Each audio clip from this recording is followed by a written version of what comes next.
Oh, here we go. Hello everyone, which I guess includes Atlas. Atlas Galacticus form. Not the Nemesis today. I'm so happy to hop back into this.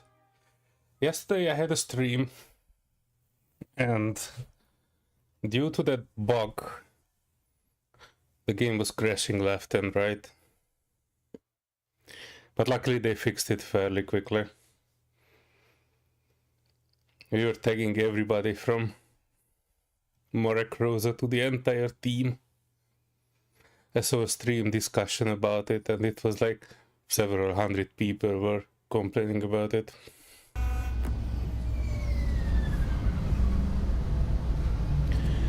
Yep.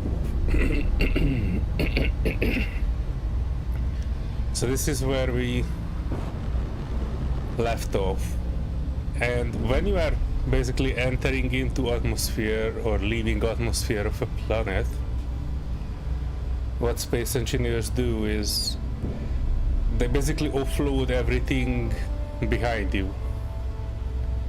Well, not everything, but like details, stopping the animations of anything that would be animated, removing any bases that you no longer see, that sort of stuff.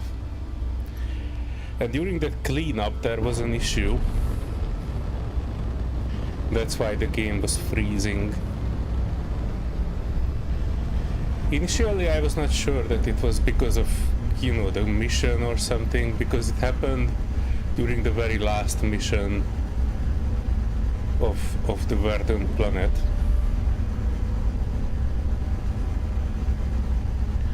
Turns out that was not the reason.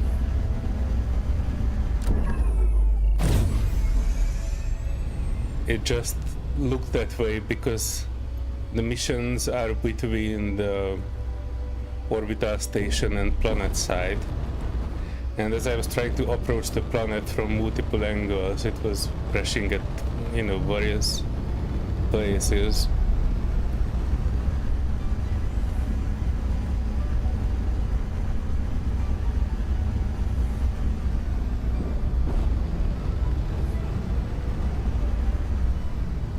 Interestingly, it happened in both directions, so it was not just getting into the atmosphere, but getting out of it as well.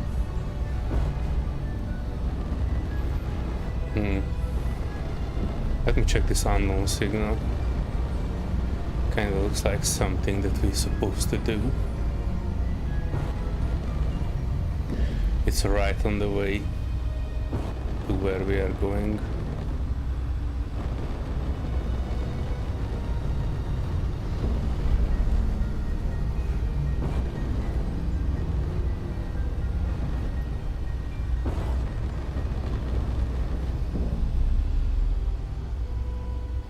Oh wow, look at that. These sunsets and sunrises in this game are pretty good. Wow, look at that mountain range in the sunset. Oh yeah, this is good. I don't think anybody will be bored of these views anytime soon.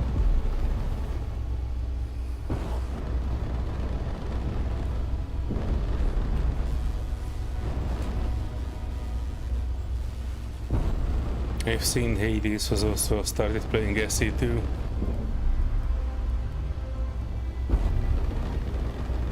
Wow.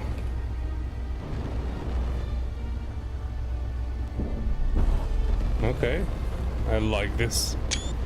I'm sorry, I'm pressing all the screenshots. But let's just appreciate this a bit. Imagine being in a spaceship and looking at the sunset like this. Pretty cool.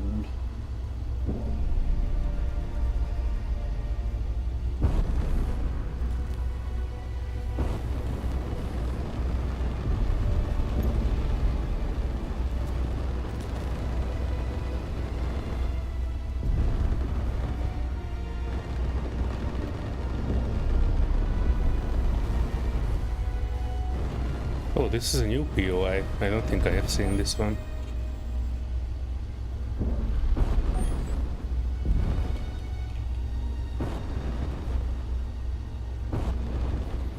Almost looks like a drilling station.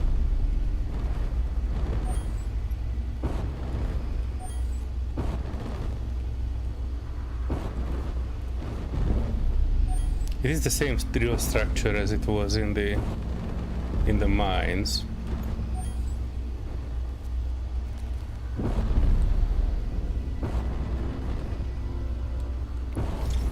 Boop.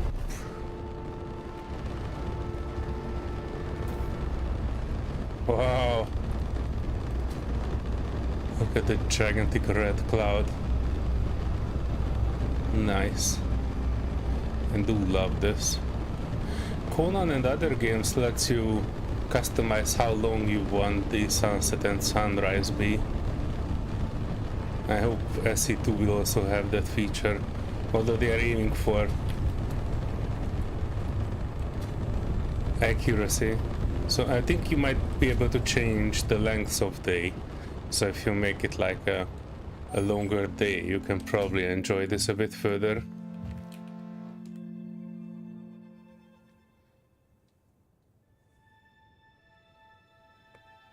Yeah, let me make a selfie with this. I don't think I'd be bored with such a nice planet. But we will leave it. And if nothing else breaks things, I will leave this planet today.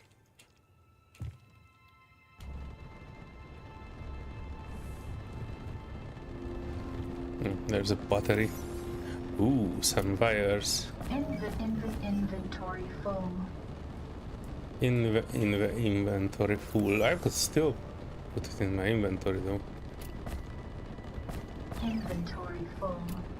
Inventory full. Now it is full.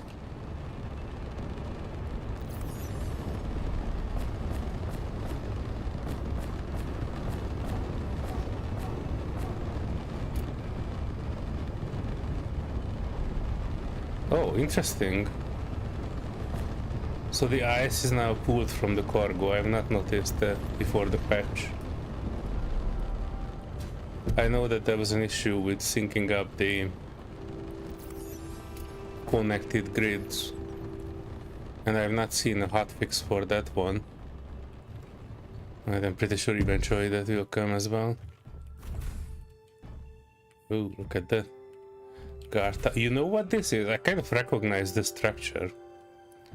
Because this was in other places as well. I kind of see this and I see the design philosophy behind the entire thing. They basically made these small houses with different layouts, and when they were building the POIs, they were using the blueprint system to basically just build larger POIs, like the drilling station, plus the small guardhouse, and that's like one variation of a POI. Which is, I guess, quite efficient. you can make different variations where you have like 3 guardhouse and instead of a drill you have something else.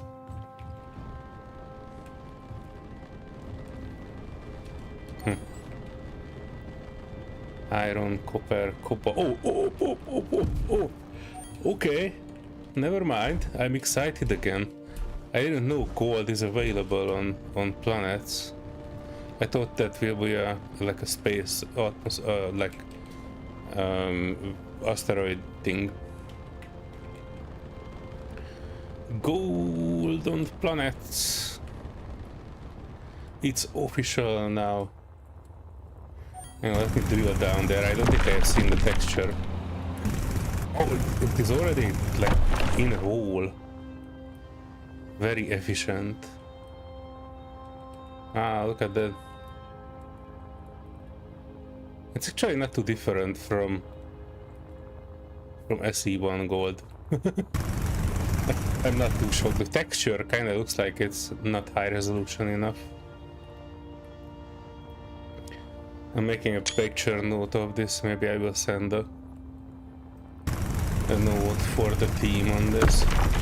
Because every other thing, like if you look at silicon or iron, like the new things, they kind of look very high res in general.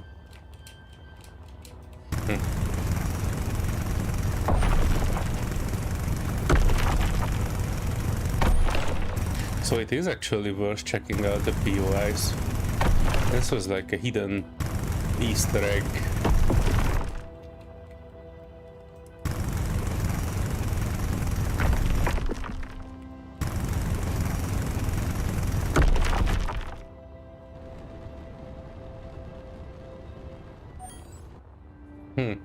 Interesting.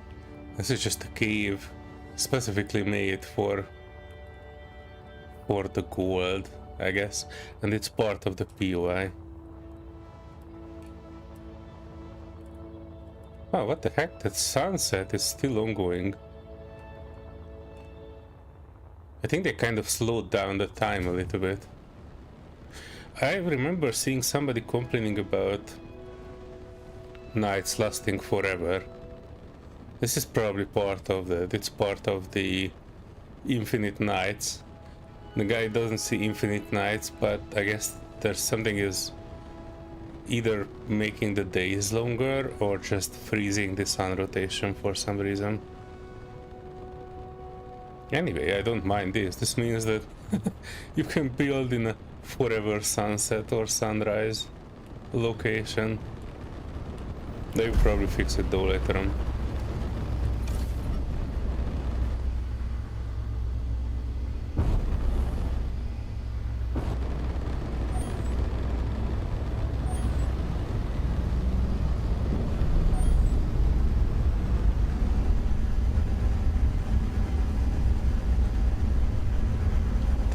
km/h. Ever since the reinstall that I had yesterday, I no longer see it in that other measurement system. So strange to see it in like kilometers. I mean, I got used to kilometers. That's where normal countries are measuring stuff with. No offense to Americans measuring things with everything else besides the correct measurements. Hands and feet and everything. Wow, look at that red cloud.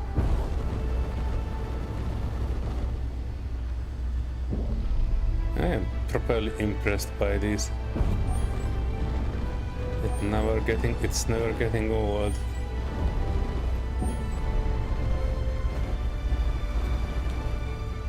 Manufacturing facility. Let's manufacture ourselves a proper landing on it.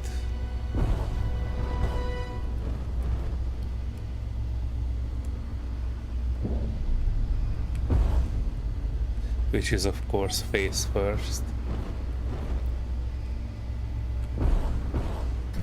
Boop.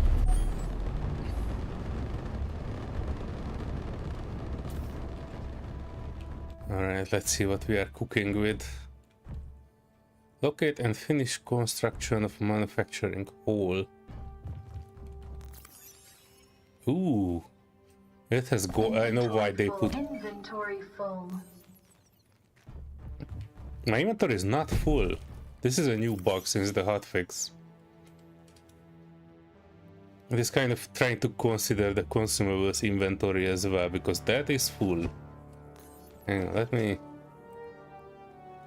let me actually use one of this. Wait, can I? I cannot.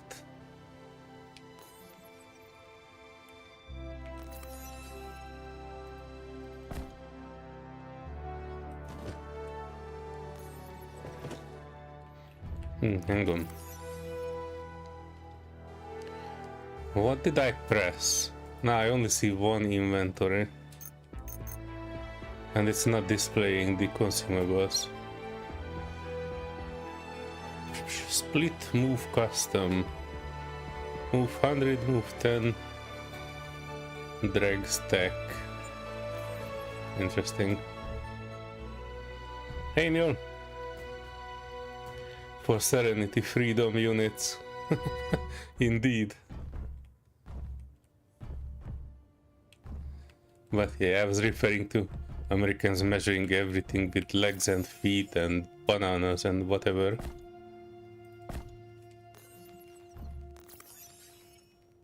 Gold thread. I know why they were giving us gold, because we need to make more gold threads. The assembly hall is basically a large assembler, I think. Oh wow, they have multiple buildings here. I know I will need to fix this one too.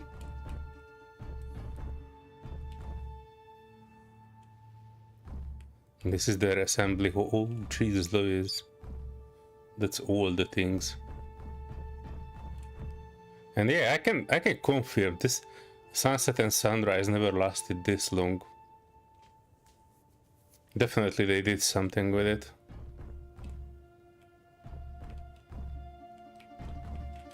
Alright, what does this need? Steel plate. Construction component. Oh, that's the gold thread. We need 8 for it. But I guess what we need to do is we need to bank these two out. The smelter can, I think, make the gold thread that we need to make this one for.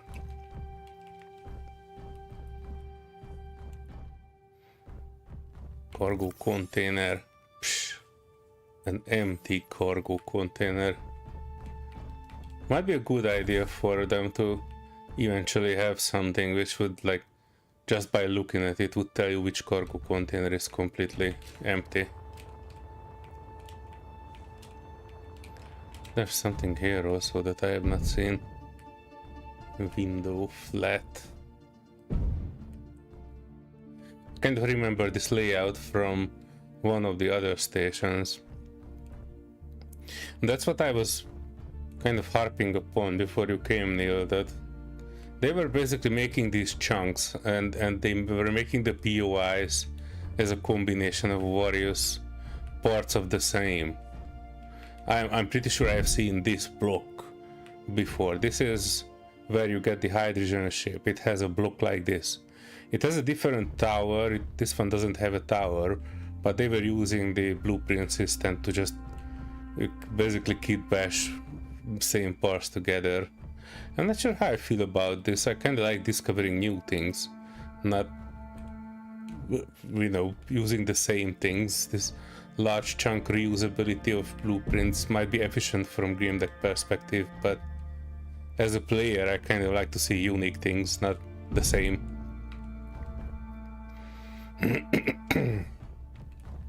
Oh, there's more gold there. Helix, hello. I wonder if they somehow managed to tie time of day to game progress to something weird like that.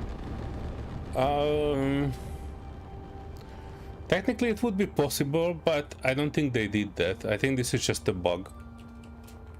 Or I don't know, maybe they are experimenting with giving it a connection to real life. Like if you are having a nighttime in where you are, then it will be nighttime in the game. That's a bit far-fetched also, but it's definitely something new. Before the patch today, the sun and daylight and nighttime were basically progressing at an even pace. This kind of looks like they just froze the suns and the day lengths, frozen or extended. I have seen this issue in the stream discussions regarding the game. I don't mind, because in this specific point we are basically stuck in an eternal sunrise or sunset. I'm not even sure which one is this. So yeah, everything looks good, and it looks good for like 20 minutes now, so I'm pretty okay with it. So it's always sunset, just from a different always sunset at different points on the planet. So if I would move further in that direction, that would be nighttime. If I would go in that direction, it would be a daytime part of the round planet. But I don't think this is intended. I would be surprised if this would be intended for any reason. I think this is just, you know, something breaking in the alpha game. Alright, let me get on with this, because eventually we do need to. Technically the iron is just 10 meters here, but let me look in this one, because I think this was meant to be a mine shaft. Power module. Taking it. Ooh, iron already. That's what I was looking for. Very nice. We can plug in one of the power modules here, and that will give us some lights inside the mine. Quote unquote mine. Is it like going outside? Hang on. Yeah, it has multiple entrances, it seems.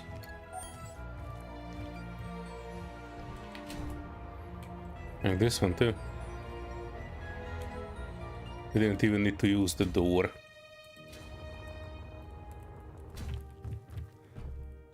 Might wait for a few more hot patches before test it out. Well, yeah, sure, this is like... However our dear friend Marek put it, it's basically an ongoing development from the very start. Kind of like how Star Citizen was a couple of years ago. When you first interacted with that game, that was also having the same vibe. You had nothing in Star Citizen, just a hangar.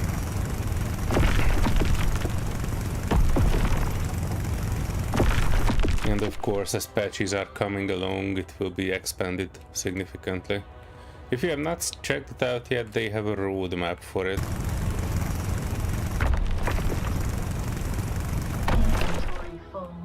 I mean for SE2.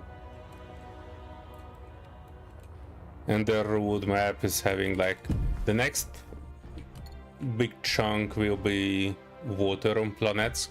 Technically there is water in this vertical slice too as well, but you need to like muck around in admin menus and like manually paste in water voxels. It behaves as water, you can go under it, you can land your ship and it floats a little bit. It's a working water. If you haven't seen it yet, Helix, I have some screenshots about it. Or if you check out my stream yesterday, I spent some time in messing around with the water. I was sinking a ship, I was flying around in it, so it's okay. You can like kind of take a look at it, but it's not like a fully realized feature. For me, when I was trying the game out the first time with water, it was crashing left and right, so yeah, it's not ready yet, but that will be the next feature that they will pump out. After that, there will be a 4-player co-op.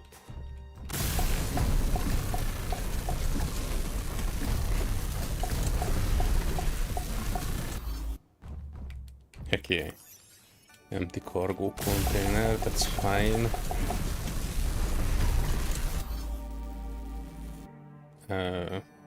Copper, we need some copper for this.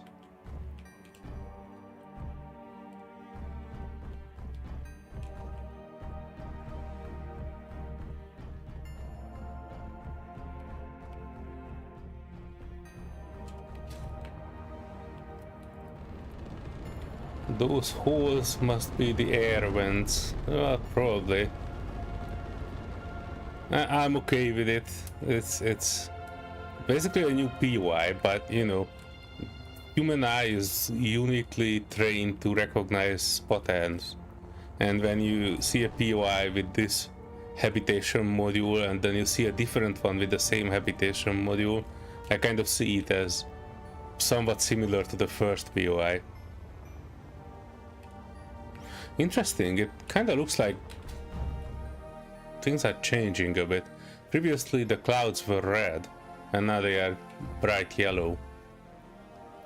So we might see a very slow day and night cycle instead of just being frozen in the same place. They might just, you know, went from like a 2-hour cycle, 1 hour day, 1 hour night to something like double or triple even, where you will have like a 4-hour day and a 4-hour night or something similar. We can see. Wonder how the No Man's Sky will run on stream frame VR headset. I'm pretty sure they will test it out last, don't worry about it. It's not a high-end machine, but I was looking at the stats of the Gabe Cube, and it was like more than enough to run No Man's Sky. And you know, No Man's Sky is kind of like a tech demo for many of these companies. It is available on literally every platform and every VR thing, so don't worry about that.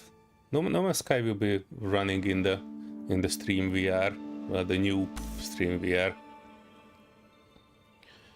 If the game is sometimes dropping to 30 FPS, can you try turning VSync off? I actually did that. This is me having VSync off.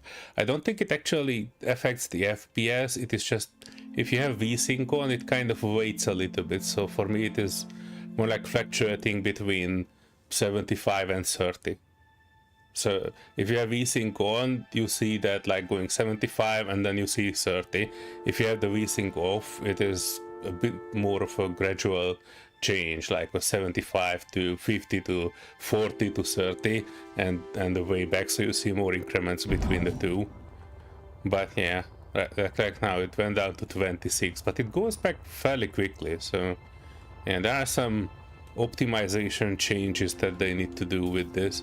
It's especially visible when you are... Oh, I'm not sure if you noticed, I have the FPS counter on the top right corner. I have it in every game. So yeah, if I land here, I see 60 FPS and I'm near the bushes. But if I like fly around and speed up a bit, then it goes to 40. I also noticed a change when you are basically exiting the space station or entering the space station. I think this part of these frame rate drops, as I understand it a bit more now than a few days ago. It's when the game is doing a cleanup. So in game dev, things are looking like you are on a planet, but for your PC perspective and from your video card perspective, it is basically rendering what you are looking at. If you are not looking at things, the game is not showing them. And when you see the FPS drop, I think it's your PC trying to like offload an area, unload the next one, load in more trees, offload more trees when you are not looking at them. And that's also called level of detail or LOD or distance calculations or something like that. It basically shows that, you know, when I'm looking at the tree range over there, the trees that are over 200 meters from me, so like roughly where I'm pointing at, those are not trees anymore, just some very low poly billboards. But, you know, if they are just this small, you can't tell the difference. If you're also looking at the closer trees, you might see some animations, they are moving a little bit. You can see them if you are getting close to it. But if you look at those two trees where I'm pointing at in the far distance, those are definitely not moving. So the further you go, the less details you will see, because that's how video cards are rendering things. If everything would be a model and everything would render all the time, there's no PC in the world that could run it. And these FPS drops and performance, well, lack of performance optimizations are basically the same. So the game is loading in a bunch of 3D models when you're getting close to it and offloading a bunch when you're not looking at it. That was basically the issue with the hotfix yesterday, that when you entering a planet, it is offloading the space portion of the game. When you are entering atmosphere or like exiting a planet, then you are not, you don't need the planet anymore, so the game is trying to load those things out. And there was an issue with the cleanup. That's why the game was freezing for everybody all yesterday evening. Just realized it was a few minutes behind. That's alright, I'm also usually a few minutes behind in reading, even though I'm doing my best to keep up. The game was running way smoother when you turn it off. Yeah, that's what I'm talking about. I think it's running the same way, it is just kind of displaying things without delay. The VSync is basically a delay when your PC is trying to calculate the game and display it in the same refresh rate as your monitor. My monitor is having a 75 Hz refresh rate, so when I have VSync on, that's basically capping my FPS at 75. I still see the jumps between 30 FPS and 75, because that loading, offloading, unloading things is still happening. I just don't see the jumps that often when I have VSync on. But yeah, it's still playable, so I'm not complaining. All my journey through SE2 so far was pretty good. The game was not really crashing, like hard crash to desktop. Everything I saw was high quality, music is good and everything, so yeah, I'm pretty happy with what I see.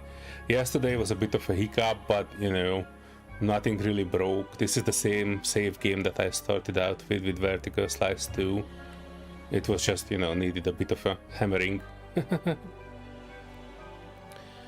More increments is nice, 30 FPS is rough, but yeah. Helix, tell me though, have you seen it go below 30, or it is just like going down to 30 and not much below? Like very few occasions aside, for me it was like maximum going down to 30, but it's recovering almost instantly. So even though it goes up and down, it will still remain playable. It is just, kind of having a hiccup while it is doing the loading.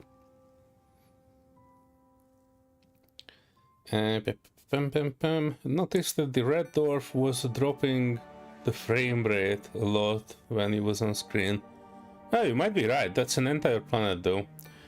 After we did all the Verdant quests and we are going to the desert planet, when we done everything there, I might have something that will fly into that, and we will see what happens when we are trying to get there.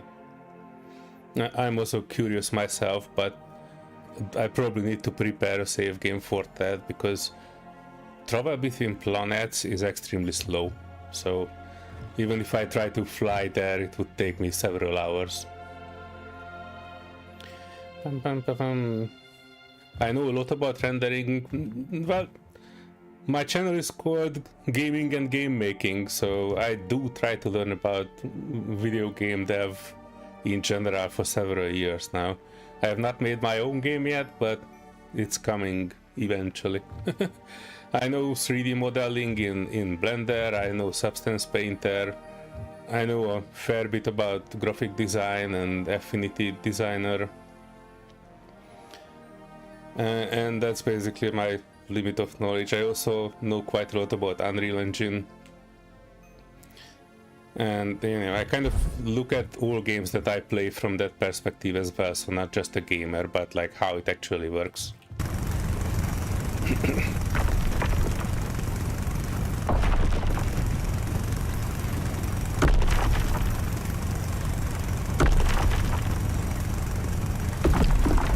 Oh, so you had the game installed on a RAID drive. That must have been funky. I have this installed on an M.2 SSD, so it's a single.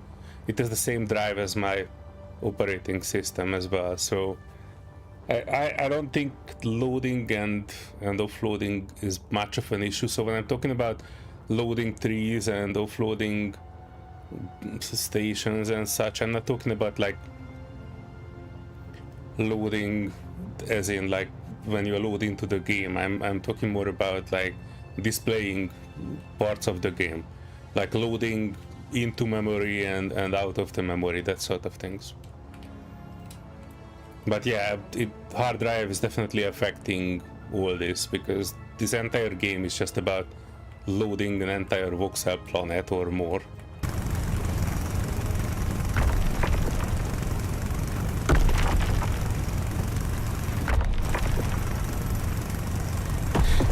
Yeah, you say VSync ignores your monitor's refresh rate, it's not programmed right. Yeah, I can confirm this. If you look at the top right of my stream, it says 60 FPS and it's basically kept at 60 for me. Wait, hang on. I might be talking out of my ass here, because yesterday I reinstalled the games and the default is, oh there you go, VSync on. There you go. If I set it to VSync off, it should give me some different. Yeah, you see it's now 75, it's going to 75, 68. So yeah, we are definitely seeing more frequent updates on it, and it should cap at 75. And that's, I think it's working inverse to what you would expect. So it should cap at 75 with VSync, and without VSync it should go widely between, I don't know, 100. I would say it should run at plus 100 plus with my PC. And I'm basically running this on a 14th gen Intel CPU, so one of the latest ones, with 64 gigabytes of DDR5. I think it's around 6000 megahertz. And the video card is a 4070 Ti Super OC edition, overclocked. I was not really overclocking the video card, but you know, it's the name of it. 4070 Ti Super OC.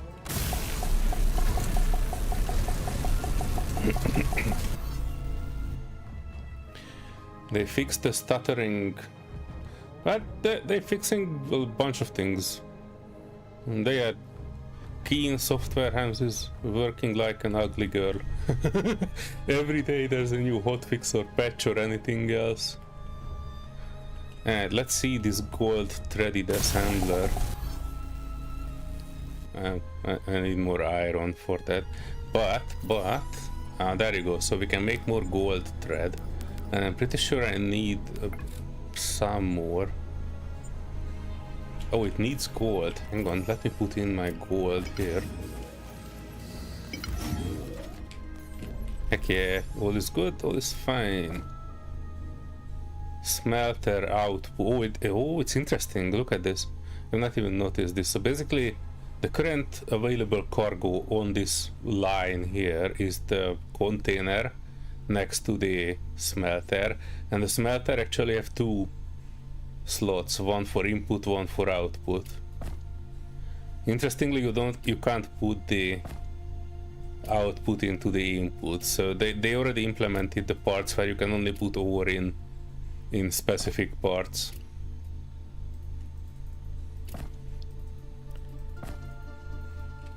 Okay, so we have enough gold now to fix this, but I need to get more iron, and I was going the long route when there's an extra door here.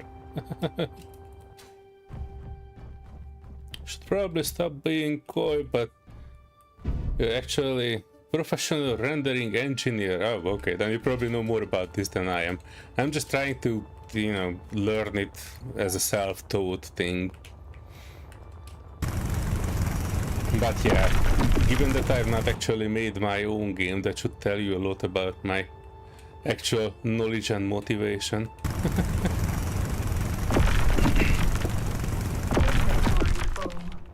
I don't try to be coy about it or anything, it is more like, you know, I'm learning and I know that I don't know as much as I should, but that's just life. It's busy with a lot of things. I probably should leave some of my stuff in here. Definitely don't need ice. I don't need a second power bank here either. I don't think I need the copper either.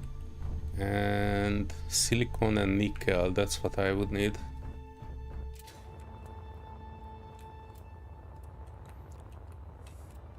Did the cloud's atmosphere ray tracing? Oh, nice. Which game?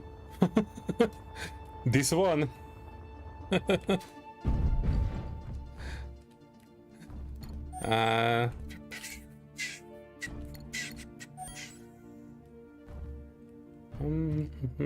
Hang on, nickel is down here.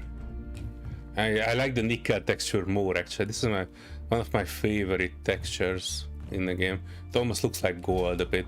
This is what I would actually expect gold to look like a bit.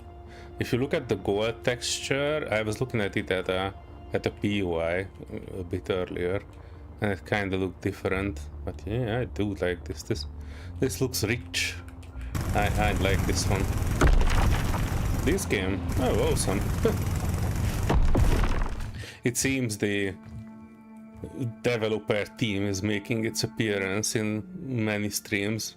Yesterday Marek was here, well not yesterday, the day before.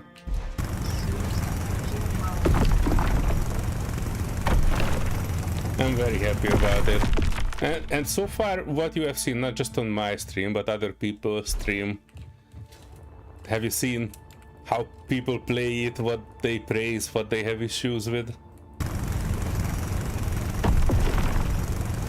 I'm pretty curious because so far the game was running pretty well for me, but I was reading the stream discussions yesterday and people were having some issues with different things.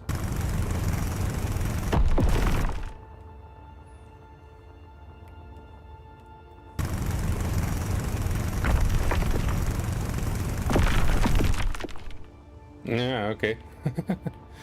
Well, regardless, if you did the atmosphere ray tracing and clouds in the game, you can be really proud of your work, because this is one of the best clouds and atmospheres I have seen, and I have seen it praised by a lot of people.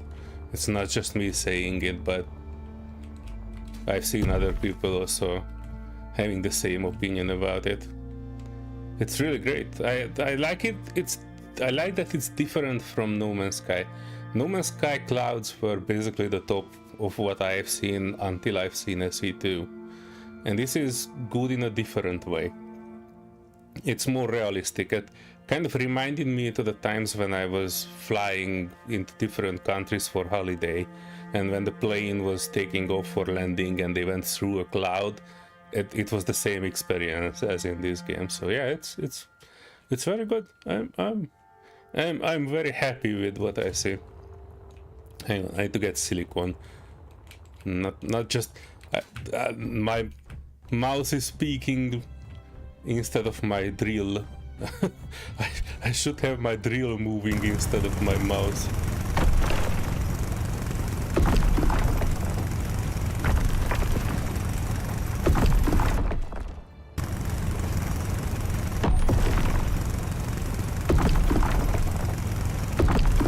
Sweet energy almost depleted. Okay, that's 8. That 8% must be enough for a lot more things.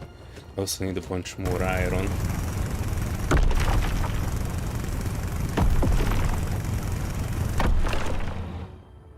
Ah, yeah. I'm very happy with like Keen in general. Inventory full. I need to do some powering before I go in the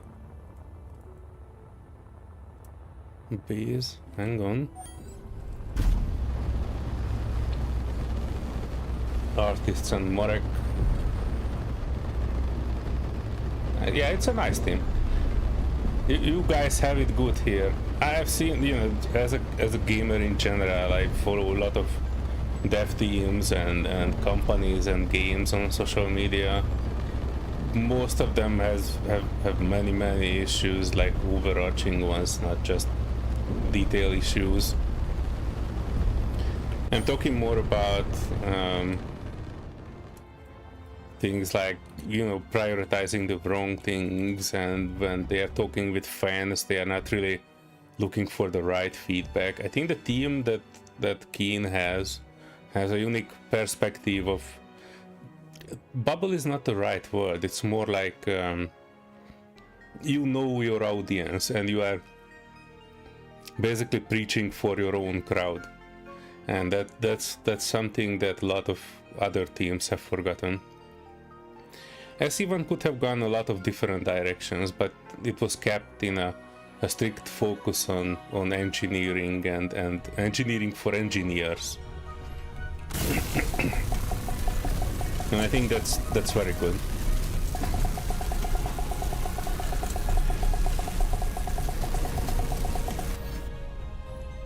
Heck yeah, assembler done.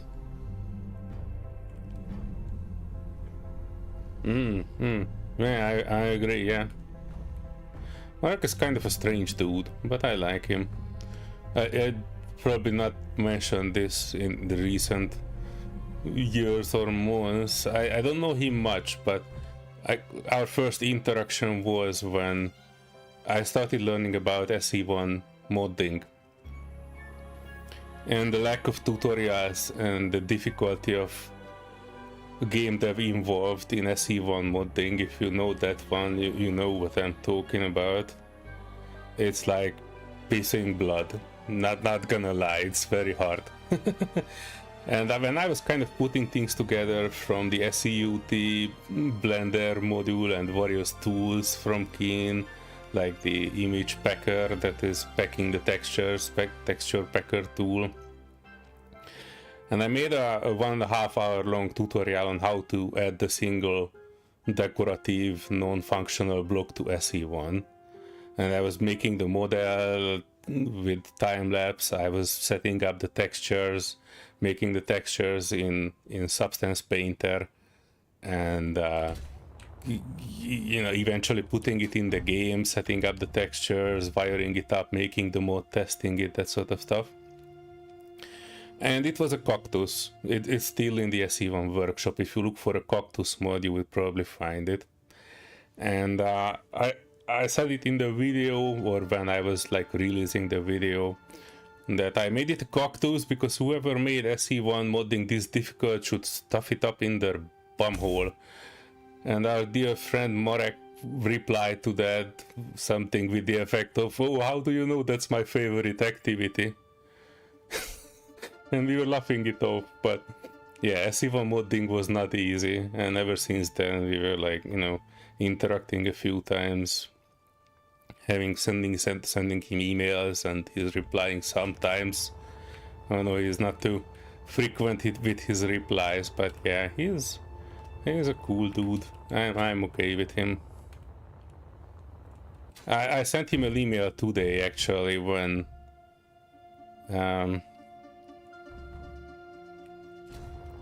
I actually sent him an early Christmas present. I sent him a copy of Enshrouded because Enshrouded just released their voxel water update. I'm not sure if you have seen that one, but yeah, it's pretty cool. And I know the next vertical slice will be water in Space Engineers, so I thought it would be a good kind of a learning exercise to see voxel water in another game, so you can kind of, you know, compare SE2 and Enshrouded from that regard.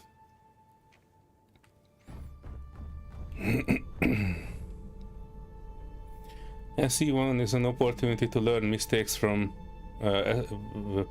SE2, I guess, is an opportunity to learn the mistakes from SE1. Yeah, I agree. There are a lot of changes though that people will need a long time to get used to. One of those, at least for me, is the 25 centimeter grid. I'm not too good with building, copy pasting entire sections and working like that yet. I build everything as I see it. So, building things from 25 centimeter grid all the way and not using bigger panels and such is kind of time consuming. I remember I spent most of my first stream on SE2 just, building my first house. And it's a house, but not gonna lie, it's not a good house. It's a 1.5 bedroom thing on a cliffside somewhere. Hang on, the next part of the mission is use smelter and assembler to manufacture the following components, then move them to your inventory. 12 heavy duty plates.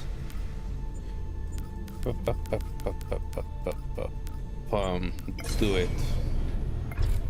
What is this using, by the way? Iron. Okay, so I need to get more iron.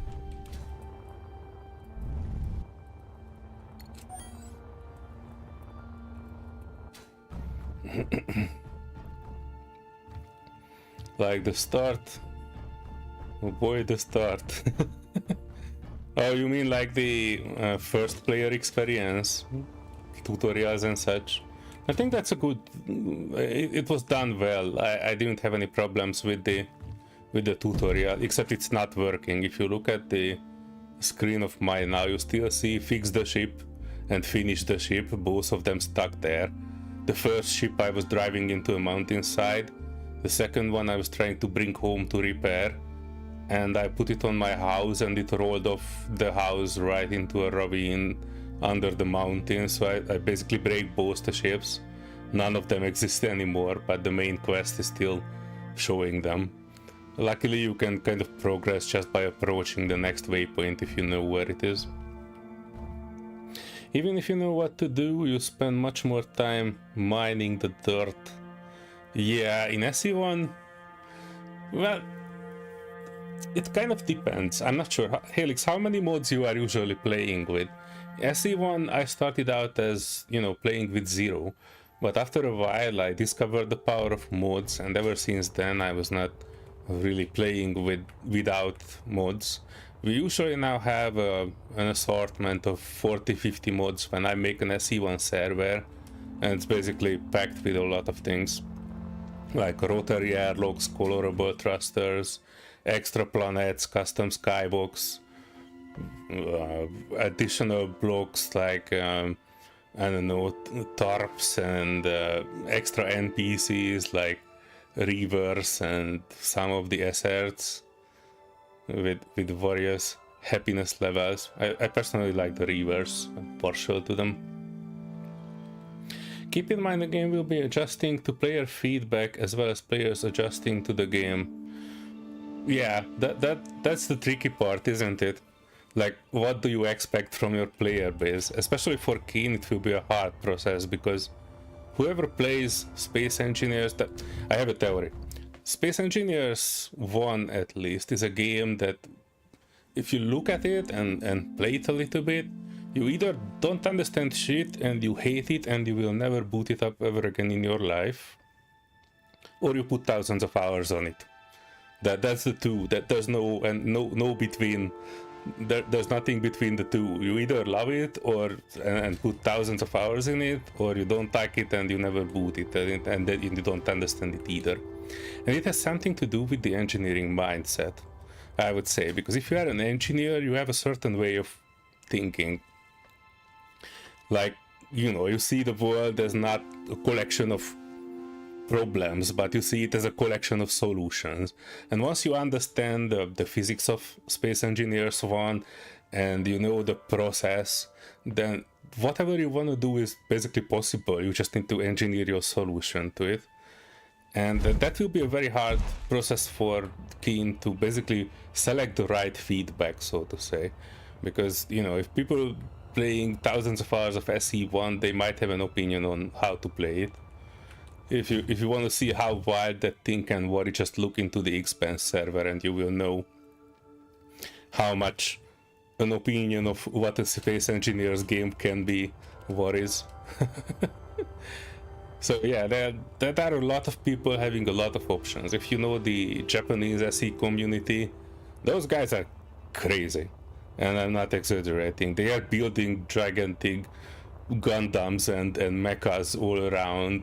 And they have skyboxes, which is basically a giant planet. So that is changing the scale entirely. Those guys are crazy. I just see some of their builds. They're not just building ships, they are building armies of ships.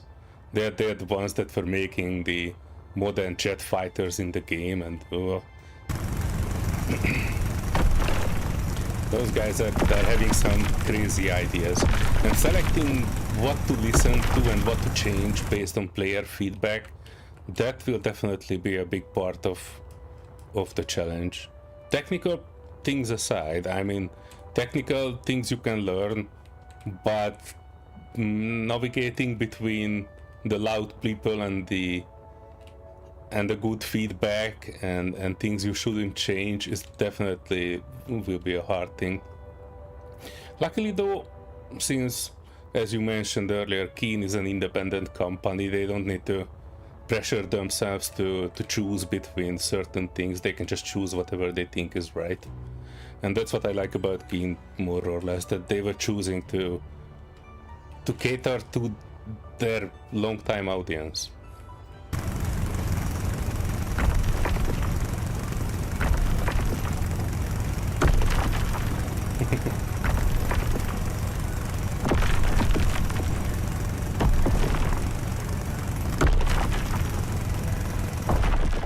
You're playing SE1 with no mods.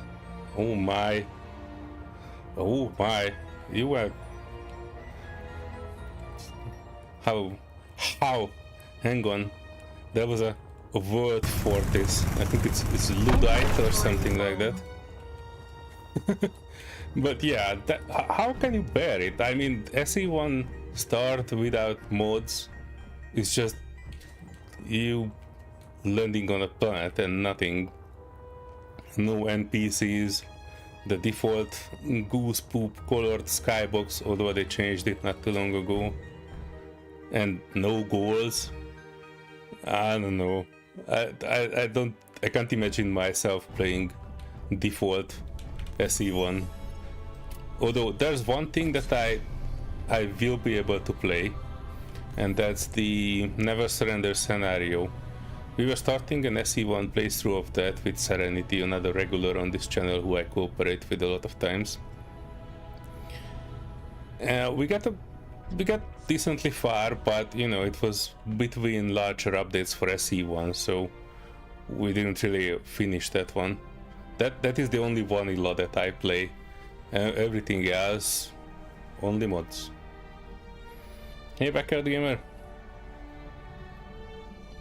Without mods has contracts. Oh yeah, one of the recent updates when Factorum came, we started reworking the contracts and stuff like that. Oh, you mean like economy update and that type of contracts? Yeah, I like the economy update. It gives players a lot of things to do, but some of the missions are not as exciting as I would hope for. The goal was to make a big ship with uranium engine. Go to the point of getting uranium with your bro-in-law. Nice. Yeah, that's kind of a gamble, isn't it? Finding uranium. Sometimes you find it in the first asteroid, but most of the times you need to fly around quite a lot.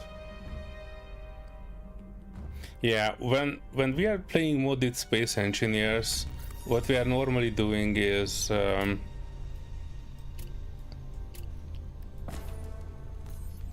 we are basically having NPCs, a bunch of them, and they are flying around, and we are doing salvaging, like trying to catch an NPC ship, take it over, and you know, build from there. There is a mod for SE1 which called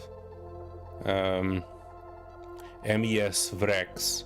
I don't particularly like it. It's a good mod. It's what it does is basically creating POIs from player ships, but all of them are damaged in like beyond repair, and all of them are having random textures in them. So when you enable the mod and you travel like 20 kilometers or something, you might get a ping of a GPS, and if you enable it, it will lead you to a crashed ship or a station or something like that, and if you can take it over, you can take the materials from it. It's a good thing, but they have like 300 ships added to it or more, and the quality varies. Some are good, some are butt ugly, and some have like 1,000 kilos of uranium in it with the reactor, so depending on what you find, it can make the game very easy. Yeah, that's a good stuff. Good stuff. Modded space engineers. This is the way to go. After you're done with your bro in low with that one, I suggest to look into how modded space engineers can be. Hang on, I might be able to help you out with that as well, just a little bit, if I find it. Hang on. SE1 workshop. I'm trying to see if I have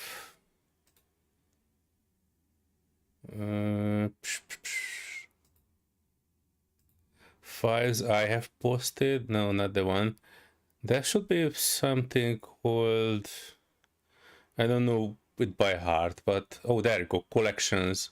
So this was some of the collections that we did. This was the latest one, Hunt for Prototech. This was the thing that I was you know, making a collection for. YouTube don't like me. It's me own channel. Reject.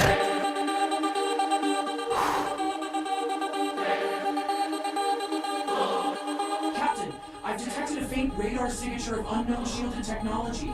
Fortified, but it's definitely them. Oh, let's go hunting then, shall we?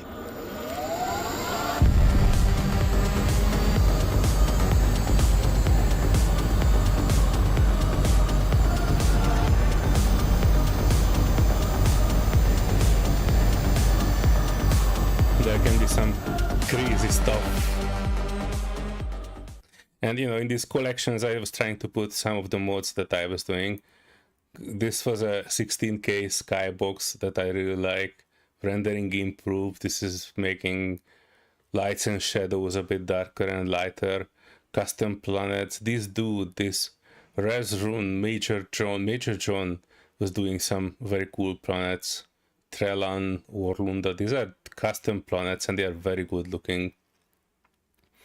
Bunch of quality of life stuff like relative speed mode. This basically makes sure that if you are having a smaller ship, you can fly faster, and if you have like a big behemoth, it will fly slower than the speed limit. It's interesting. I like that one.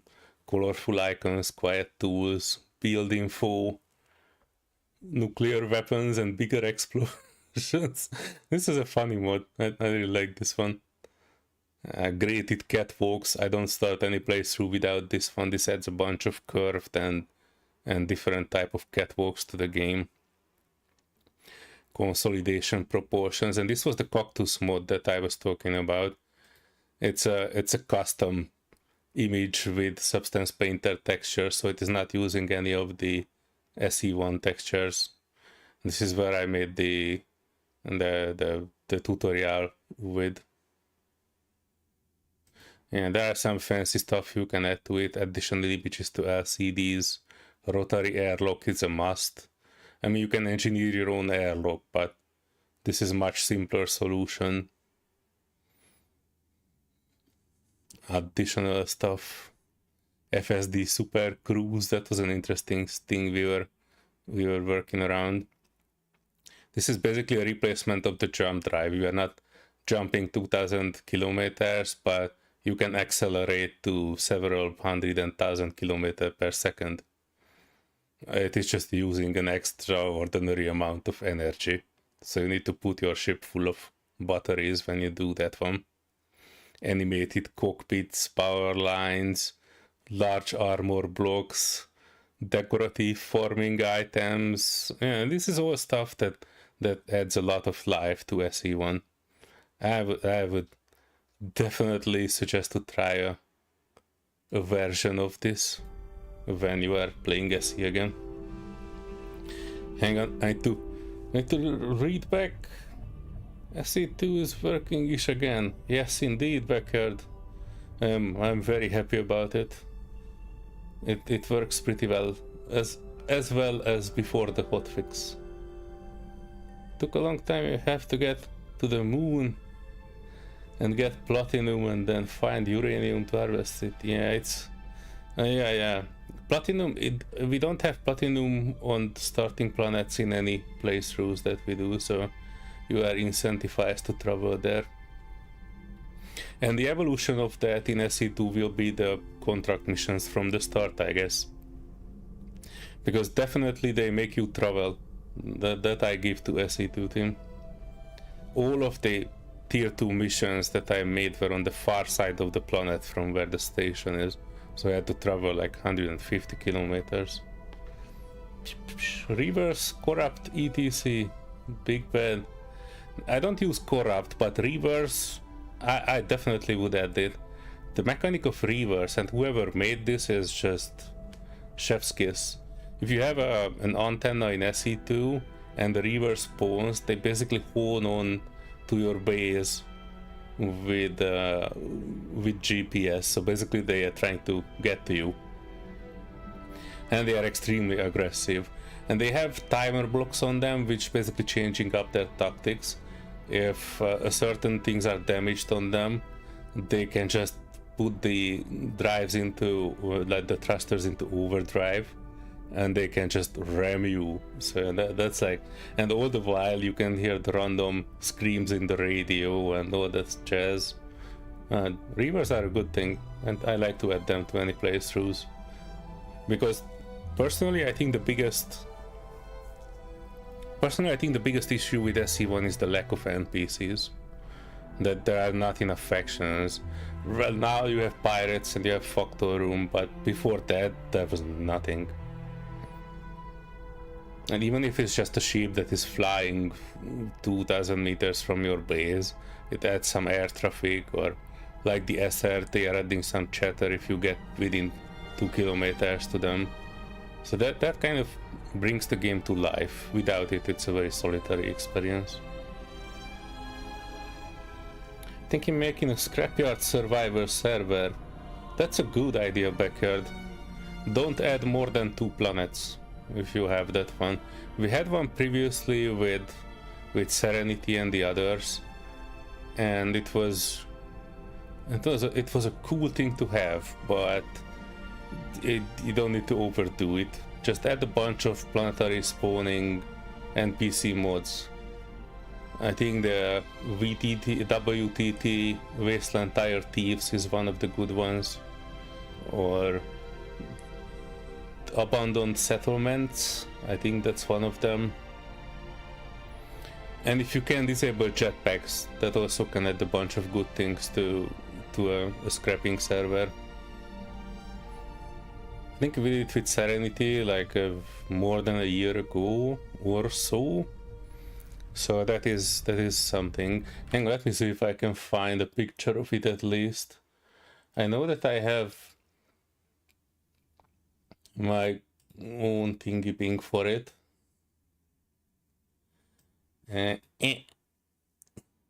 Playlists. Let me go back there 1 second. I have it here in the SE playlist somewhere. I made a bunch of SE1 videos before. Shameless self-promotion. I just need to find the one that was made then on the Scrappy server. Bank of Space. That was one of my favorite playthroughs because we were having 12-hour streams on it and YouTube was not recording the very last one. So it only exists in our memory. I think this was Serenity's journey home. This was one of the scrapyardy thing. It was basically just me recording. She volunteered to get us a big container full of stuff on the scrapping server, and she was trying to bring it back to our base. And I was secretly recording. I was not even telling her that I'm recording because I was hoping that she will break everything, and you know, but she was clever. She was too clever for this. She basically put her rover full of wheels, so she was navigating this jagged landscape pretty well. And eventually she struggled herself off this cliff, and then it was a smooth sailing home. And you can tell she was having a blast with it. And I'm not playing this entire thing, this is like 3 minutes, but yeah, she was eventually just getting down to the flat plains and traveling towards where our base was. If you have a scrappy server, I suggest to get a very good skybox and something good to look at, because you will look at that skybox quite a lot.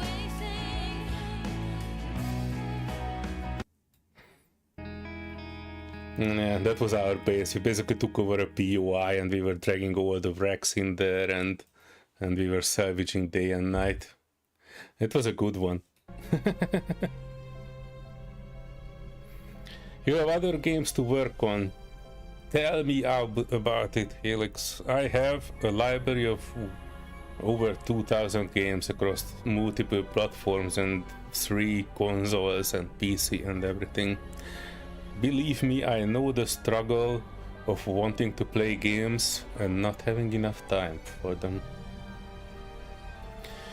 When you played SE1, you were getting attacked by drones when trying to mine uranium. You beat them easily with a grinder. Don't know if that was ever fixed.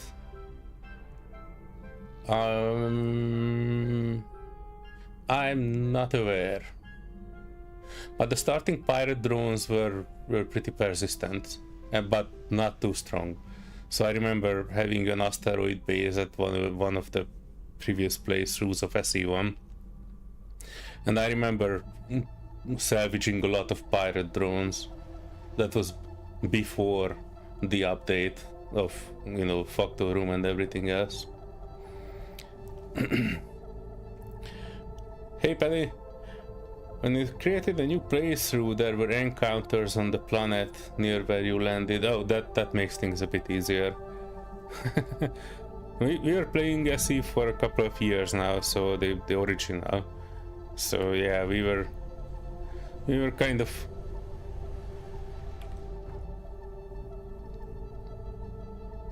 Hang on, something is not right.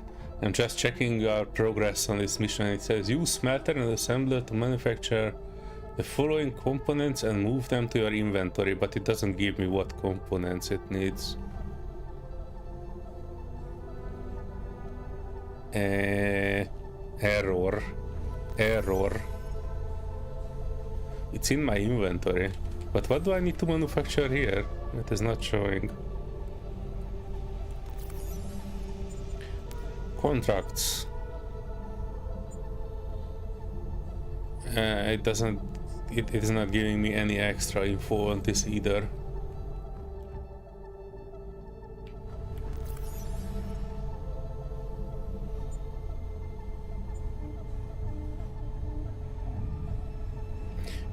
I make one of each. And I'm kind of curious if one of these would trigger an update.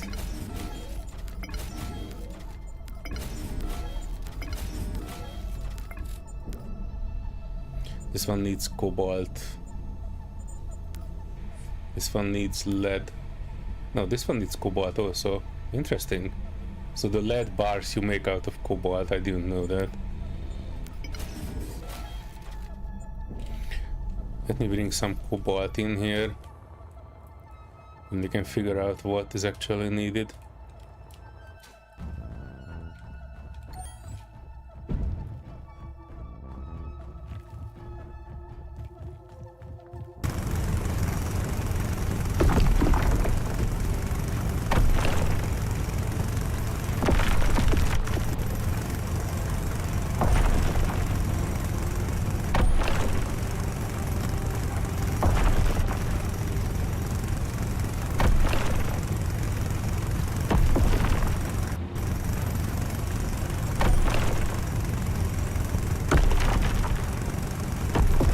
Drilling my own leg.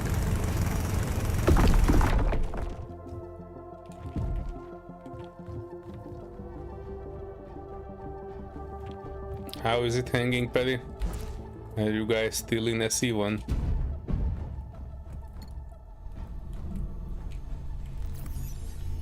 Alright, so what needed cobalt was this.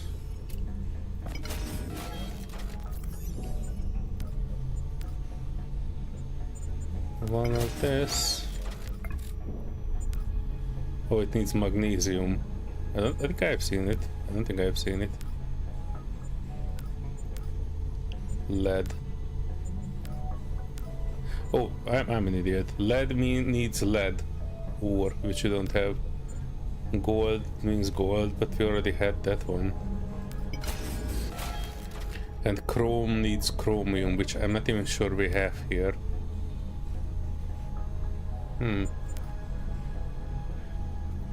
Let me put all of these into my inventory.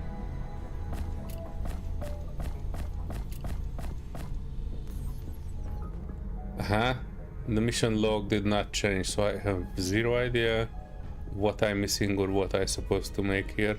But I did see a battery not fully welded up somewhere. Let me see if by welding it up I might trigger something. Inventory full. Oof.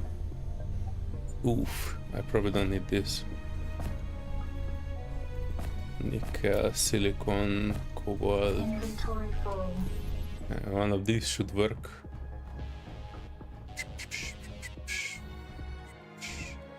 Just got your computer, and yes, you will waiting to get SE2. Okay. Objective completed. Is it though? Technically it says functional. It still didn't tell me anything about the rest of this mission. I'll be honest, I don't see anything else that needs welding. No, more gold. Full battery, I'm not taking that.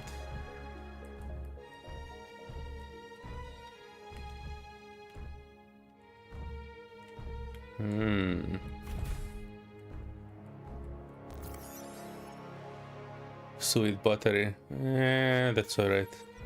I survived without that.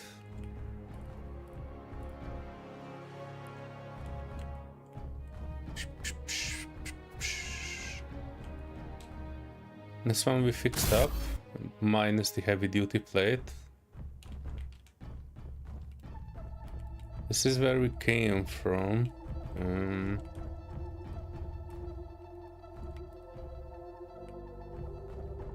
Oh, here's another one.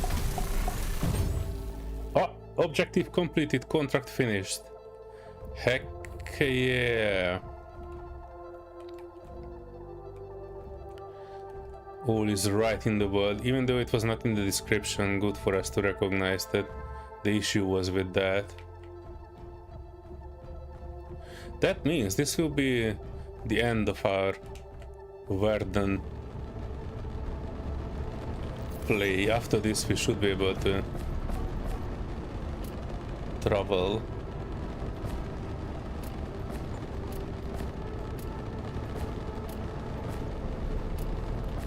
To the desert planet. Heck yeah.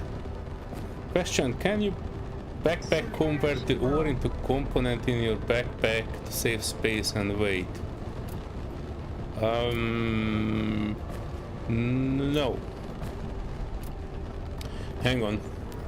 No. I wanted to say...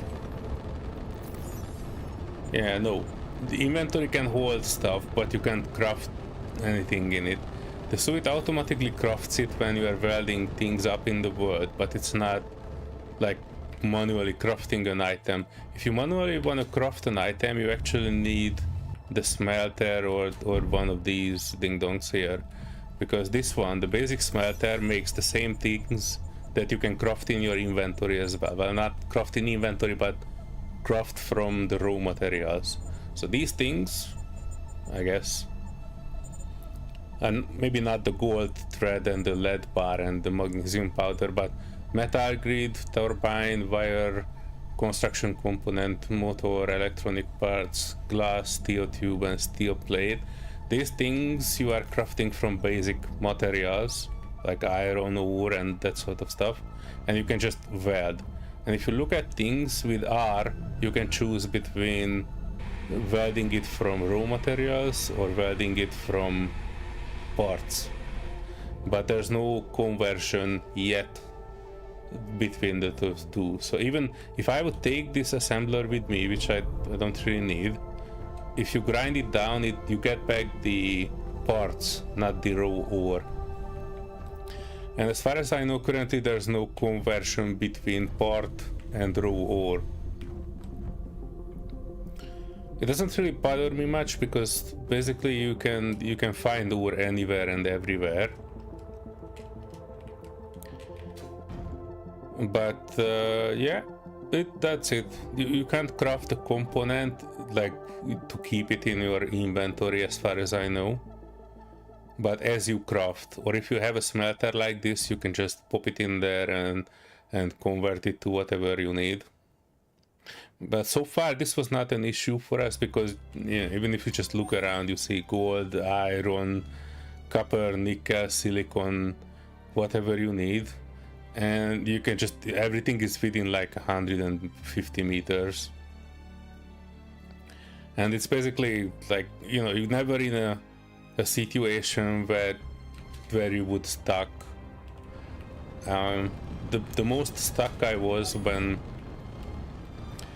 I was starting out and my initial starting ship was face planted into the mountainside, and I was not particularly sure how to get over it, but I started making a new ship, and you know, luckily I built quite a lot of ships in Space Engineer, so I know about center of mass, and you know, if you have a wings then your ship is a bit more stable and that sort of things. So eventually I came up with this one and I started adding things to it. Initially it was just one back thruster and small ones in directions, but I added more forward and backward because I kind of needed the speed. I even added some decorations in it. I have not finished it yet.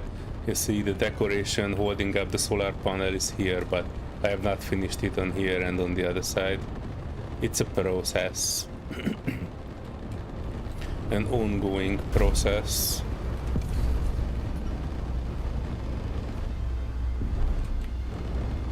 Oh shit! I'm sorry, that was a bit of an awkward... dang it, I can do it, hang on. To the sky with us.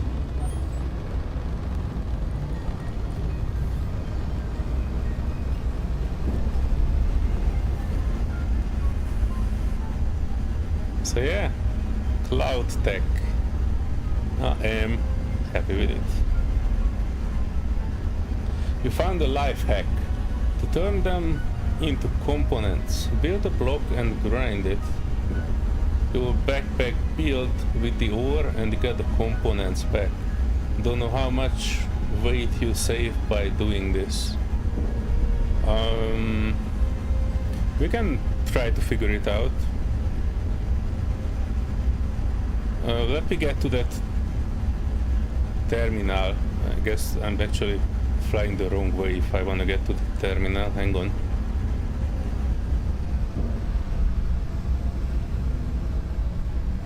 It's closer to that way that I need to go. Plus up in the sky.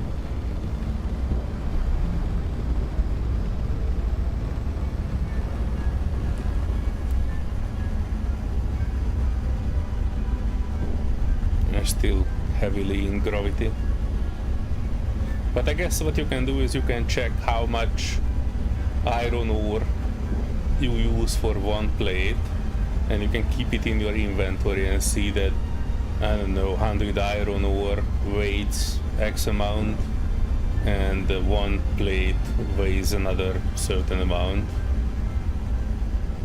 and then you can see, I think the conversion should be close to 1-to-1 in terms of the weight, but that's just my guess. I would say that the same amount of weight in ore is the same amount in components. I don't recall a problem where I would have like more ore or less components due to conversion. It kind of was not an issue, so I think that's why I think it should be close to 1. But when we get to the space station, I will check. Surprised the whole ship isn't smoking or on fire. Well, sometimes it is. Especially if I go left and right, you can see that something is smoky, because these two atmospheric thrusters are actually smoking the big thrusters, but there's no thrust damage yet, so we are good. This is built well for the times it is. That one is also smoking for some reason, and I have no idea why. Well, I guess it's part of those backwards facing atmospheric thrusters banging on the the rest. Hang on. Are we getting out of here? Yes, we are getting out. 0.28 G.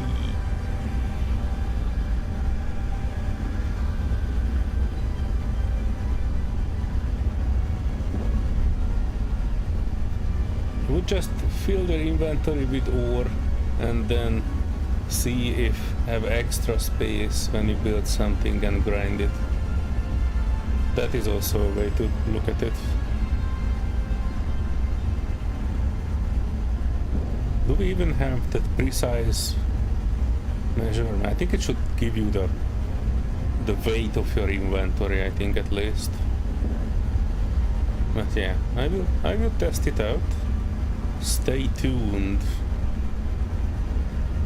0.0 G.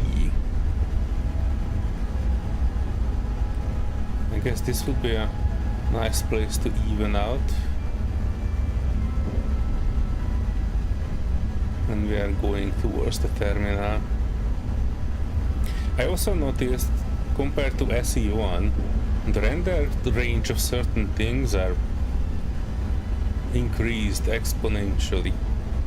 Like in SE1 you need to be at least 10 kilometers to see a bubble, and I've seen the bubble of the first space station from over 100 kilometers, so that's pretty neat to see this in a further distance. Some of the mods that we were playing recently in SE1 were affecting the... Yeah, we're going the right way, I think.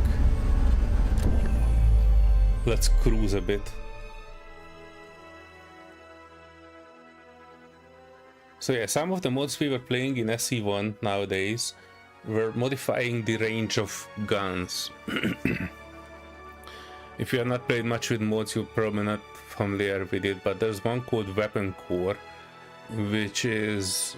what it is doing basically is creating a framework in SE1 for various guns having various ranges from 800 meters to 1.5 kilometers to up to the biggest guns having almost 9,000 meters, so like 9-kilometer range on a gun. And a bunch of stuff about like adding AI gun control and adding more options for the AI gun control, so you can paint targets and then all your guns are locked onto that target and automatically rotating towards it if it's a turret. You can do some pretty fancy stuff with it, like snipe spaceships out for like a 5,000 kilometer with just some real guns. But you know, SE1 also needed to be modified in terms of the rendering range, because you know, normally you see things when they're coming closer than 2 kilometers to you. So you know, we needed to push up the render range of objects so you can actually see what you are shooting at. That was an interesting experience.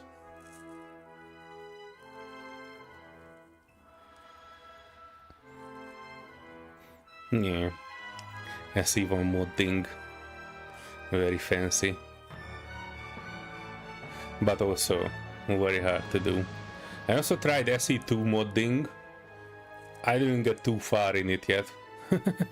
The problem is the current SE2 modding and the tutorials are great, but they are basically trying to make you do what's already in Space Engineers 2, just kind of changing small things in it, like adding a different looking thruster, but it's not changing too much in the functionality department.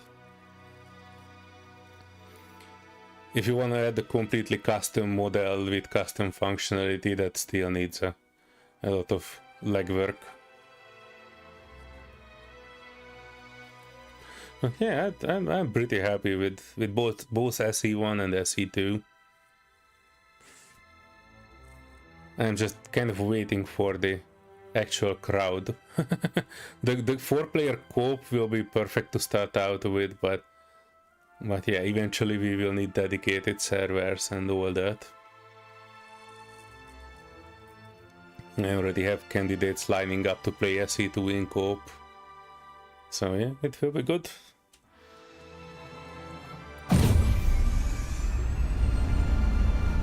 Engines back online.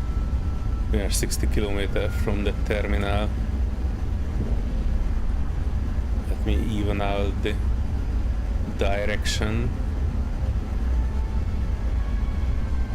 So we are heading straight for it.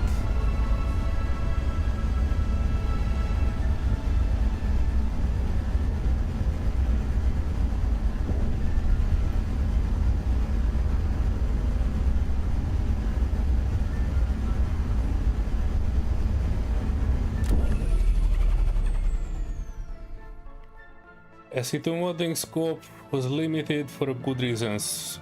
Don't start doing intense reprogramming stuff when you are immediately gonna break it. Yeah. No, I was not trying to say SE2 modding limitations as a problem, because I also understand that they were doing it, so you're not trying to develop your own SE2 with modding. Although I must admit, my first idea when I've seen SE2 modding is that, hey, this would be good to make an entire game on the VH3 engine, which is like not a space game, but like imagine a fantasy game in a fully voxel planet and world. And I'm not saying medieval engineers, like something with a story even, but it would play on one planet, which is like fully voxel planet and everything. That would need like wooden blocks to do things, and maybe wood to be harvested, like making a survival game in the VH3 engine. That would be interesting to see. So yeah, but yeah, I understand that this is not something that probably the developers want. But maybe when SE2 is fully fleshed out, it might be an interesting idea to make like a, I don't want to say total conversion mode for it, but something that would take it from a space game to something like a fantasy. I would definitely be into it. I would totally check it out. I know the SE1 and 2 were made specifically for like space engineering ships and that sort of stuff. maybe precisely because of that, I would like to see something else on the same engine. Because I think that SE1 and SE2 are having quite a lot of interesting stuff in it when it comes to the engine and the game and how light is made in it. So it's like a custom engine like Unreal Engine, but currently there isn't anything else cooking on it. If I would be a game dev and I would see, hey, fully voxel planets with biomes and you know, you can basically grind an entire planet down if you are persistent enough with ray tracing and lightning and everything, I would be salivating as a dev team to have an engine like this and make my game on it. It's cold outside, nobody lives out anymore. What lives out here? Where are you living, Paddy?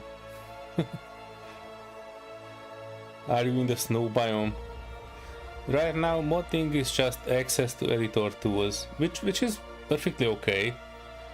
It kind of needs to have a bit of fun. Hang on, we need to stop.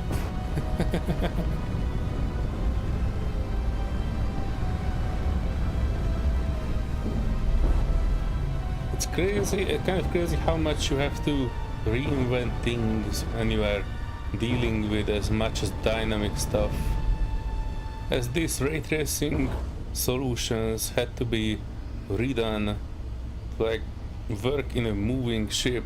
Oh yeah, that must have been an interesting topic. But other engines also have the same issue, right? Even Unreal Engine, when you're trying to solve it with an out-of-the-box experience, you still need to like having moving objects and ray tracing at the same time. It's more of a challenge for SE1 and 2 because, or more like SE2 is because, you know, this is a proprietary engine, so you have to build the entire ray tracing solution from zero. But I guess if you know how to do that, I don't think it's a problem. If you know the principle of how it works and how it's supposed to work, it's just programming, right? Like how light reflects and that sort of things. But it must be very technical, and I'm 100% sure it's beyond anybody else's comprehension here. Land.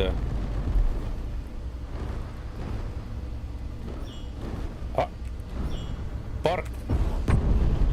Yeah. And that's how I park.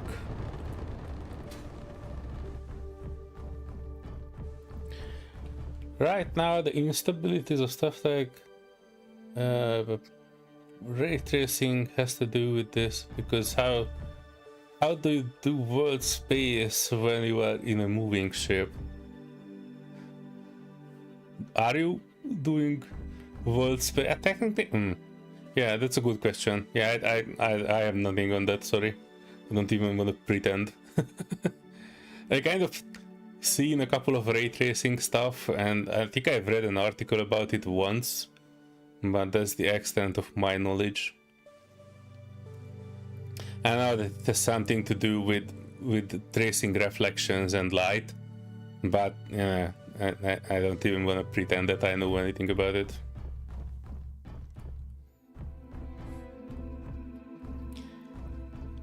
It's a verse from Red Dwarf Song. Oh, sorry, Paddy. I know I should like watch that show. I think I started it once, but it was so butt ugly that I have not really gone so far in it. I'm sorry, I'm a graphics whore, as they say. Looking at that show, it was I know it's good. Everybody's praising it, but I never really managed to get myself to watch it yet. Maybe one day. We didn't exactly build it from zero. There are open source resources to learn from. Yeah, but still, like, you had to build a lot. Even if there were like open source resources for it, there's still a lot of learning, like how to integrate it. So even if you didn't make it from scratch, you had to understand how the open source was made, right? So you like had to understand the actual code for it. Complete! Heck yeah, 100%. Colonization progress achieved. Warden sector colonized. I wouldn't call it that, but... New blocks, fuel-based energy tier 2. Let me take a look at it. It usually puts them at the bottom of the thing.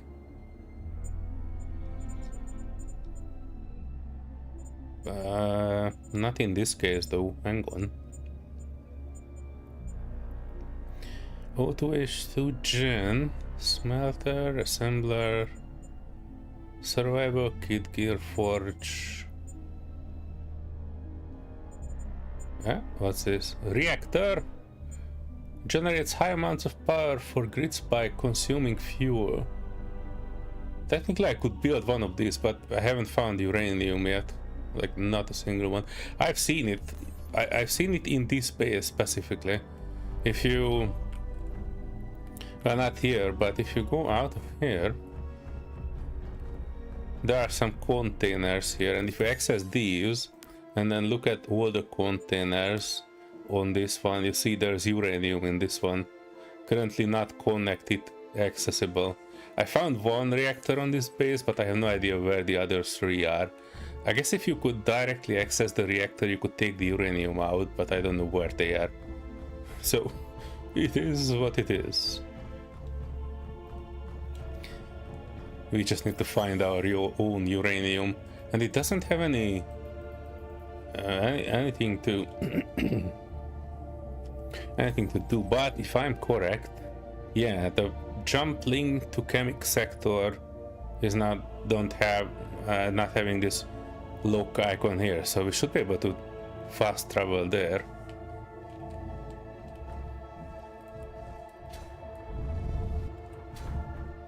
So that's our next goal.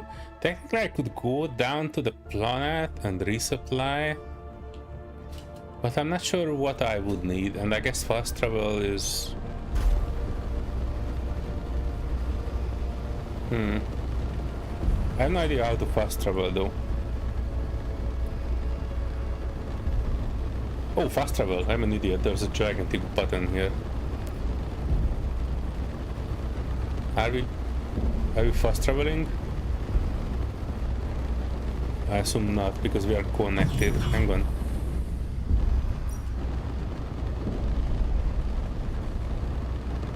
Let me see if we are fast traveling now. Yeah. What the hell is this? Delphos was having a solar flare. Chemic station, fast travel. Ah, it's doing it.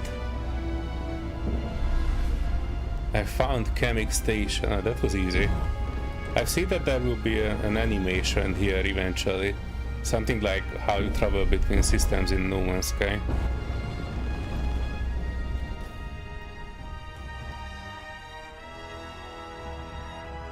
Oh, desert planet. Me likey.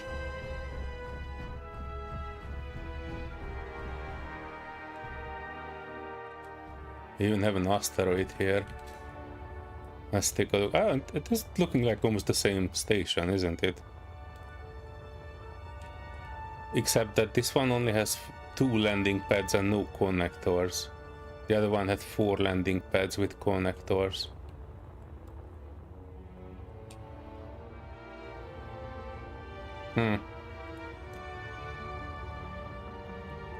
Not bad, not bad. Wait, I don't know. I was hoping that there are connectors here. In SE1 space stations, there's usually a connection point in some of these parts where they have the landing gear at the edge of a pier. Sometimes they have a connection there.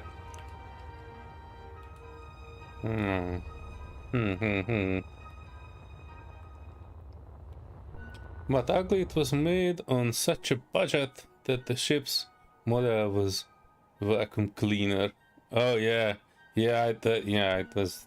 I remember seeing like the first episode maybe of it.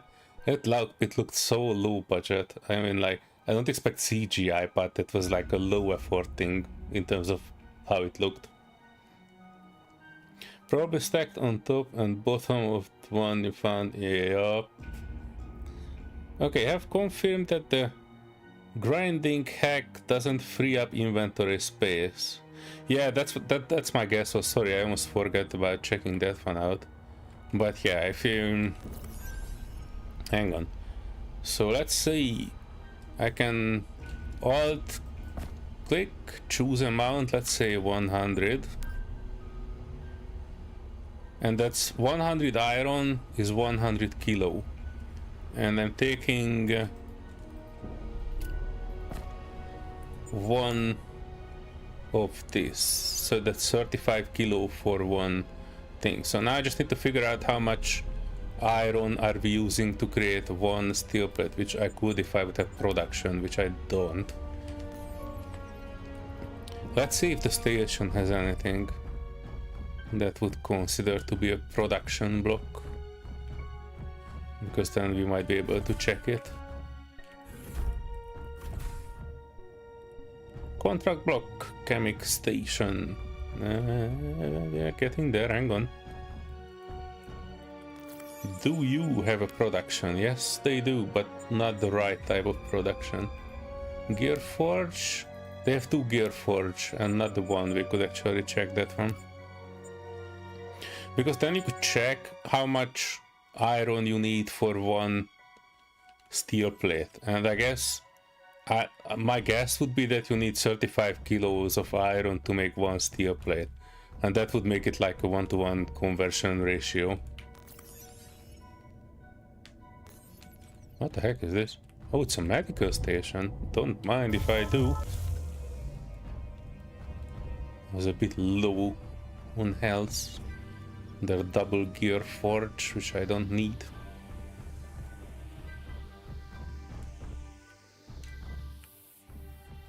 Is this going down? Oh, look at that. More free stuff. Oh, there's no free stuff. No free stuff in chemic station. Battery, battery, battery. This one also has reactors with 7,000 kilos of uranium in it. I'm pretty sure they are covered up, because you can't grind anything, so I would be surprised if the entry points for the reactors would be accessible. No loot. Stingy loot, Marek. Stingy loot. I need more loot in my looter shooter game. No, this is technically not a looter shooter, but you can loot and shoot. It's just nothing to loot. I want random loot in these containers.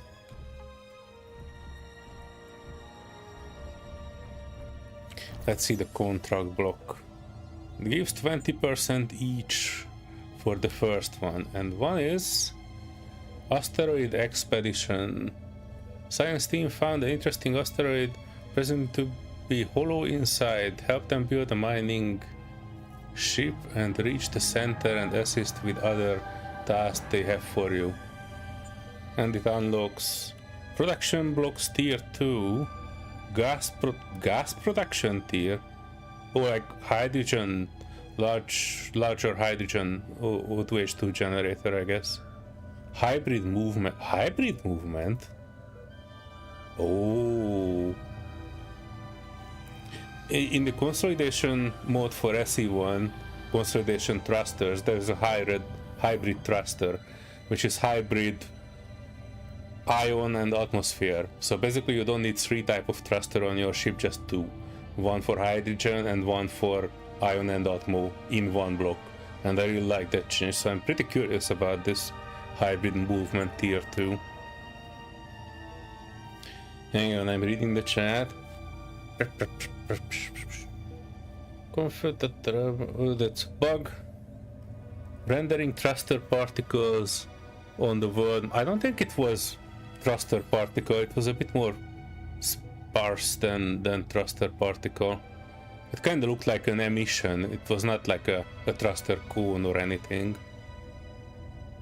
I think it was intentional, like a mass coronal ejection or something like that. It wasn't like curving around or anything. It is just like ejecting some fiery stuff from the bottom of it, as you would normally do. Oh, what? Hang on. Unknown Olivara. Is it like a new thing? Or I think it's a station. Heck to the yeah. Once we finish with Chemic, we can explore a new station. I don't think this will be like a new planet here, but from what I have seen in the admin console, there will be like at least 8 planets in this system and a bunch of other stuff. One up here, I think, will have something called Disappointment Point or Disappointment Station or something like that. Okay. Hang on, what else we have here? Sabotage. There's a renegade hideout somewhere in the asteroid field. Locate and neutralize the hideout by getting rid of their power generation systems. Oh, this sounds much more exciting than the other one. I take this one. There are no guns here, so I guess we are shooting with hopes and prayers and other non-visible things.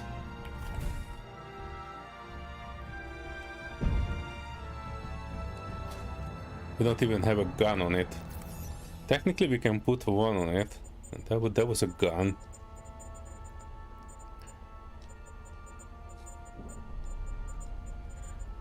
There you go. Gatling cannon, no functionality. So yeah, we can put it on, but we're loading it with thoughts and prayers.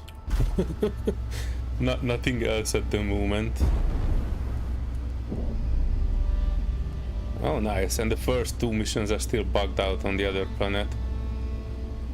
I don't mind them actually because I don't have a GPS for my base, but it's visible from both of those GPS points. Hybrid movement could also be gyro thruster. Thanks for ruining the fun, Paddy. I was hoping for hybrid propulsion, not combined gyro and thruster. That is not even half as exciting as a combined thruster. But you are right. Unfortunately. Grudgingly, I have to admit that you are right. Because they were demoing it in the SE2 modding that you can make a combined functionality mod. Like thruster combined with a gyro. So, sadly, you are absolutely right.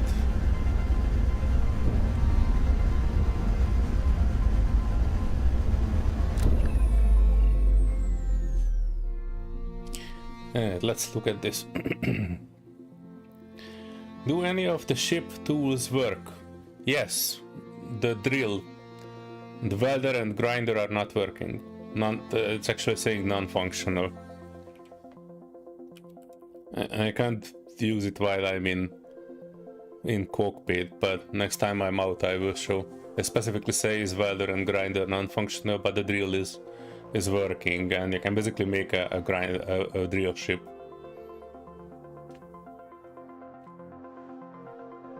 Not been watching spoilers. This entire thing is a spoiler, Paddy. My entire stream is a spoiler. But yeah, I don't think there are too many other things in this. So like contract blocks on the desert planet, you can complete it to 100%. And maybe that station that you saw on the map, like this one, maybe this one, but I don't think there's anything else on here. So what I guess what we can do is, I think one of the story missions, I'm not sure if I can trigger it because my first global missions there are stuck, but I know that there's a large grid ship stuck somewhere on the desert planet. And I guess one of the story missions is to fix that one up, but I didn't get there. So I don't know, maybe if it would like trigger when I'm getting into the atmosphere of the other planet.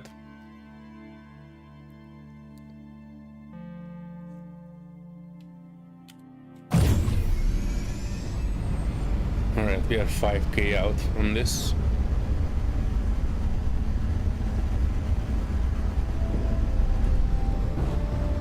Oh no, don't tell Paddy he's right. I guess he suspects it, so it's not much of a surprise. Even if he doesn't know why. Active contract of 1 kilometer. Also, you probably noticed that my thruster flames are kind of disappeared. That's a bug ever since they made vertical slides 2. Or at least that's when I see it first.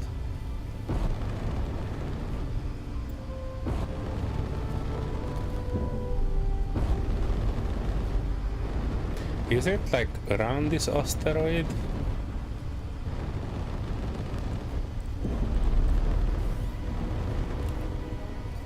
Kind of saw a hole in it somewhere. But we are specifically looking for a structure that we need to sabotage.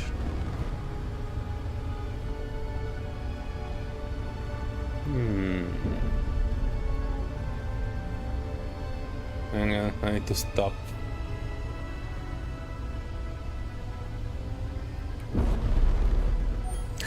Fuck me, no. That was a bit close. There's a ship movement is a bit strange in SE2, I must admit. It's kind of when you are turning with this new turning system, it basically transfers your momentum. So if you're turning with the ship, it basically turns your movement to that direction. A couple of times that was one of the reasons I was smashing into various things.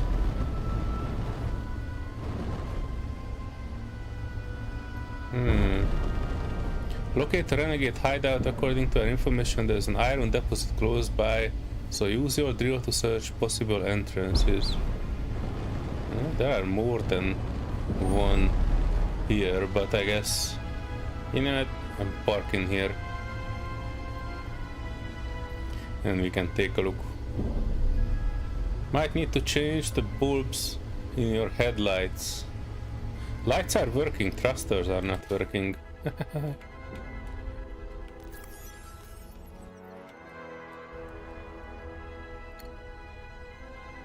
Alright, so they said it's next to one of the iron things. There's 100 meter. Oh, we are inside. Hang on. And it's definitely iron. Ah, wait, there's a hole next to the iron. Oh, tricky. I like this mission already. Ah, look at this.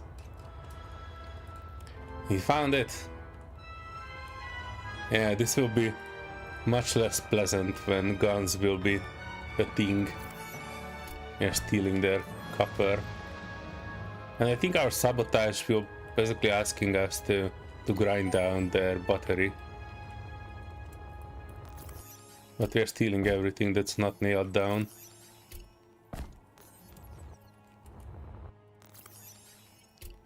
Heck yeah. Parts. We needed that.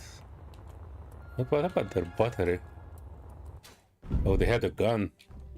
No. We are not doing that here. Oh yeah, this is another bug that was reported today on the stream discussions. That you need to be like licking the block to actually grind it.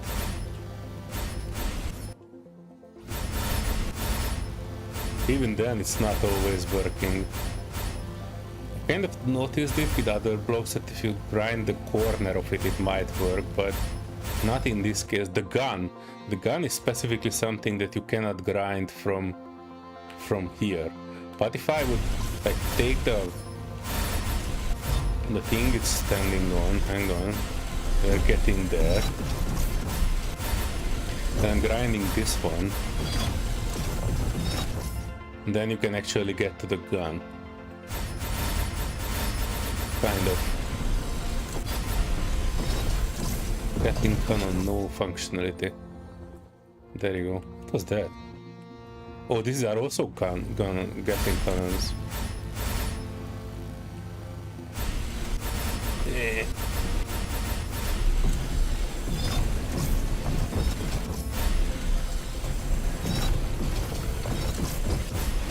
Missing a lot of turrets and warheads. Yeah, don't give them ideas. Let's just be happy that our first encounter inside an enemy base doesn't involve any nasty stuff. Did I take the things from this? Yes, I did. This one I need to open still. Christmas loot. What the hell? It has a door. Oh, oh! Look at this! I love it. I didn't even know this. So basically, you see these 3 containers here, but you don't see the door. This is very well done. I am super impressed by this. A secret entrance inside the a container. Huh. Not sure why the grinder sounds like a torch when grinding metal. I don't know. Oh, look at that. They even have like an entire operation in there. This is absolutely fantastic. I love this. Hang on. Narrow sliding door. Door not functional. Is it though?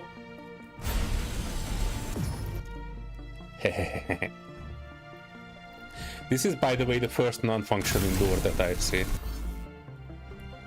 And it's not functional even if you're welding it back up. But it's open. Open and non-functional instead of closed.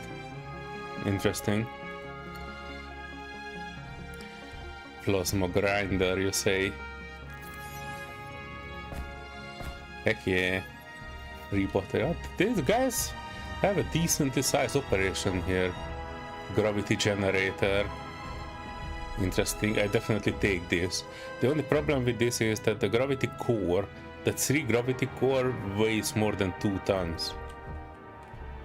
Hang on, I kind of need to get out a little bit. I'll be back, but my inventory is getting full and I can't take the things. Can't take the things if I don't have space.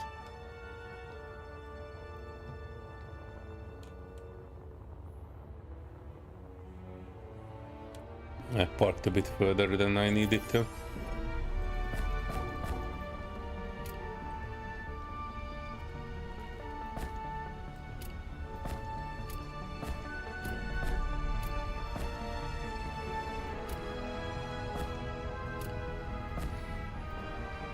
Okay, Paddy, we have to move our location now that I found it. Ha ha ha. There is no escape from me in this game. No escape.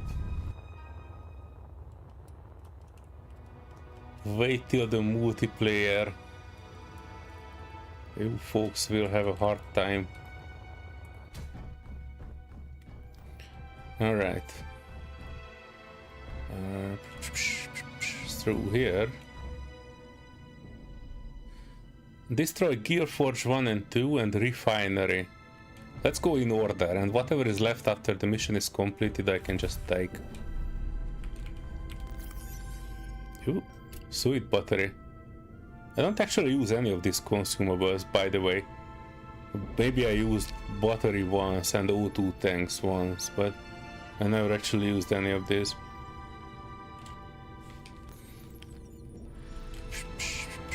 Battery. Oh, survival kit. Don't mind if I do.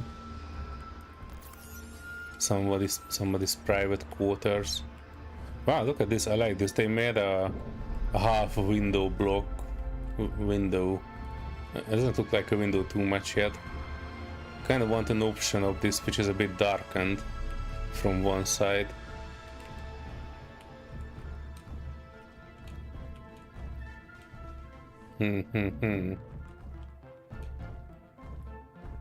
Let's go up here. Top of the gravity. More bunk beds. Tell me, Neil, you or Paddy are taking the bottom bunk in your arrangement.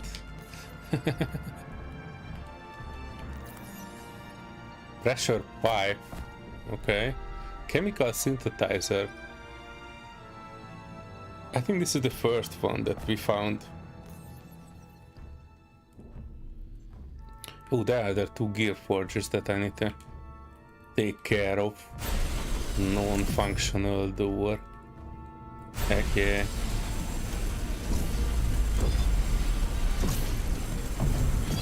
Looks like a cozy crater, yeah. I would definitely go for this one. Hang on. Objective completed. Heck yeah, it wasn't easy. I was not able to target. I have an issue finding the grinding point for it.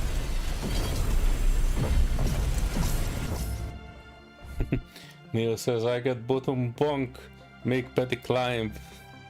But nice, they have bunk beds. Actually, you can make your bunk beds now. You don't need to make it as one block. To destroy a refinery, which we have not seen yet. Did we? Oh no, that's a shower. Non-functional door. Inventory full. Uh-oh, inventory full, but that's the refinery. Oh, this is fancy. I absolutely love this mission for so many reasons. There's no way out, isn't it? Trying to check if I do a bit of a trolling out here. Ah, that's what I expected. This is fantastic design. Whoever made this POI, I am giving them a gold medal for it. It is well designed. The very end will take you out to where you came in. Everything is good about this. Except that I don't have enough space on me.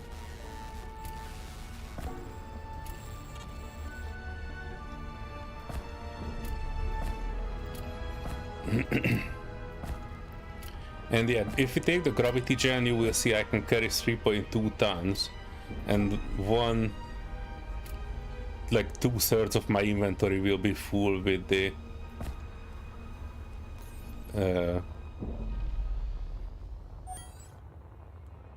with just the gravity components. I have no idea why they are so heavy. Hang on, let's see if I can find my way back. Probably not though. I know that this leads there, but I completely lost wherever the heck we came out. And I don't see it.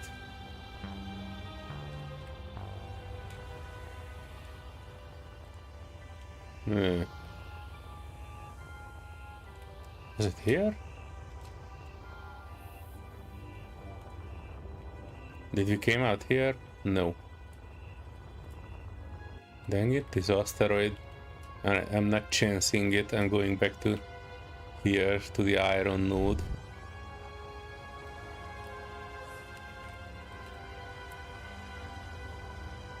I have a drill, yes, but I don't know where to drill.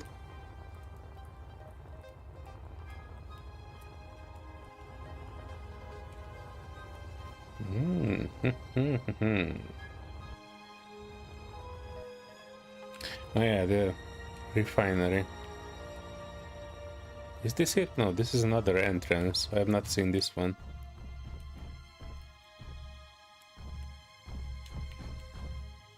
Oh, look at this. This is also a hidden entrance. This is like a half block entrance. I've not even seen this one. This is very tricky. That very well made. I like this. This is like the best POI I have seen so far. Hang on, did I go? No, this is the other end. What the heck? Why did I go down in there? It was not here, I know, because... Or was it? Hang on. Was it here? No, that's their toilet. That's the captain's quarters. I think I went this way.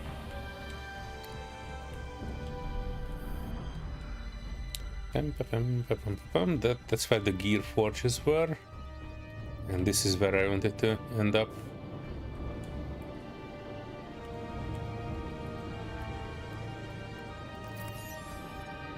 Silver rod.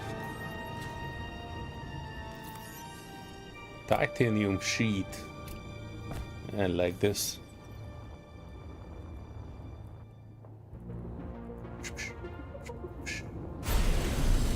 Come here.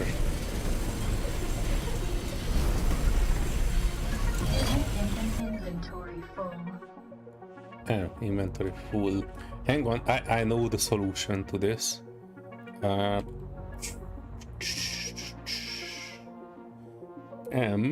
GPS. Add the GPS marker. Exit. Yes. And this should add the marker wherever the heck I am, so I will find my way back in. Oh, the exit was right next to where we went down. Okay. No, I know, I just flew past it when we came in here. I know it was close, but I thought it's somewhere out here. It wasn't.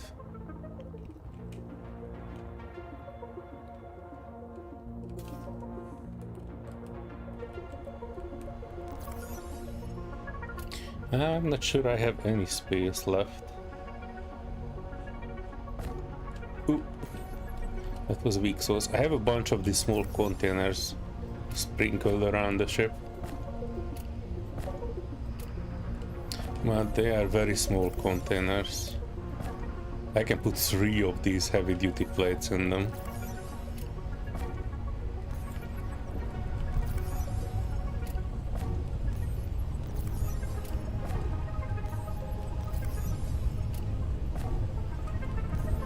And there are a few more on this side, I think. Heck yeah.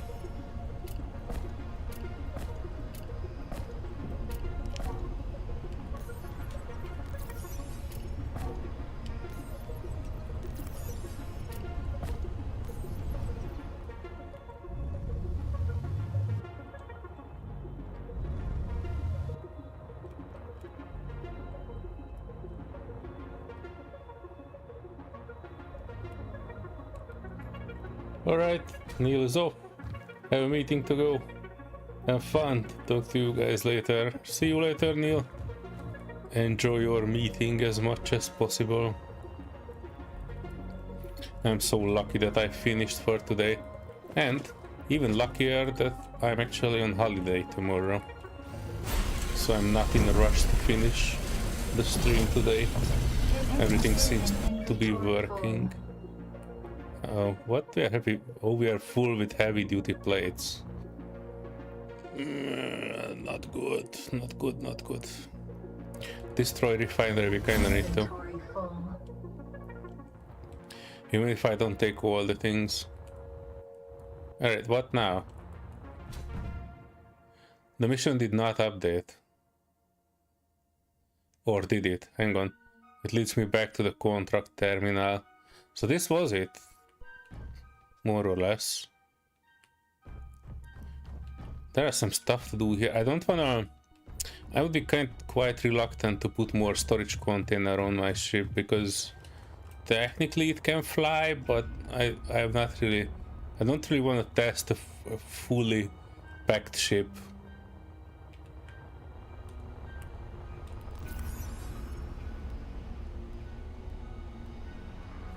Yeah, the connector might have a bunch of storage, so instead of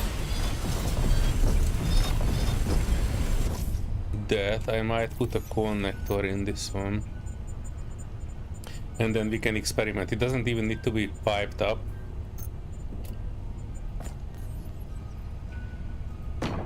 I would be just happy to have this. Construction, component and parts. Inventory full. Inventory full.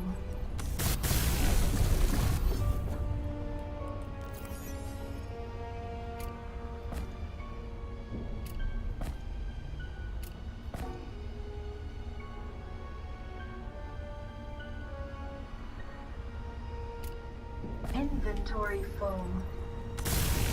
That sweet lady is still depressive. Inventory full. Electronic parts.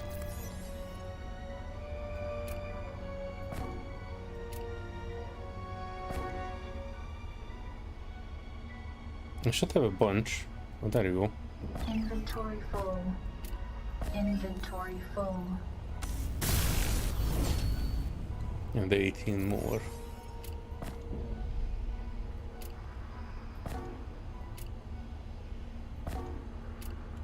Inventory full.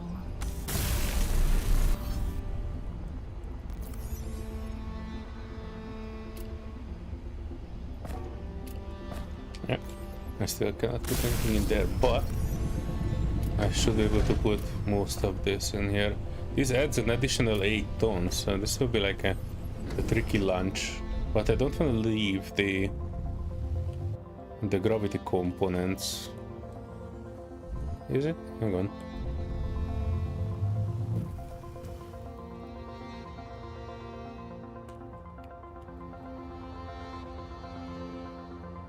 I don't want to leave the gravity components if I don't have to. I'm not picking up the heavy things, we don't need those. But I want to take at least the gravity components from the gravity gen. You can keep the bong beds, Paddy.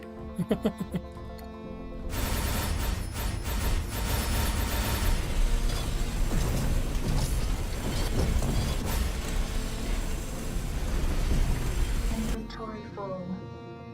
Are you kidding me? Look at how big this is. Damn. Hang on. I don't think I need the heavy duty plate, so I'm taking that. Taking this one. Inventory full.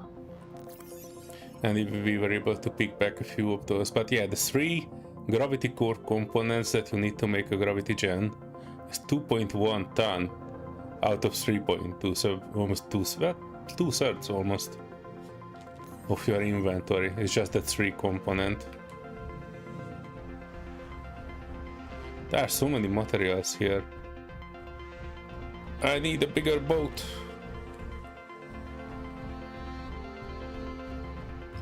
I saved this GPS here. If we need to build something in the neighborhood, I might come back here for materials. This is actually refreshing because I remember seeing one of the help them build a station type of missions, and if you damaged it, it basically cancels the mission.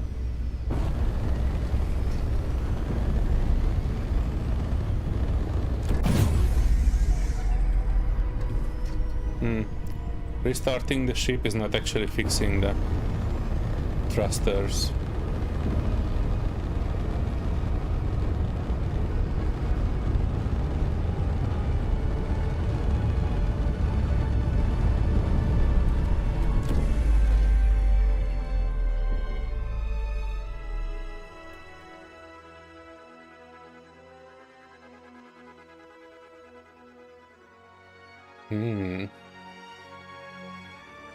I wonder what that black spot is. I'm kind of hoping that it's kind of like ice or similar.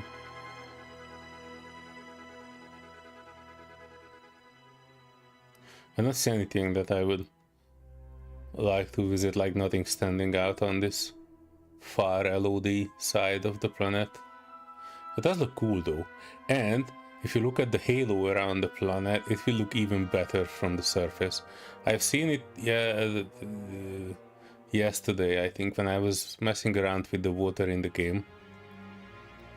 That if you go down there, everything is like this teal colored, tan colored sky and skybox. And if you go down there, the sun is actually looking blue. I mean, not the red star, but the other one, the yellow one.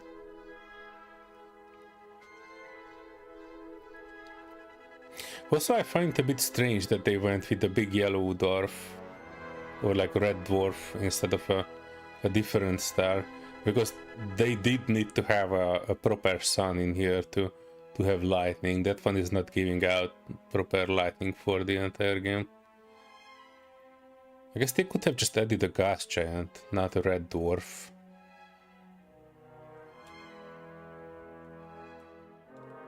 Yeah, we will probably land somewhere around there just to check that ink spot down there.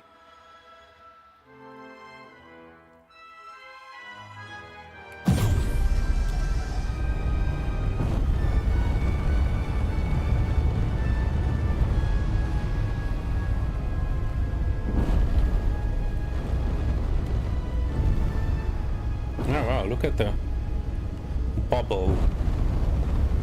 Looks very cool. Yeah, I don't have enough thrust to go sideways in any capacity, unfortunately.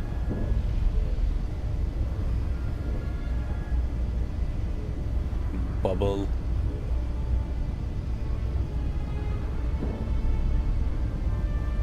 Atlas Nemesis Galacticus, welcome back.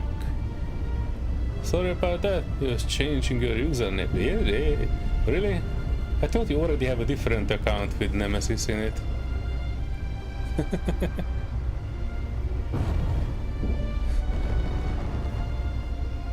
Hang on, I need to stop my ship. We are drifting around. And drifting is illegal now. Just before stream I was reading it in the news that Japan is banning drifting. They consider it a dangerous, reckless driving.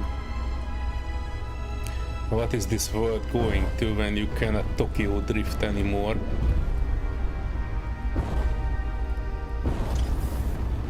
Boop.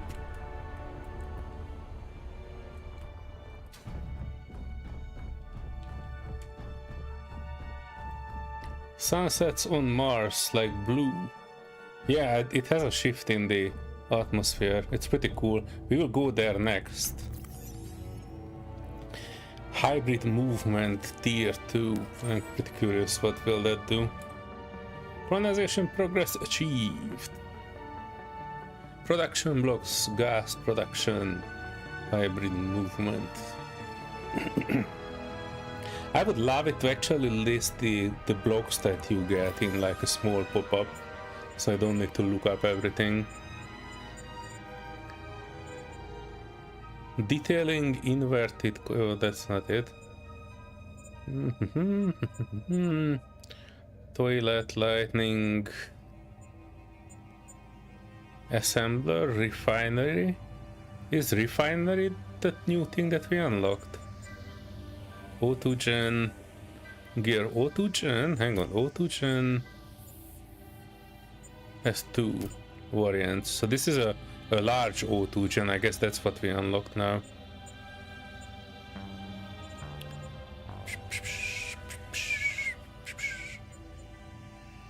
There's no hybrid thrusters here, but if I go to...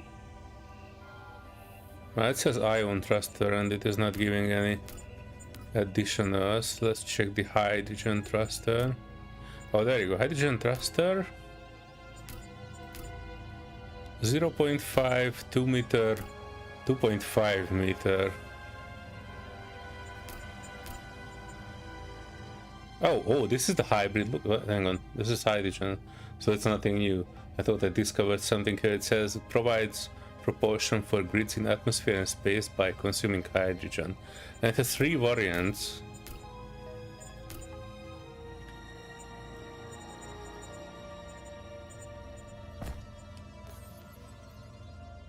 Yeah, I can't build here, but when we are down at the planet, we will take a look. I'm quite curious. And it is not giving us too much details on it. Hang on. To be honest, messed up astronomy is getting around the fact that they want a day-night cycle, but everything needs to be static. Huh, interesting. Which means you need a center of a solar system star, but it needs to not emit too much light. Yeah, that's why they could have just make the normal center of solar system the normal star and make the red giant kind of like an additional planet that you cannot travel to, but it might have like a moon or a space station around it. That would make more sense to me than having a center of a star which is not actually working and you have another one. Although I guess they were marketing it as a dual star solar system, right? Maybe I'm wrong, but I kind of remember reading about dual stars or 2 stars. I guess one is the center one and the one that is actually giving light. They were really trying to turn themselves into a pretzel to explain the technicalities in in-game lore point of view. It's a bit unrealistic to have the center of the solar system be such a low mass star with much higher mass star overlapping it instead of vice versa, but it's the best they could really do. Orbiting, not overlapping. Yeah, yeah, it's a bit strange, but I guess it is what it is. Someone was really married to the idea of that big red thing in the middle. I guess it will have some story reasons later on too. Realism is not at that part of the game, it seems, but at another. No, that's alright. I am not too problematic about it. Oh, this one looks like an asteroid too, is it? Hang on. Ancient asteroid expedition. Oh, so it's not actually a planetary landing thing. But I'm pretty sure after we did this, we will have some more things to do planet side. It says restoration tier 2, so large grid med bay, large grid gyro, and grid control tier 2. That looks like a landing gear. We can already build landing gears. Is it just giving us the larger version of this?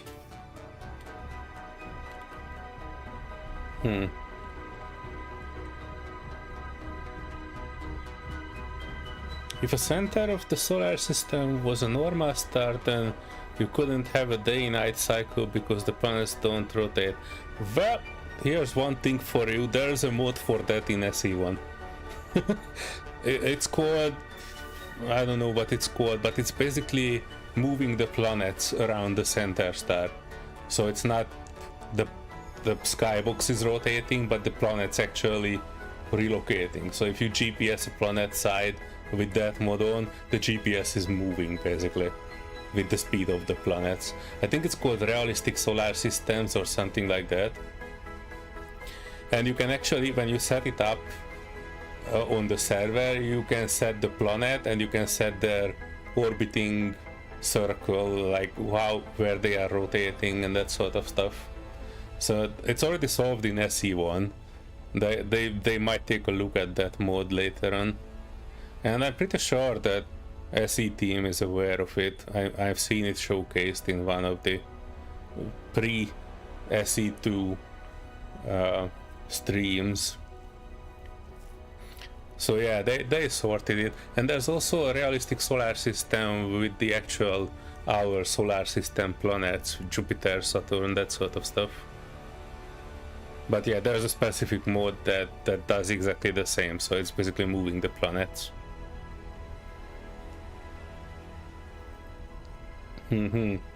Whoop whoop. Yay, Paddy. You can now enjoy the same fantastic things.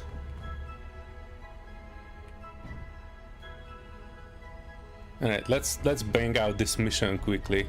I don't have too much expectation, but I want to get to the planet surface at one point. 30 kilometers. I am very thankful for this. I didn't really like traveling 120 kilometers for a mission.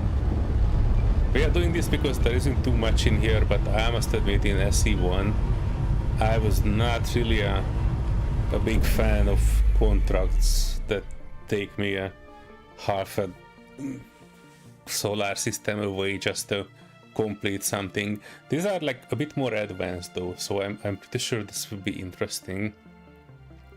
These are just the first contracts, and I already found some that were much more detailed than anything in SE1. A couple of vertical slices later, we will have NPCs that are walking around, hopefully, and all that. So I'm pretty sure it will be more interesting later on, and guns that will shoot back and such. By the time this game will be at full release, it will have a lot of interesting stuff, and I would say it will have a lot of stuff that is a mod in SE1. I would be super surprised if they wouldn't adopt some of the mods.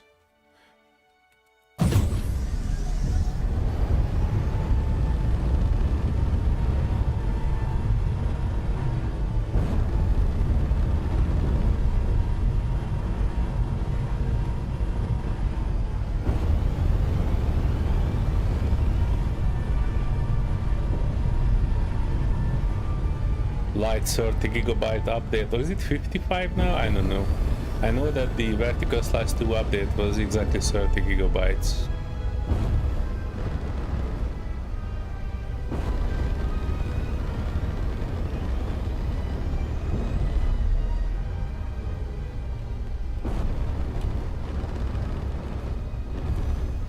And this is where we need to navigate ourselves.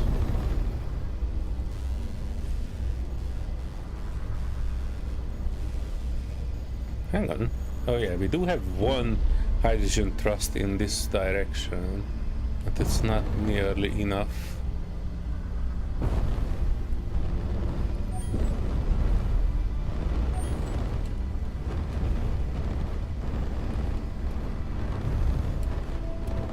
Even though the UI is off, I hear the notifications for ore detection. Ah.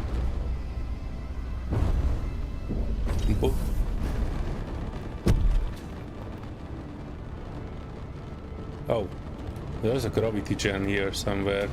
If I switch off the thrusters, I'm falling off. Alright, what do we have here?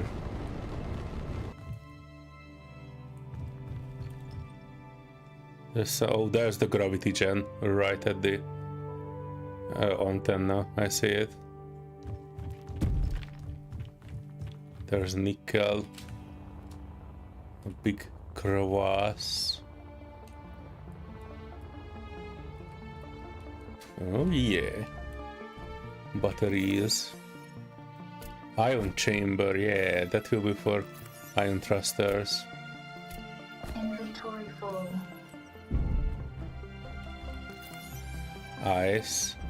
Heck yeah, and it goes even further down, but I'm not going here because I probably will need to anyway. Let me offload the things that are pulling my pockets down.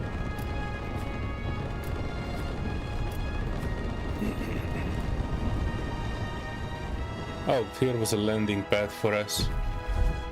Awesome. Nice, we're taking that.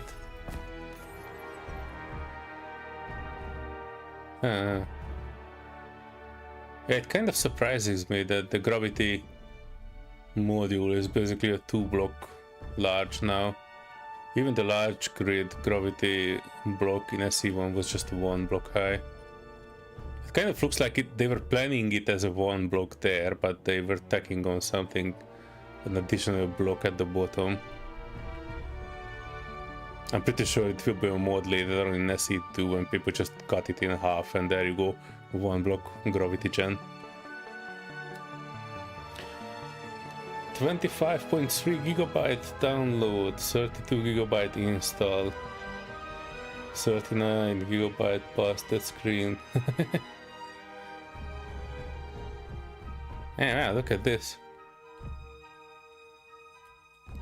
Finish construction of the mining ship. Oh jeez, look, this is such an ugly ass bowl ship. Like all the other starter ships, the only thing it's good for is grinding it down for ports. What do I need for it? Steel, plate, wire or iron. Oh, there you go. Parts that cannot be done are compressor, but I know they are in supply. Ion thruster and ion chamber cannot be constructed. Cool, we have a bunch of those too, I think. And another one of this. So basically 3 what? Hang on. 2 drills.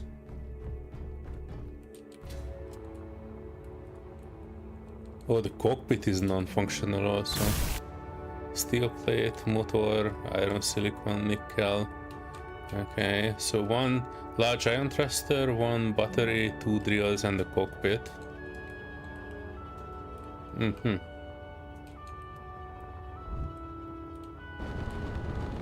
I do like that big bowl in the background.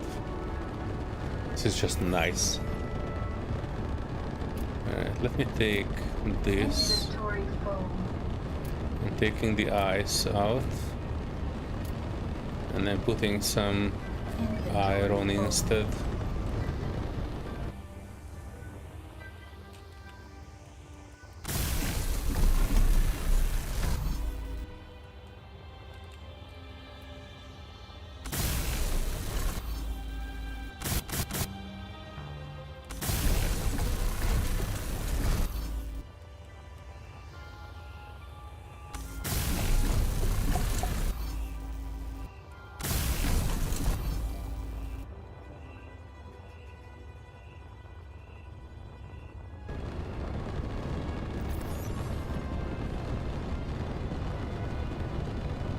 Compressor, I think that's the one we need. Electronic parts, we need that too. I don't think we need motor, but I might be wrong. Construction component we might need. Ion chamber we definitely need. More compressor.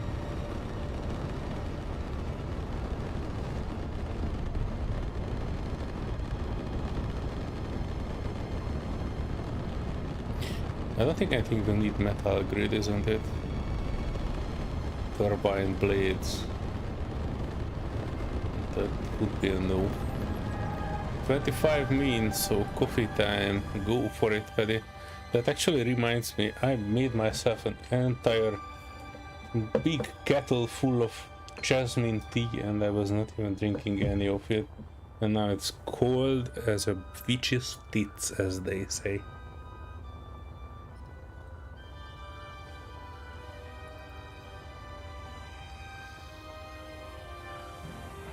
Oh yeah, completely cold. But luckily for everyone involved, jasmine tea is good even when it's cold.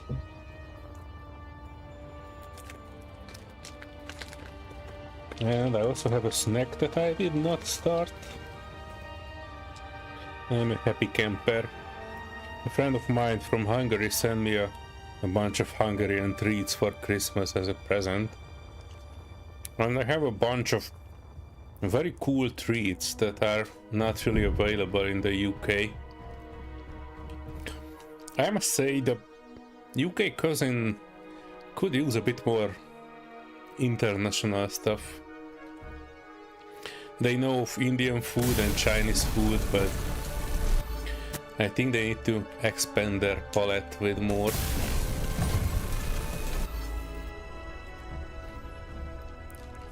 What the snack that I'm eating right now is basically a honey infused biscuit with chocolate in it.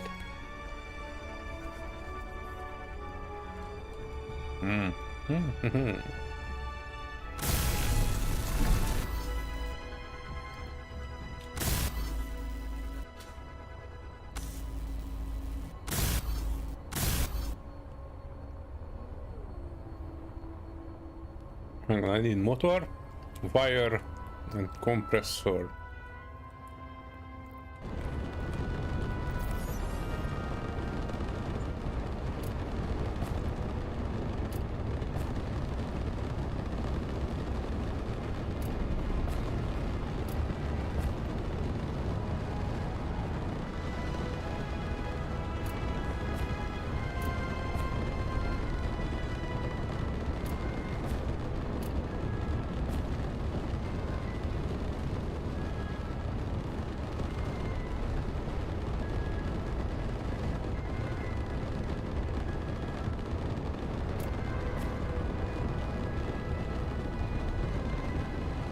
I need more compressor.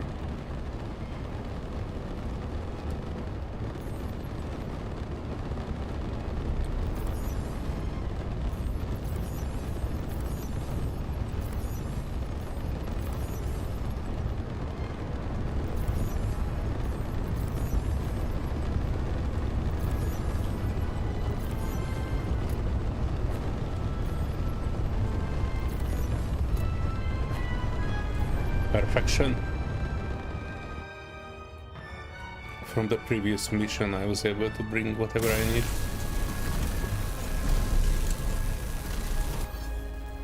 One drill done.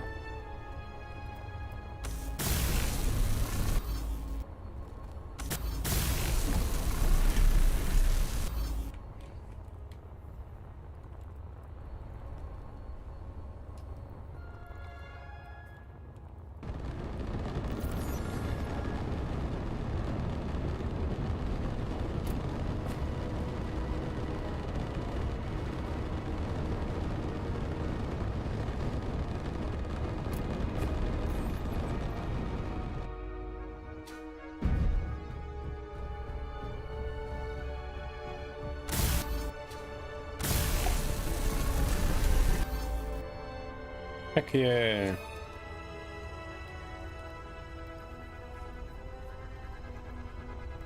Excavate into the asteroid to reach the anomaly. Huh.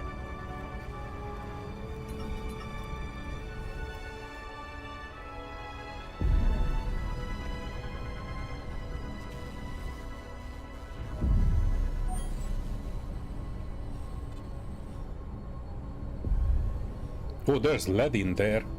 Definitely grabbing that.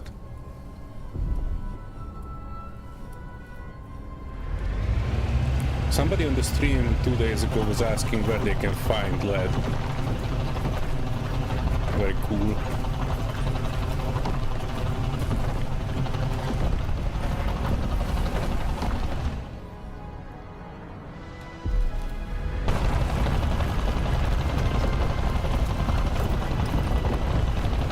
Taking a bunch of these.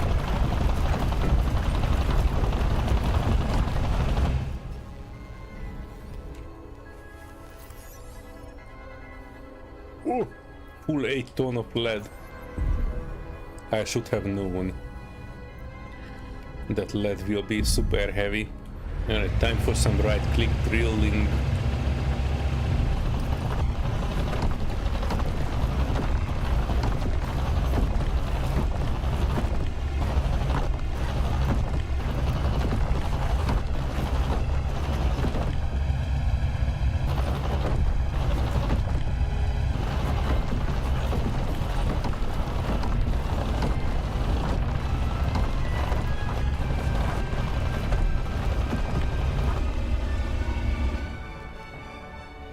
Oh. Reach the nearby anomaly. Not gonna lie, there isn't anything anomalous about this.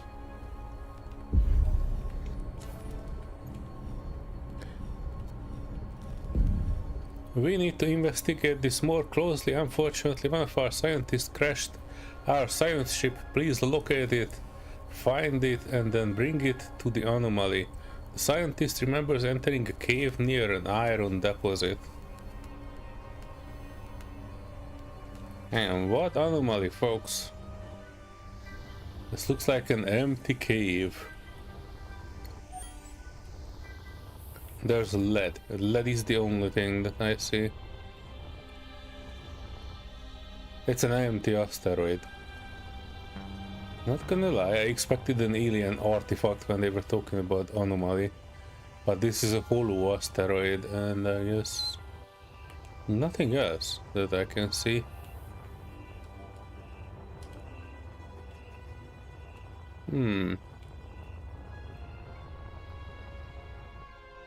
If it would be uranium, I would be okay with it. There's gold, 200 meters, and there's a bunch of other materials, but nothing extraordinary, like chromium or something similar. Alright, I dig the hole here. Let me do a GPS here.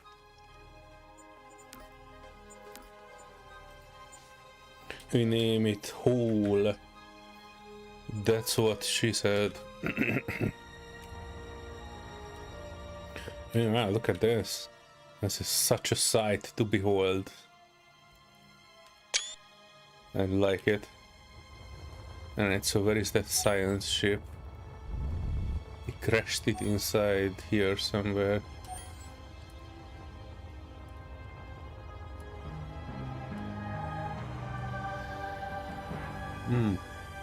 Near an iron deposit. If I need to fix that one up too, I'm gonna craft an iron whip out of ore. And we will start whipping scientists. Look at this ding dong. He flew straight in there. What is this? Half a landing gear. Fix cockpit, okay.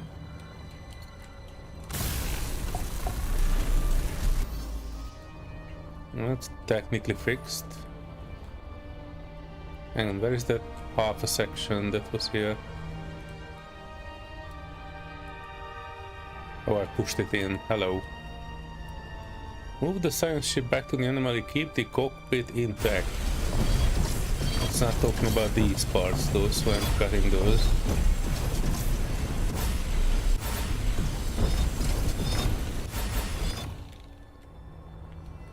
Stop moving, boy.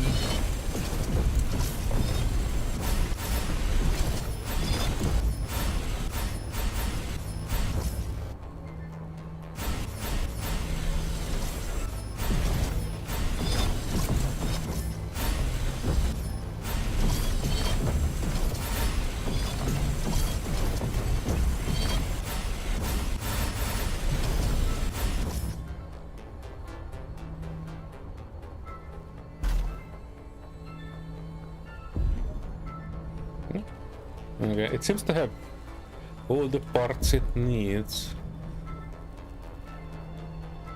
I just have no idea which hole I came in. This looks like a hole. Let's continue there. Oops.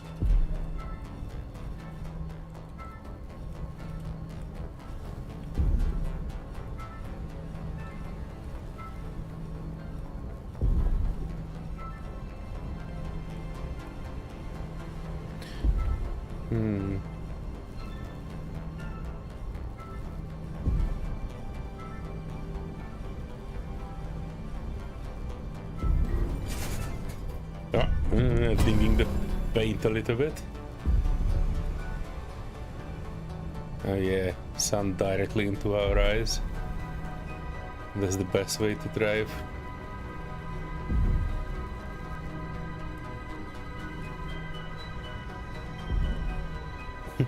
I like that our cockpit is still cracked and missing large chunks of it, but it's technically functional.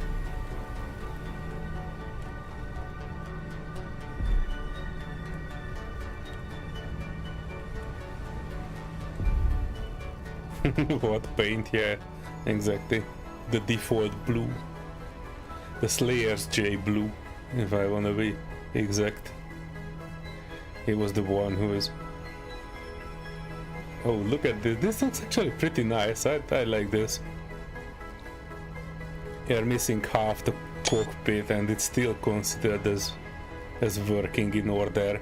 I like these partial blocks. The deformation and the breaking of blocks in SE2 is...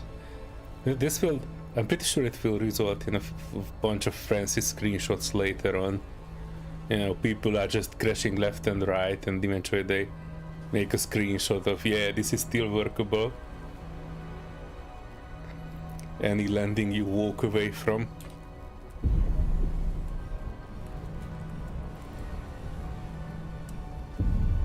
They still need to have a lot of work with that though, because I kind of remember seeing people crashing into planets and it was a gigantic leg spike and then the whole ship disintegrated instead of having anything. Alright, oh, kind of hurt that one. And we are here. Update me, mission control. Return to contract terminal to complete contract. We could do that. Technically this was the contract, but I want to see... Don't mind the paint. Please tell me that's not airtight still.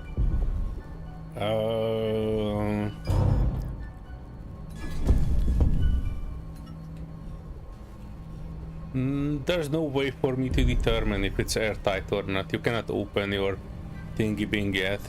And the oxygen is... I don't think oxygen is being used.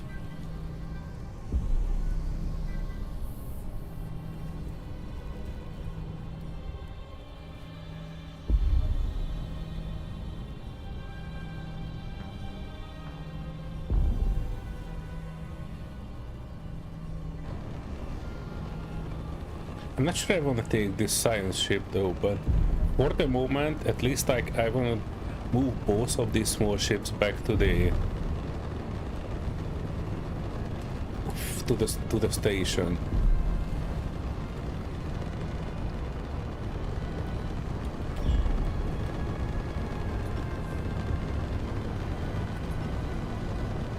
Hello? I pressed P. Oh, it's not parking because it's not technically my ship, isn't it? Hang on. Let me see if I can manipulate at least the landing gear.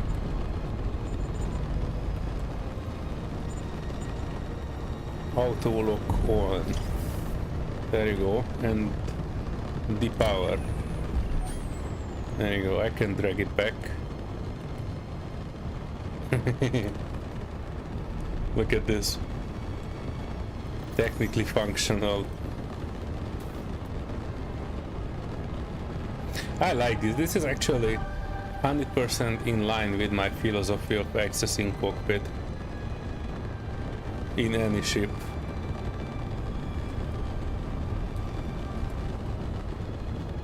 And I'm locking the other ship as well here. Also, I probably wanted to look around to see if there's any container that I have not seen yet.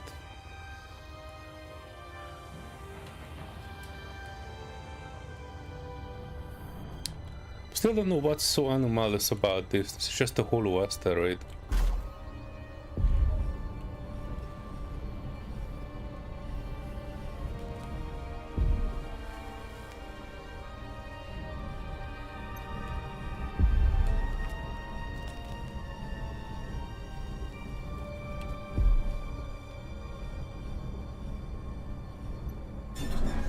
Oh, ding.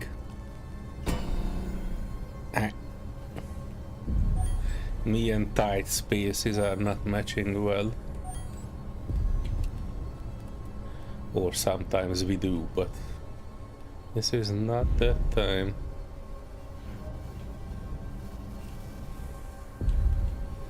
And this one can sit on the top. Or on the wing even.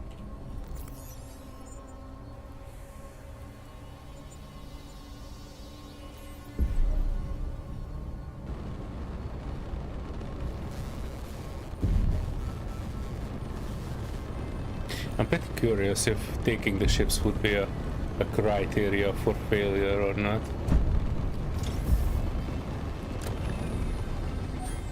Alright, so that is depowered. We are good. Let's look around here.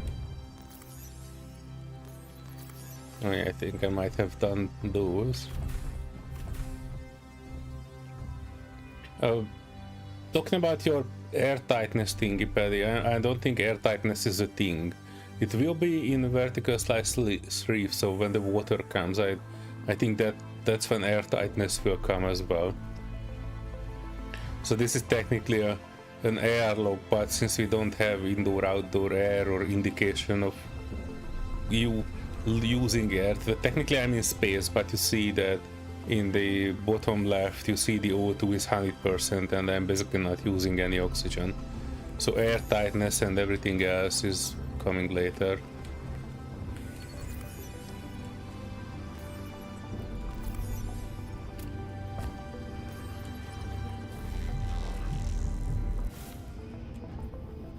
Oh yeah, this is interesting. Okay, now I see the point.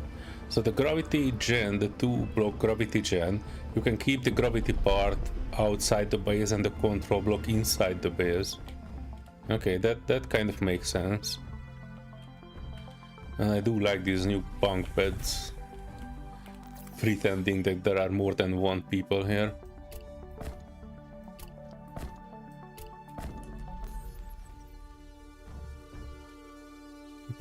I so wanna make a computer mod for SE2 this weekend even.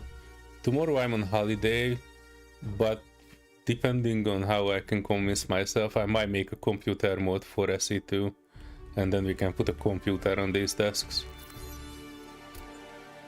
I kind of want to get back into 3D modeling and doing stuff. I bought a recent tutorial series from 3DX. If any of you folks familiar with game development, the name 3DX probably rings a bell. He's a dude who is making a lot of stylized materials for Substance Painter, and he recently came out with a course which is something that I was asking him for several years now. Something that would be Blender, Substance Painter, and Unreal Engine. And he made a specific course about designing a dungeon interior environment from sketch, modeling in Blender, texturing in Substance Painter, and building it in Unreal.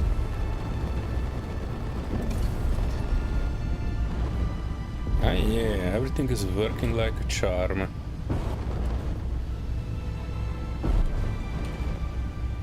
Our momentum might be... Oh, holy hell! Holy shit, okay, hang on. Our dampening is on, but going straight with that ship on the wing is... I don't think it will work. Hang on. I'm pressing forward and the entire ship is just rotating like this.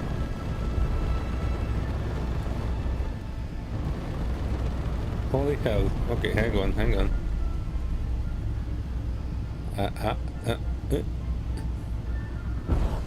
Hang on, this is not me controlling, by the way.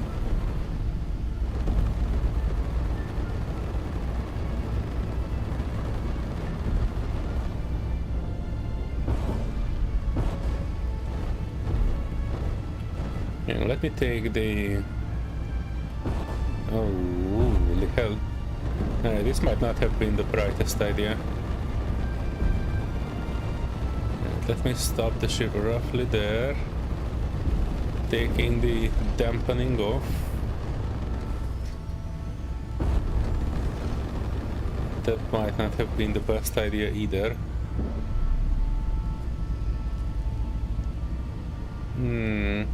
Hang on. We need to stabilize. You have blast off. Nice. Not another Commodore 64. Hang on. By the way, you are doing the missions and you are pretty sure that you were right. It's moving the time of day with story progress, at least in the tutorial. Really interesting. I was not actually progressing the story, so you might be right, but if you are right, you are probably just there for the tutorial.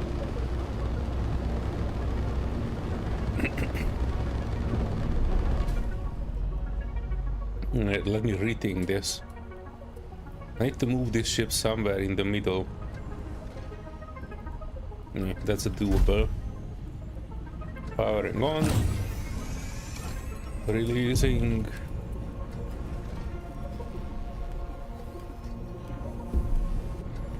Parking it on top as a hat.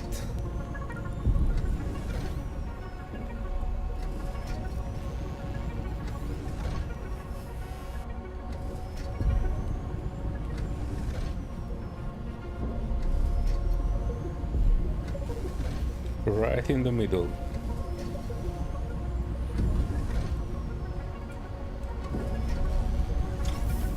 Nope. I wonder though, how separate grids work? Do I need to depower this like in SE1? Otherwise it will like fire thrusters in the opposite direction.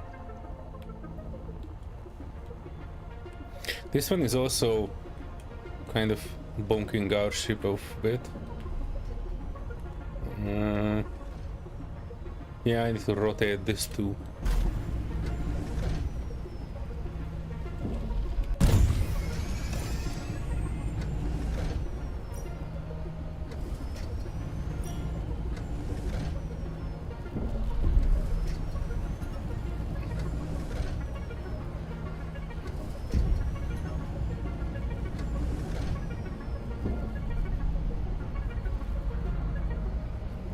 Hello, landing gear.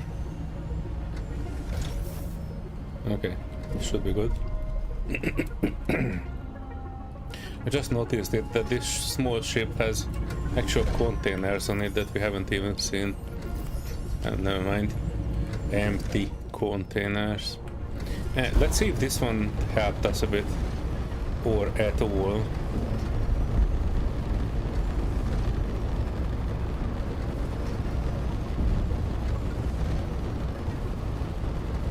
our first agglomeration.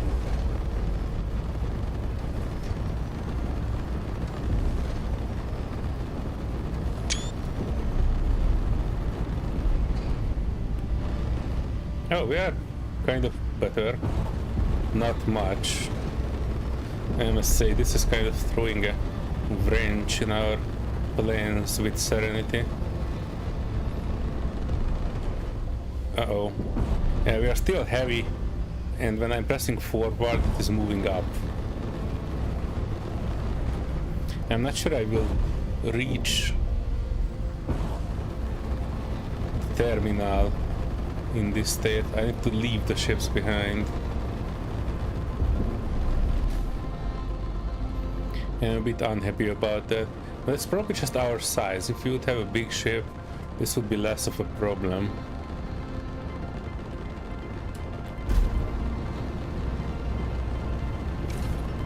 But yeah, I need to leave these somewhere on the platform. Unfortunately, it's either grinding it down or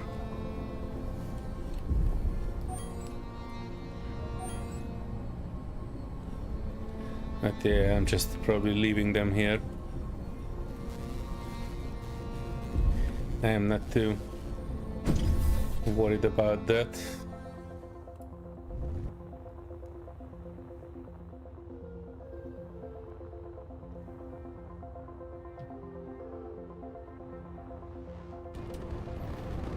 I don't particularly like the starter ships, so this is not much of a problem. I'm not feeling any heartache about it. It's more like, you know, I'm getting more immersed in SE2, and it also comes with the default mindset of playing Space Engineers in general, which is steal everything that is not nailed down. If I need the ion thrusters, I might come back here later. I assume the asteroid will be here, so my waypoint is here, so we should be good. But yeah, this is surprising. I kind of expected my ship to be able to drag all of these around, but attaching them to your ship is modifying your center of mass in such a way that you can no longer have a solid flight.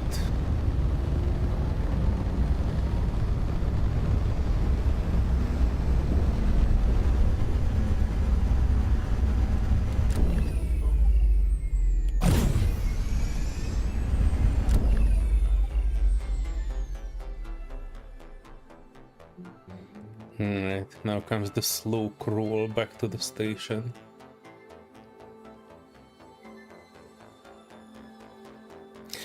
I'm pretty sure Serenity will not be happy for these gravity changes. We both have a similar play style. We like to steal all the shape that we can.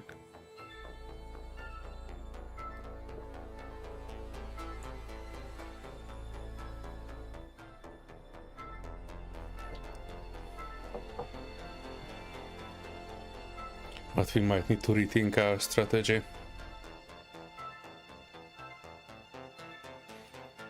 I have not expected the stealing to be this impactful.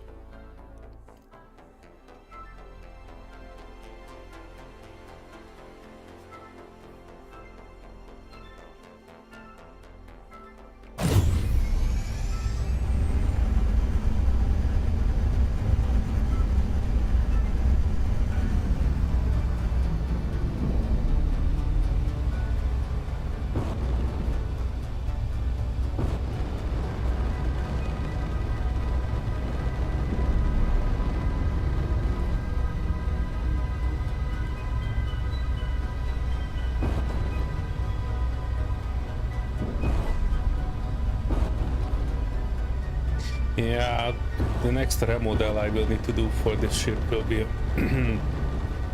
more significant sideways thrust. Because right now it is very poo-poo. I go ahead and stop fairly well now, but sideways thrust is definitely something I don't have enough of. I mean, all things considered, that I was just cobbling a few thrusters around when I was making it the first time. All things considered, it's not too bad, and the ship is balanced enough unless I'm, towing something. Should be good. But regardless, that needs to change.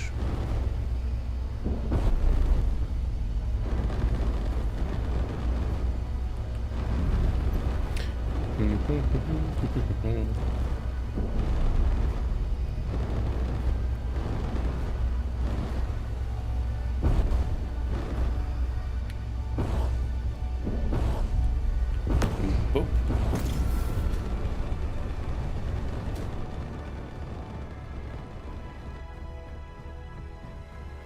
Default blue. What else? I do hope when they will add more material textures later on, like part textures, they will also rework some of the stations, so they will not go with the default armor texture. Alright, let's get our bag. Colonization progress achieved. Restoration gyro and grid. Let me look at it.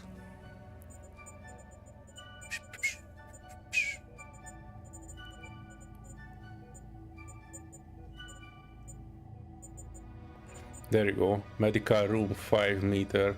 Ooh, it needs 20 compressors. What the? Chemical synthesizer.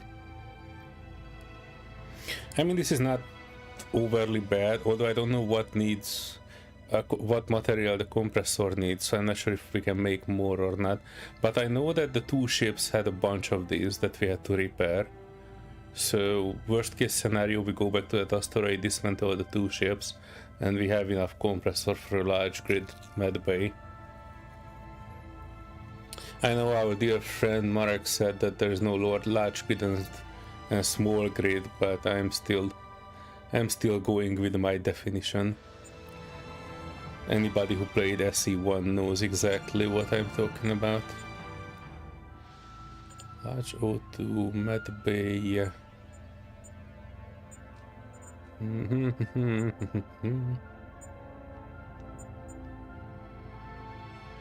Well, there no functionality has a 3.5 and a 4 meter variant, so this is basically a larger welder. Not much difference though. This one says 4 meter, the other is 3.5 meter. So technically the 4 prong variant is just half a meter larger than the other. It's the same with the welder, I mean the grinder. These look almost identical, isn't it? No, hang on. This one has 2 blades. Same size difference, but 2 different things. Right, when we go down to the planet, I am checking these blocks and how they look, at least in the planner. Right, let's look into our next batch. Interesting, we only have 2 missions this time. Uranium mine accident, okay, that's not planet side. Hydrogen production facility. Location space, so we're not going planet side yet. I'm halfway tempted to just go down to planet in my backpack S and not doing anything. Logistics tier 2. Is that a large grid container? Atmospheric thrust tier 2. We already have small and large atmospheric thrusters, so what the heck are those? Ore detector large grid. Communication tier 2. Okay. Let's check out the uranium mine. Not like we would specifically need it, but... You know what? It was 2 missions here because I'm guessing the 3rd mission will be to go down to planet side. So let's bang out these 2.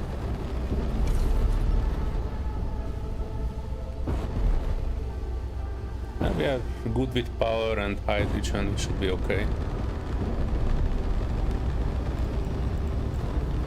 Active contract 40 kilometer.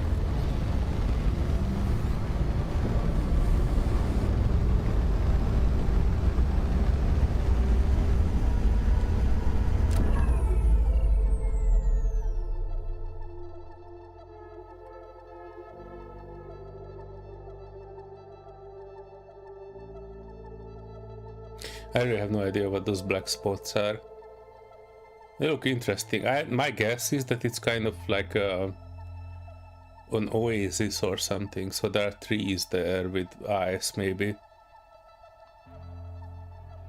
But I'll be honest, the rest of the planet looks pretty unremarkable.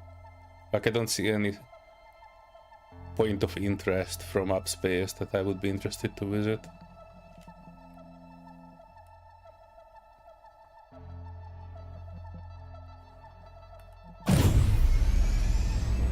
We're not even going towards the contract. Hang on. Course correction needed.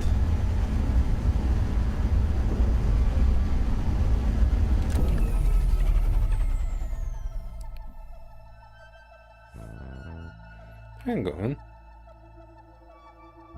Oh, there's a POI 5 kilometer out. Hang on. Hold the horses. I wanted to check out that because we have not seen any POI near the desert planet, as far as I know. On the way back we might swing by that asteroid as well. It looks broken up and different color in the inner pieces. I'm kind of curious if that's just graphical or there's something there too.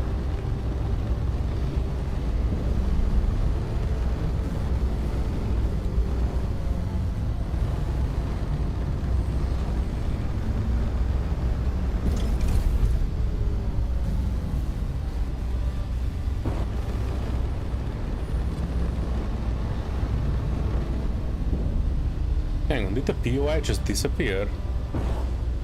I no longer see the marker for it. Yeah, let me try stopping the ship if I can.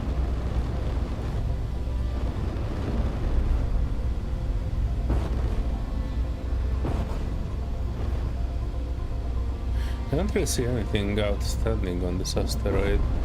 Our detector is not detecting anything either.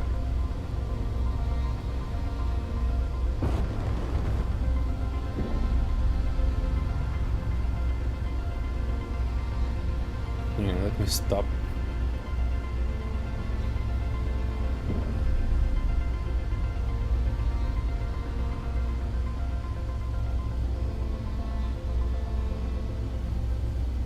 If I know which direction I should be going, hang on.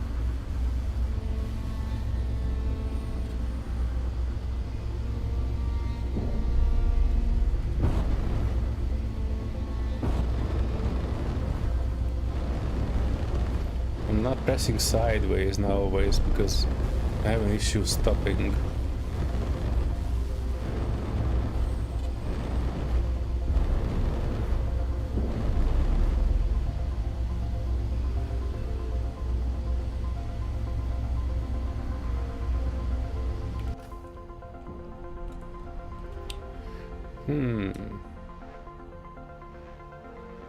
Ship is kind of trying to move away from me. Should be enough for me to look into it though. There are no ores in here and no POI.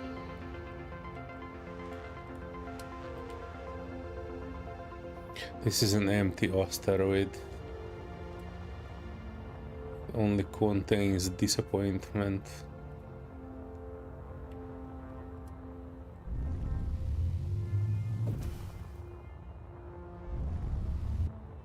But it would be a nice place for a base. This view I wouldn't mind.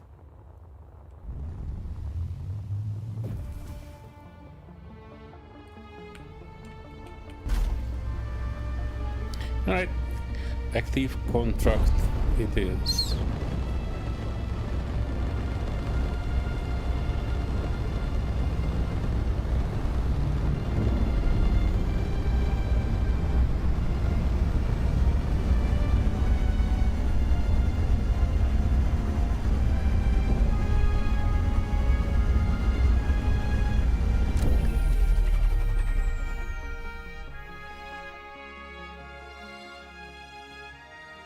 for some cruising and snacks.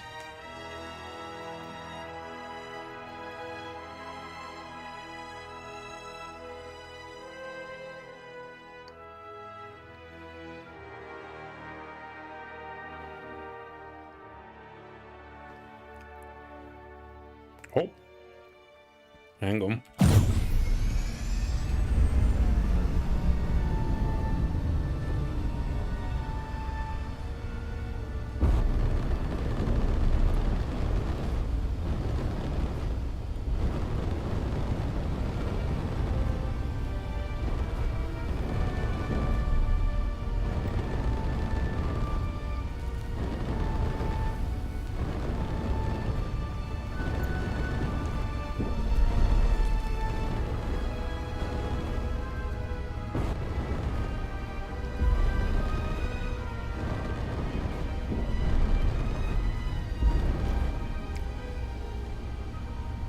They even have a fancy schmancy landing pad.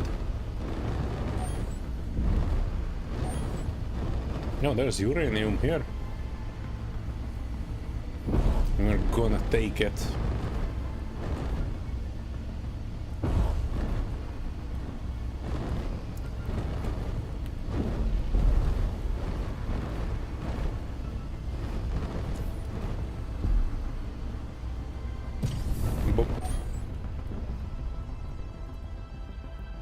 Hang on, which way is up?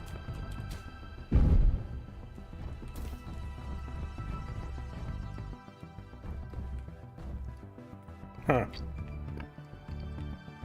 I must say the shape of the asteroids are pretty cool in this game. It would be interesting to know how they did the random shape asteroid plus POI. It's probably like they generated random asteroids and then they built the POI, and the asteroid is basically part of the POI.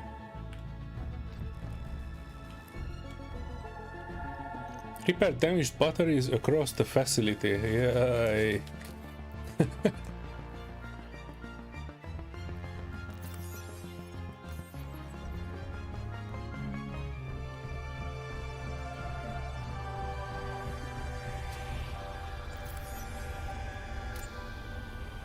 Inventory full.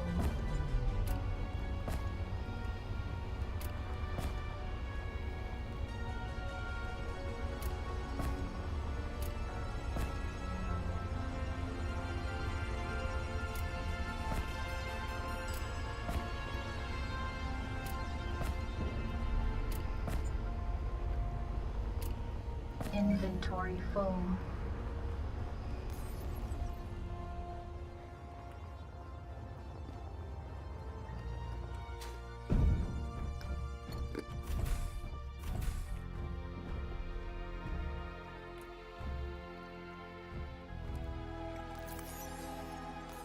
We have some ice. Steel plates. Yeah, that's okay. Big gravity gen.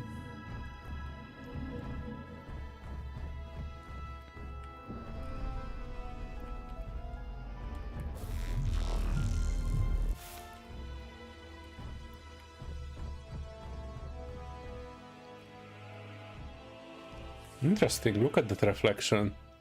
It's probably the planet's reflection, but in a very low-res way. It's very interesting. It only shows up as dots, but I'm pretty sure it's just the planet. Interesting.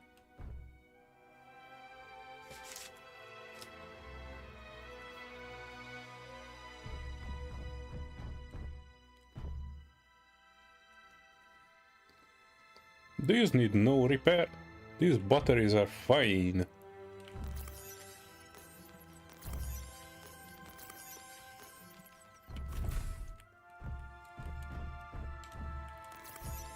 Ooh, more iron and silicon. Oh, it has a bunch of materials, that's cool. And I appreciate that they don't make us repair large batteries, because that would need like a king's ransom almost.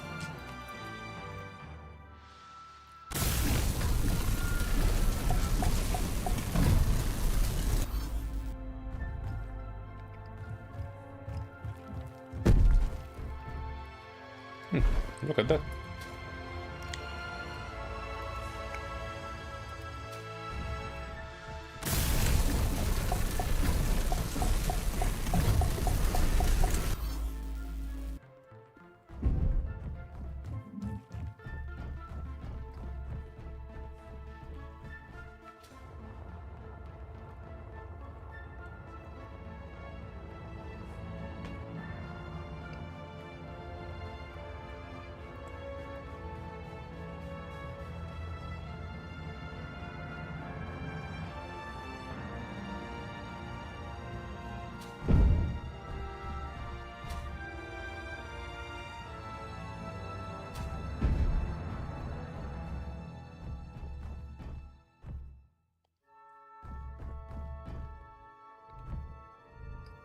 Oh, they have a reactor. Very cool.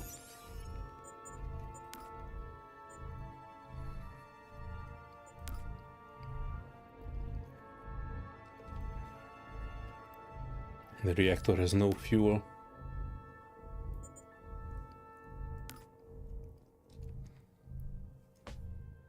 Somewhere in the crate there's a hydrogen bottle though. I might take that one.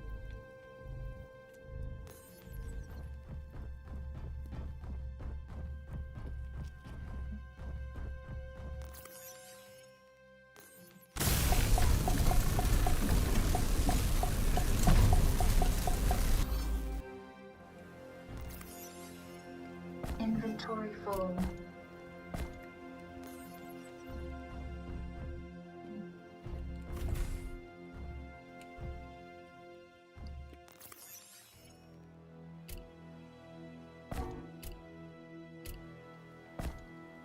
I will probably suggest to the devs later on to make a hardcore start as well, when you don't have any materials just sprinkled around the bases.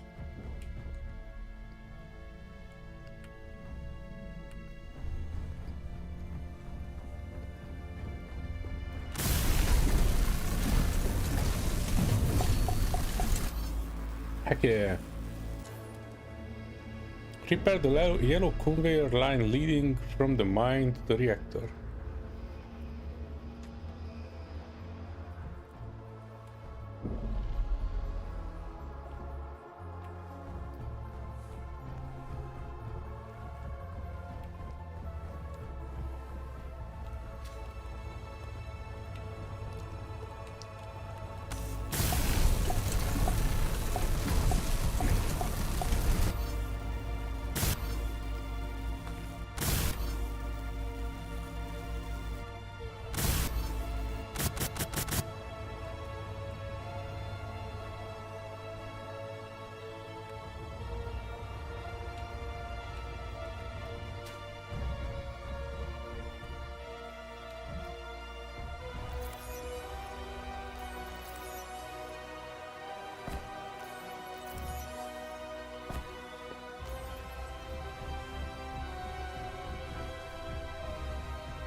I'm pretty sure I should have some. Oh, there you go. Pipe. More pipe. More Inventory full. plate. Yeah, these are not actually eating anybody. I take more plate instead.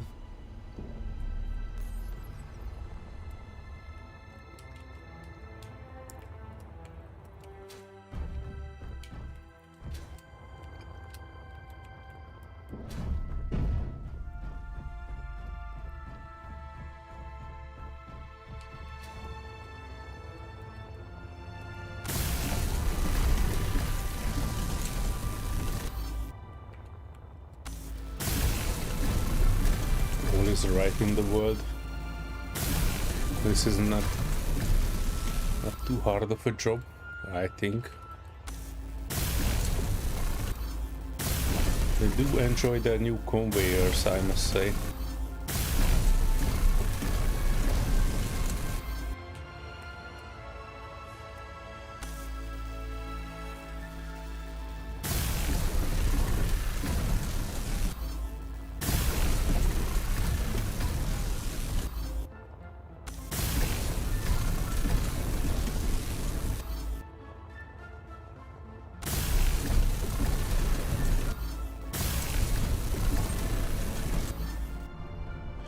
Yeah, this was the contract, and this is the uranium. Wow. Huh. Looks interesting. I'm sorry. It's a lot more bulbous than what I expected. And there's quite a lot here. Let me pack my bag.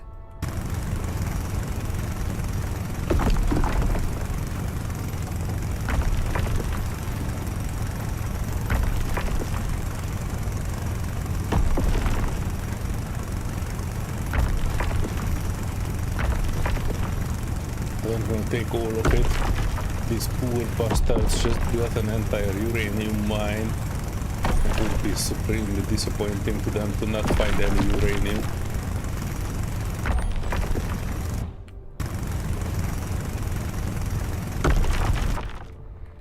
Or maybe that won't be because there isn't too much here at all.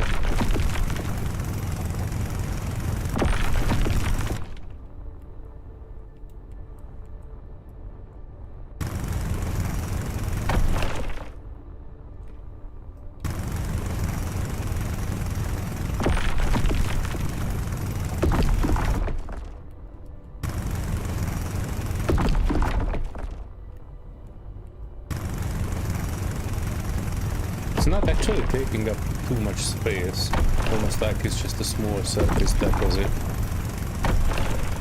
not like a solid block.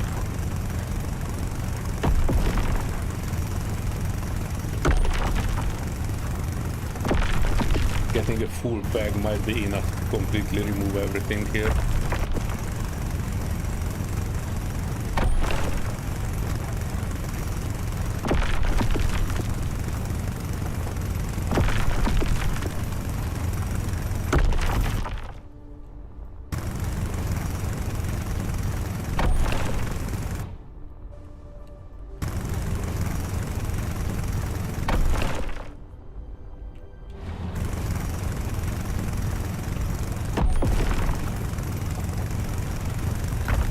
Not even a full bag.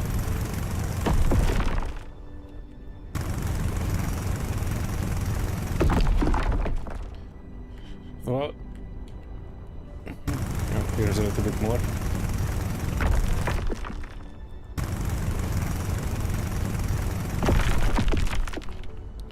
All right. Good luck with all your uranium-based projects, lads. As far as I can tell, there isn't any here. Must have been the wind.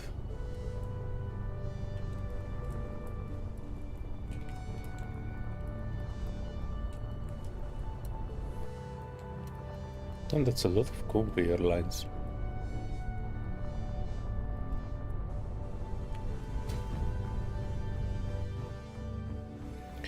But yeah, this was the project. Now I just need to find the exit.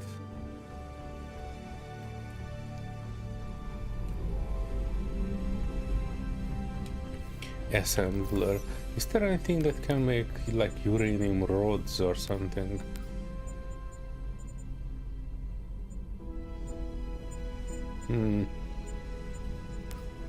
Smelter. Nope, there are no uranium rods.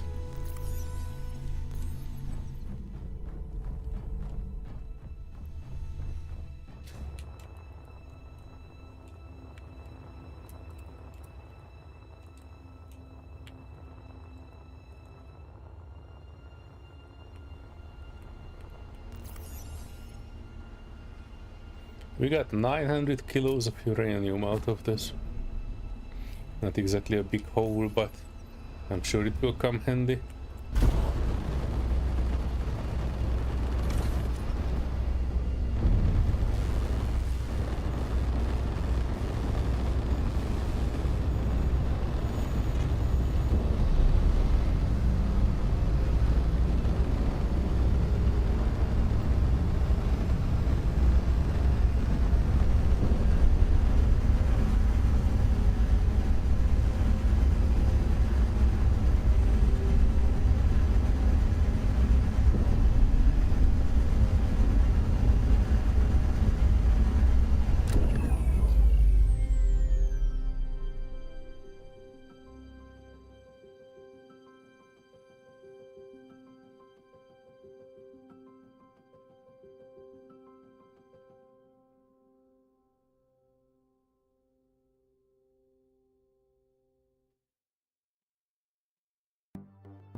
How's your mission going, Paddy?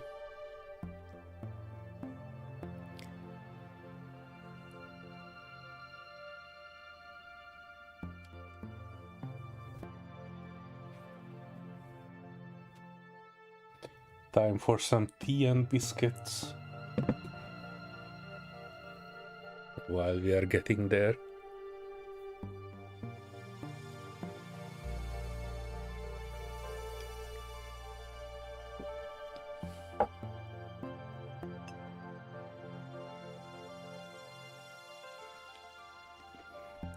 Cut the conveyors.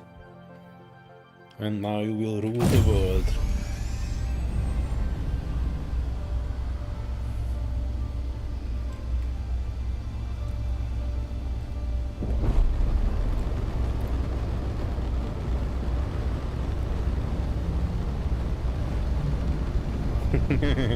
Me too.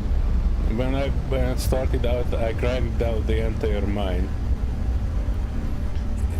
Every steel block, every light, every battery, I took everything. If you are still in the starting area, don't forget to take your hydrogen thrusters from the descending pod. Like drop pod, I think it has like, I don't know, like 8 thrusters in various directions.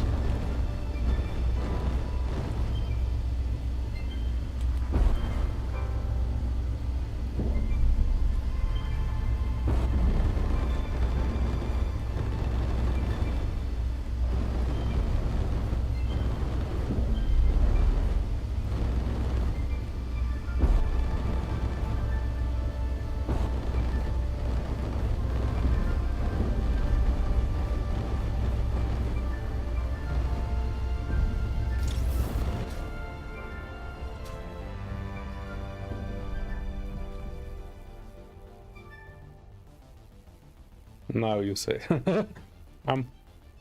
I'm sorry.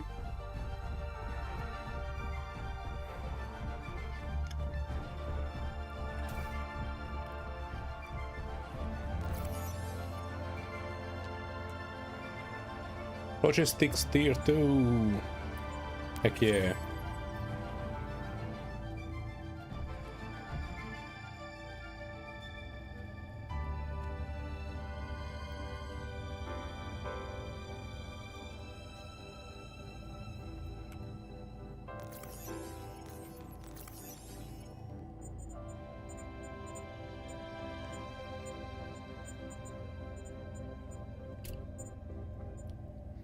Antenna. Oh, what the balls! Small antenna is 1.5 meters, the big one is 12 meters.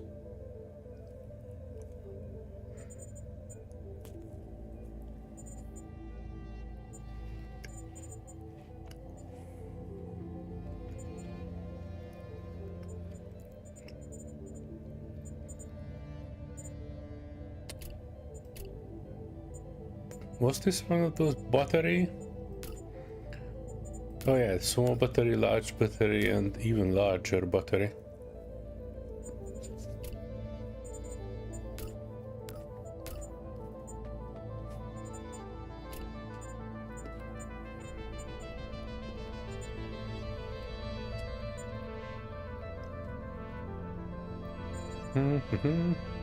Connector, landing gear.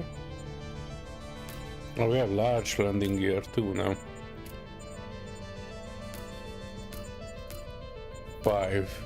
Oh, this is like a gigantic atmospheric thruster. 5 meter.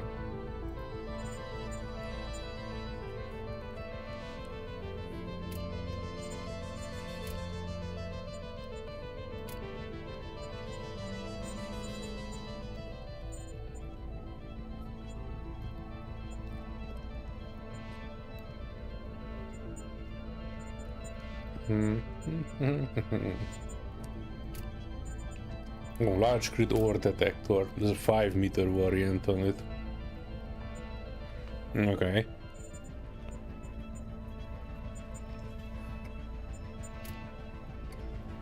Oh, there you go. Logistics cargo container. 77.5 meter. This is like a large cargo container. Large grid, large.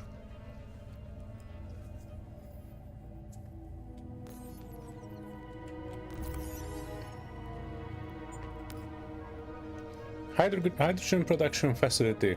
Critical hydrogen production facility in the sector sustained damage. Resume the hydrogen production by repairing the damaged conveyor lines and hydrogen tanks.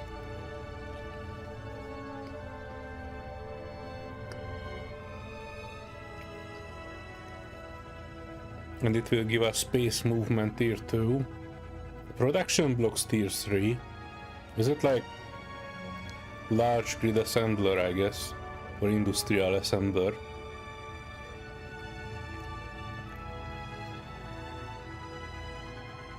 Block tools tier 2. Huh. Fuel based energy tier 3. So basically large grid reactor.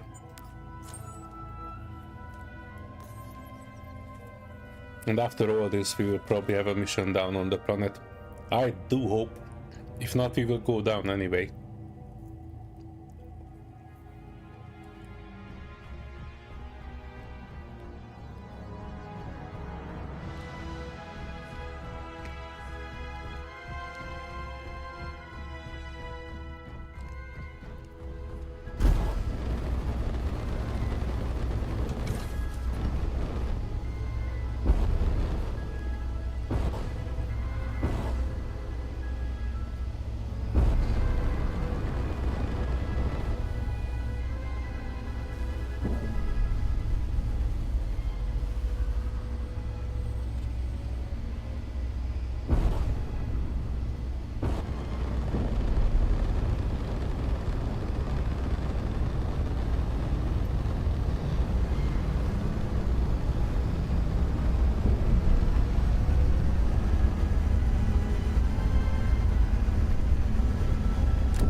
I really hope I can at least refuel after I restore the production. But I guess this will be in an ice asteroid then, isn't it? It would make the most sense.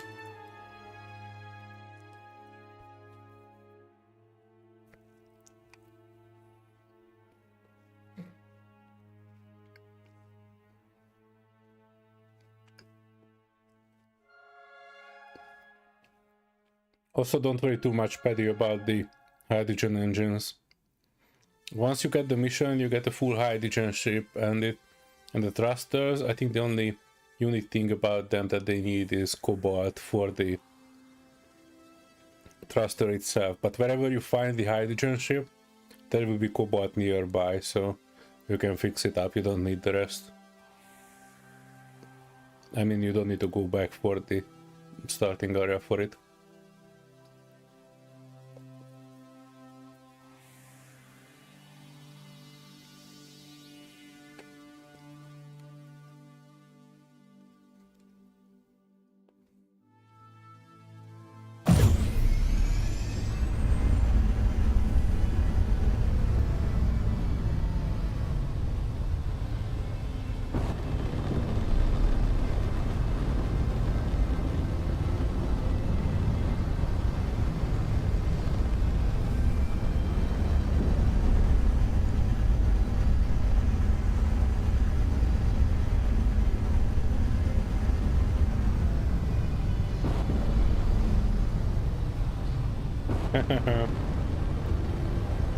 And that's the trick, isn't it?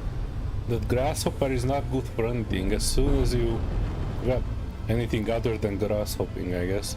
As soon as you start putting containers on it, it will not fly. I know that was my first issue when I started out.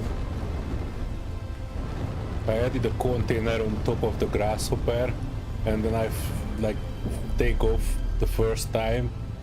It was able to take off barely, but as soon as I tilted in any direction, it lost control, and you know, it went into a mountainside like a javelin.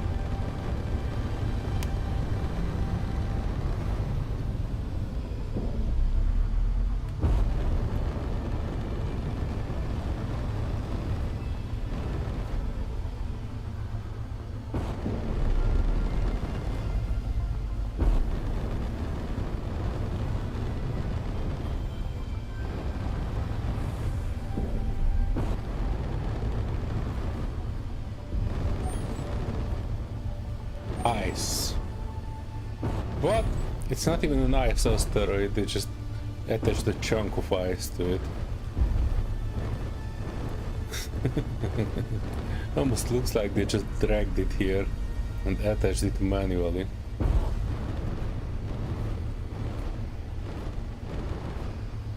Oh, there's magnesium there, I see it.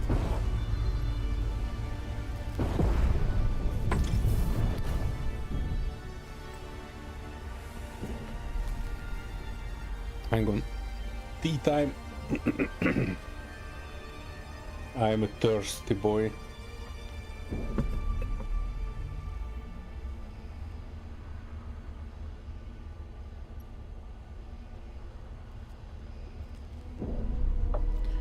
So I'm not particularly sure if the starting ships are kind of designed shitty with a purpose.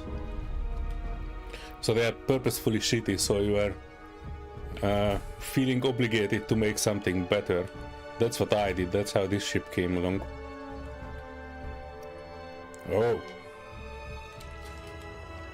Also, I'm pretty sure that's not fixed, but even if the H2 tank is, I don't know, heavy duty plate. Even if the H2, oh yeah, and you basically cannot use raw materials for fixing this. Luckily, I think I have a bunch of heavy duty plate on the ship. And I'm not even sure you need all of this. So there was one quinky dink about all this. And that was basically that even if you grinded down the hydrogen tanks, it did not lose hydrogen. So if there's something in these, we can just bang it out. Oh, what? Hang on. Technically I repaired it, but I have no heavy duty plate on me, so hang on, let's check at this one. It says non-functional, but it has all materials except the heavy duty plate. Well, alright, that was an easy fix.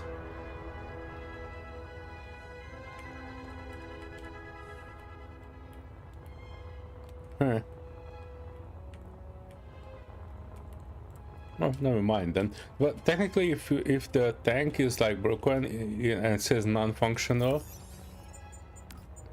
it still has hydrogen in it. Not this one though. It says 0, and the other one is also 0. But I tested it specifically at home. I had a hydrogen tank, and I grinded it down to like, I don't know, 1% non-functional, and I welded it back up, and it still had the hydrogen in it.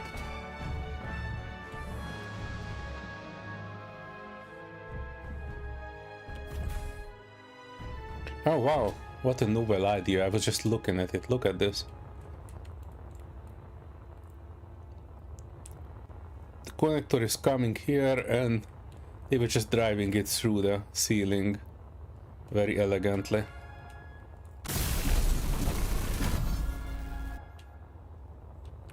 Need to get some tubes or iron.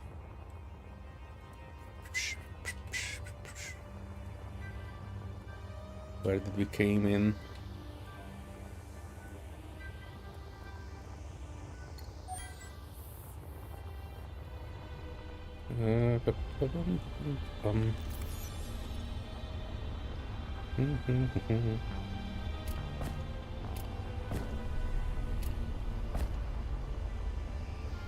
I need more tubulars.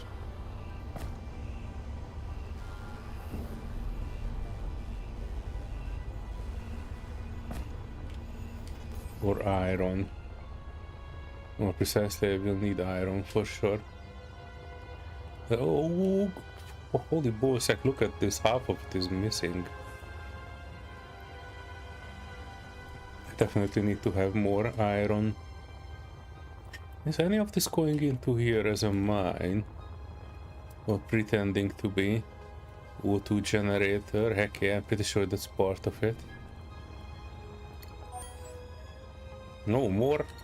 Well, these are generators. Okay, okay, okay. We're good. I'm okay.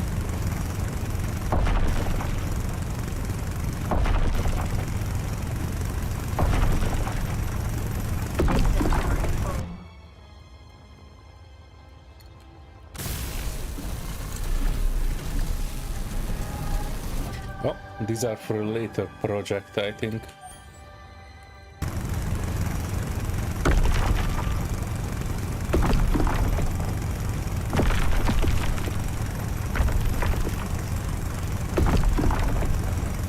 Inventory full.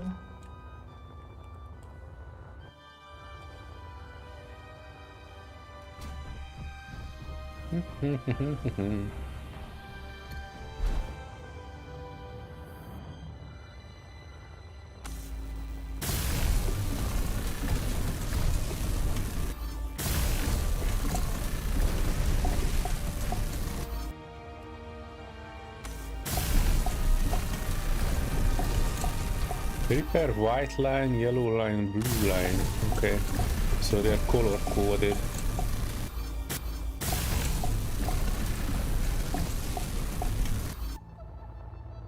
Interesting tidbit though. Not sure how many of you have noticed, but this looks greenish to me. So technically it says it's connected even though it's not fully welled up, so unlike SE1, the connection is showing green everywhere even when the actual line is incomplete. I'm pretty sure that will change later.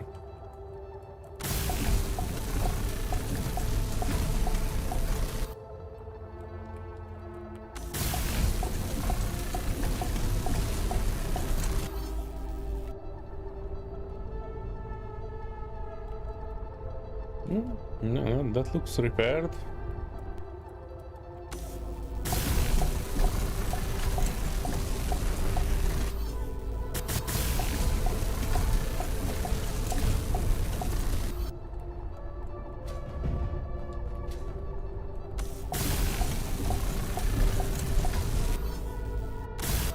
Oh no, we are out of iron. I have to go get some more.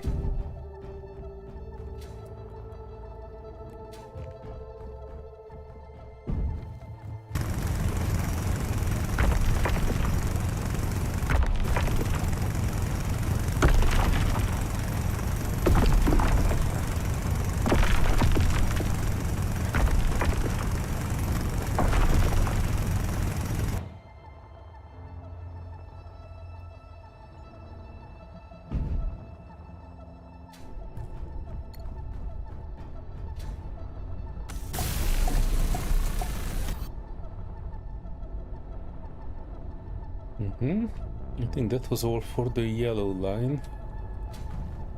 And all we have is the white line.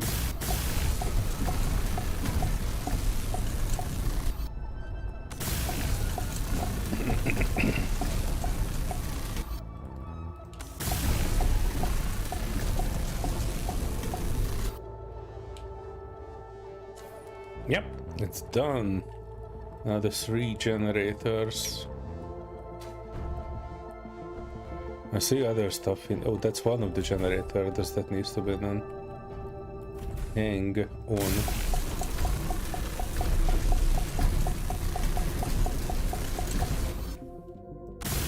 It needs compressor. Never mind. I thought this will be an easy fix. It is not.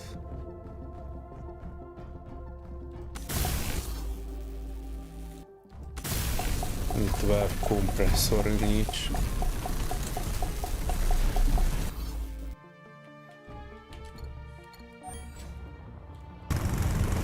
These repair missions are kind of time consuming. Not gonna lie, I'm doing it, but this is not really my cup of tea. The exact opposite actually. When we are playing these space engineer type games, we are doing our very best to steal everything.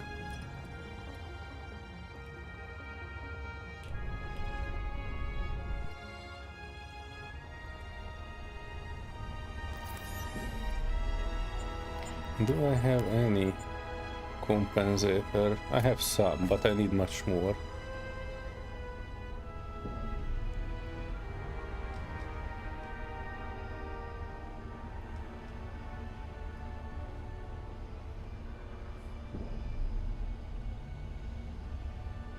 Yeah, I actually need to find the assembler.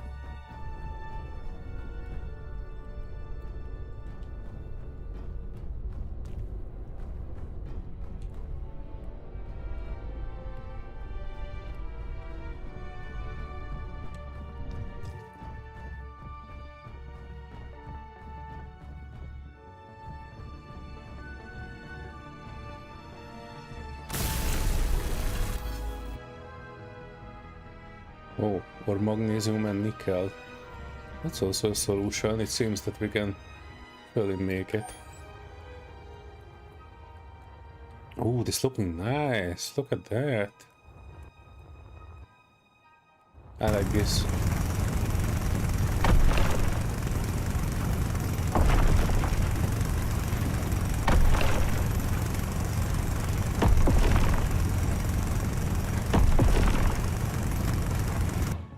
Oh, I'll leave some space for nickel too. In one of these holes.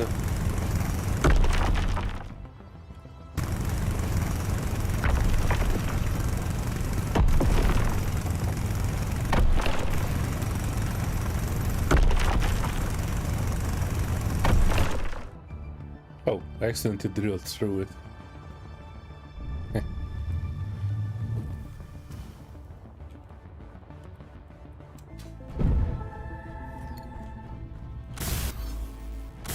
Alright, the compressor is not negotiable. Wait, do I have any in these containers? Oh, there's some turbine. I definitely need that. Oh, compressor. Hello. Inventory full.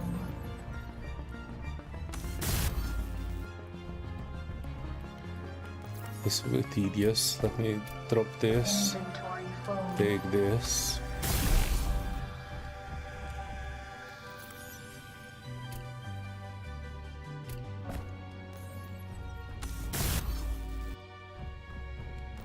And then I'm taking back my iron.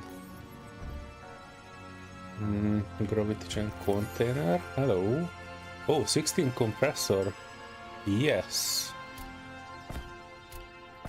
I'm needing all of it. Thank you. And it's completed for one. Inventory full. Let me see about the other two.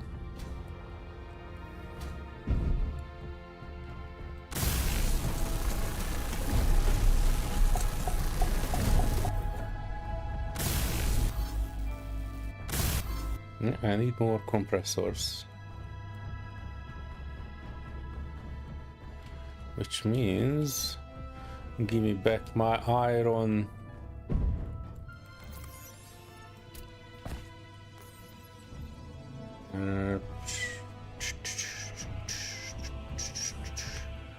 Maybe this way. Battery. Oh, more compressor. Inventory Yes. full. Yeah.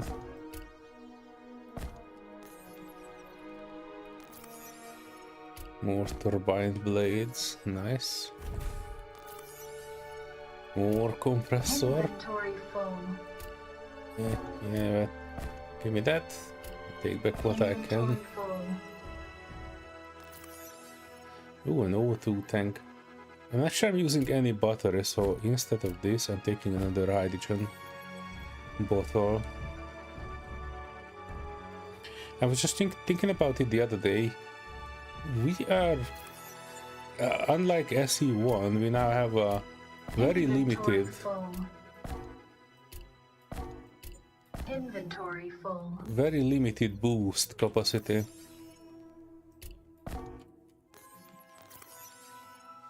So there's a bunch more. I might not even need to make compressors, because I only need a little bit.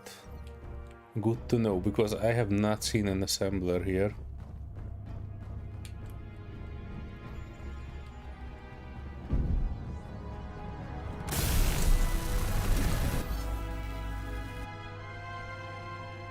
I need two more.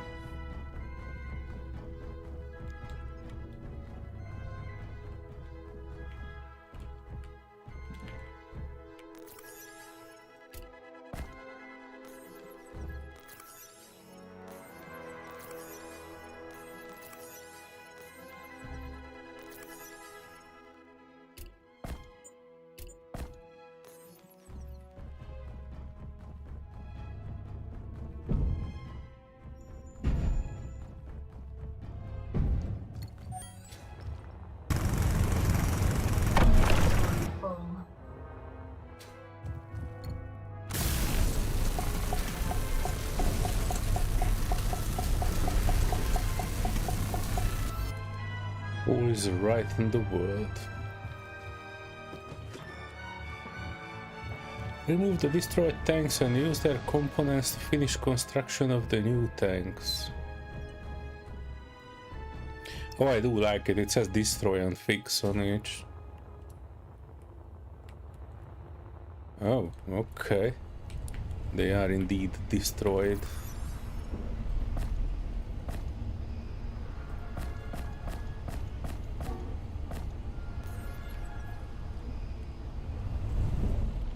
Suit energy low. Oh, that also means that what I was looking at is actually intentional. Like you can fix these up, but not with the heavy duty blade. Interestingly, no components were missing, and they were looking like they have been not done fully. But it was intentional, and it could have been communicated a bit better.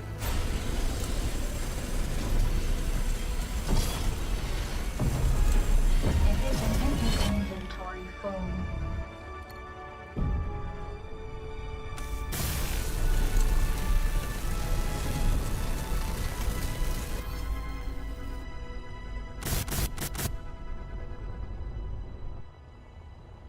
Might need a bit of energy.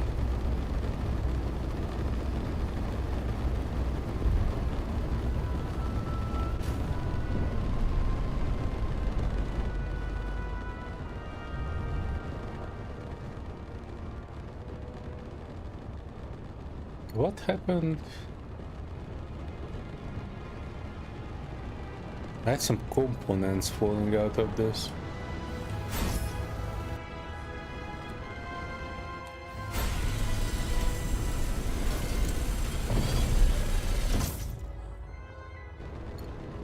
I'm not grinding it fully because it will lose components.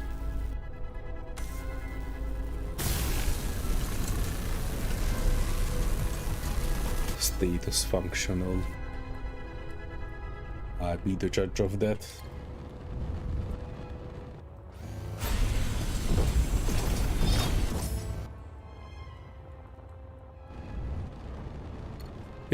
I actually enjoyed this mission, even though I'm not really the repair type of person. This was multi-stage and complex enough for me to actually enjoy doing this. I'm not particularly sure how much I would enjoy it the second time, but you know, doing it the first time was actually pretty good. Oh, contract finished. I have not even noticed that. Yeah, let me offload this. And we can get some ice since we are here.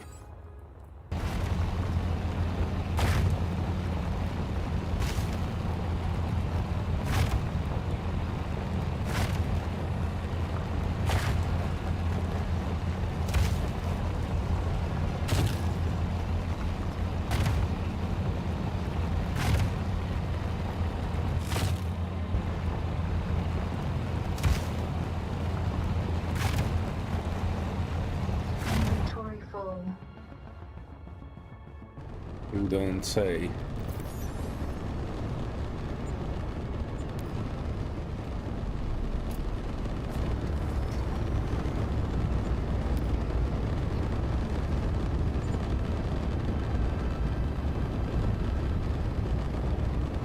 Yeah, I can probably fully recharge my tanks before going anywhere because the station above the desert planet had no connection points for the refueling, or at least not any that I've seen.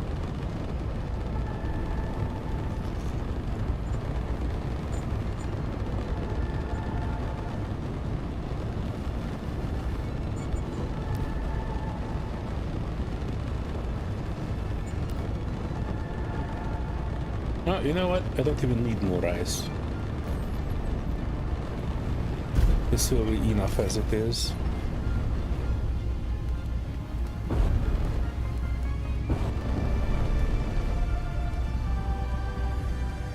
I might GPS it just for the ice itself, because I'm not really seeing it otherwise.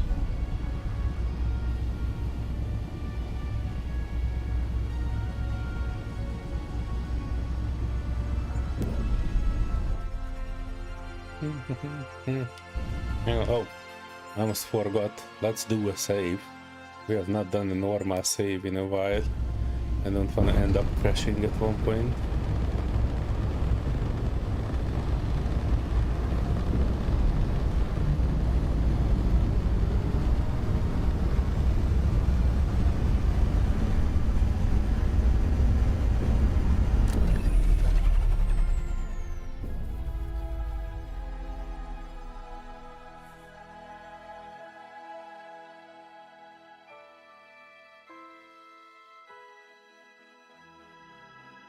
I don't really like the default cockpit. It's just too default.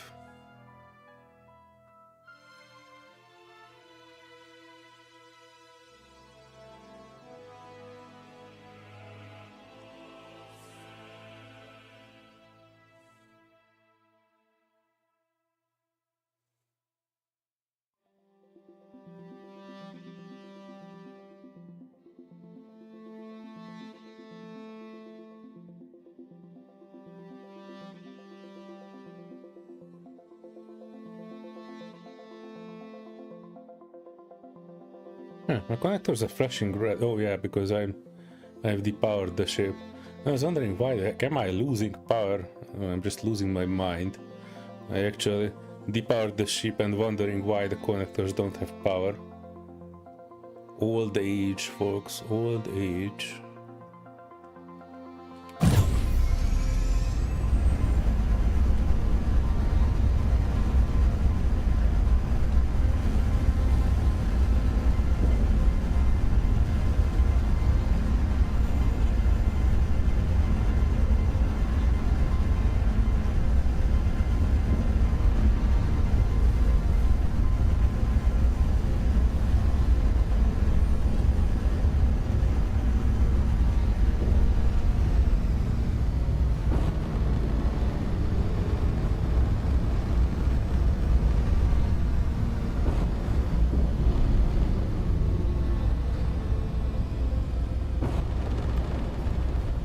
Oh, shit. Dang it! Ah! Don't mind the ding.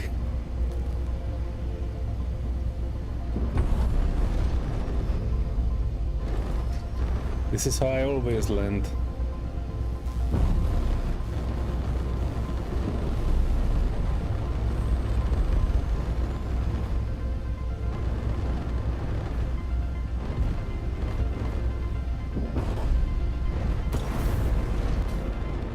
There you go. 10 out of 10 landing.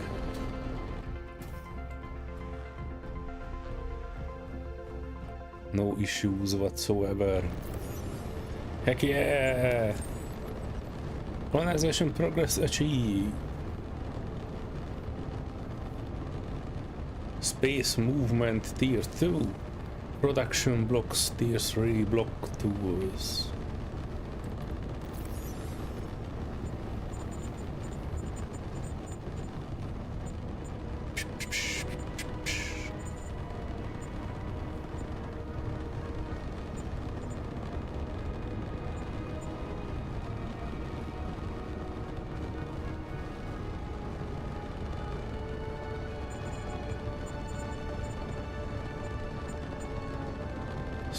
Assembler, hang on.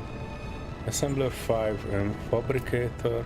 Fabricator produces the most advanced type of components used in the most high-tech blocks.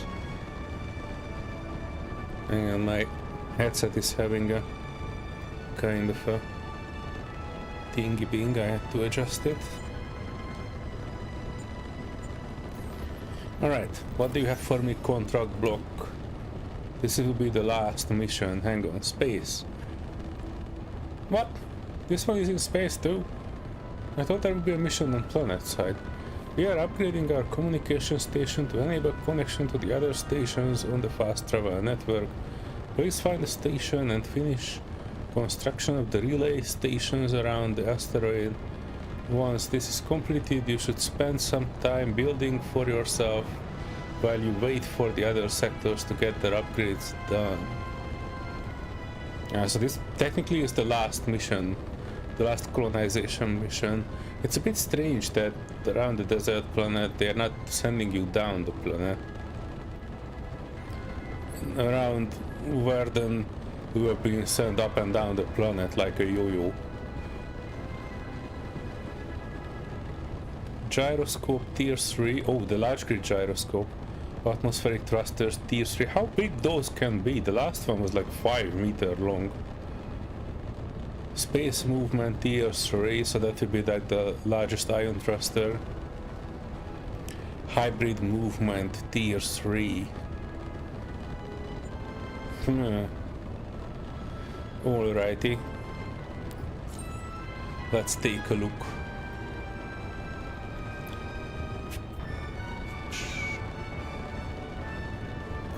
Alright, very good.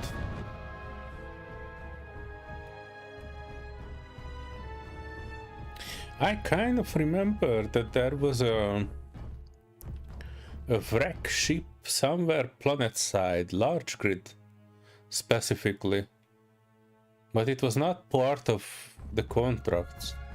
I think my problem is that I kind of banged out the 2 ship finishing missions on Verden, so the actual story of the game is not progressing because of it. Any of you in watching and in chat, let me know what happens after you finish the hydrogen ship, story-wise. It will probably send you up to the station, but do you get any story missions at the station? Something that would lead you to a large grid ship.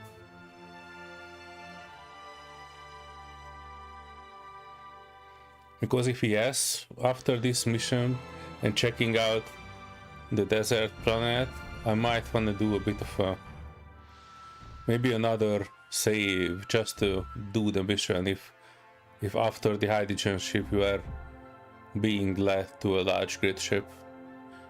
It's not technically a problem. I mean, besides the fact that main missions are stuck, there are many ways you can probably mess these missions up, but eventually the game's supposed to be able to handle that and not make you stuck on a mission if there's no ship to repair.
That pinkish red,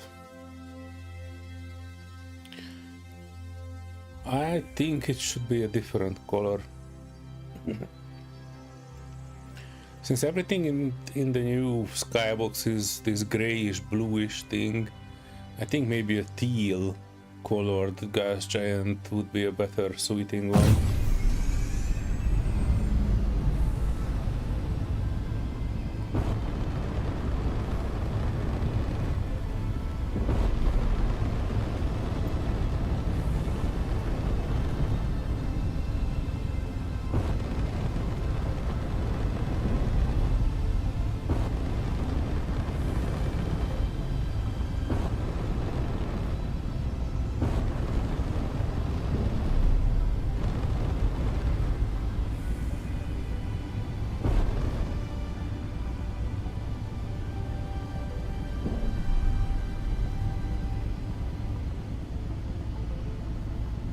Also, just for show, I have two spotlights, and they are not strong enough to hit these rocks right in front of me. You need high power spotlights in SE2 as well. Iron, nickel, copper, gold, silicon. We are quite well off. Let me park my butt somewhere.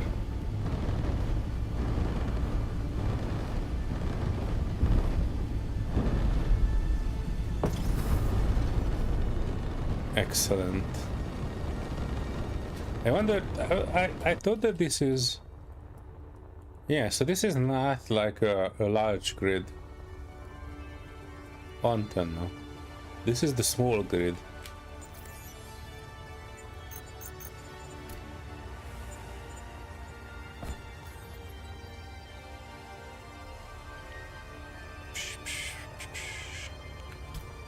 Oh, this is the large grid.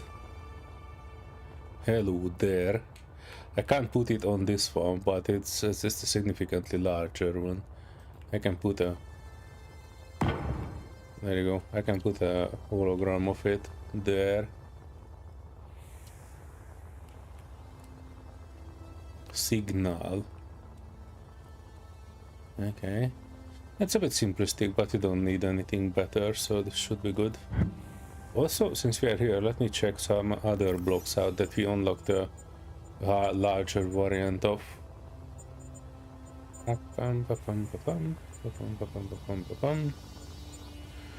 Cockpit, no.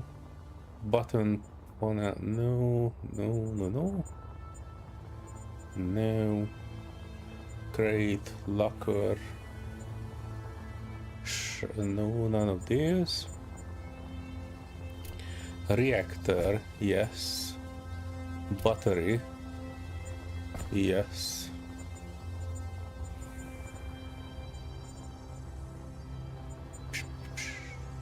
Hydrogen tank. Alright, let's check this one. So this is the small hydrogen tank. This is the, I guess, medium. And this would be the large. Huh. Okay. Capacities aside, kind of a big jump from that one.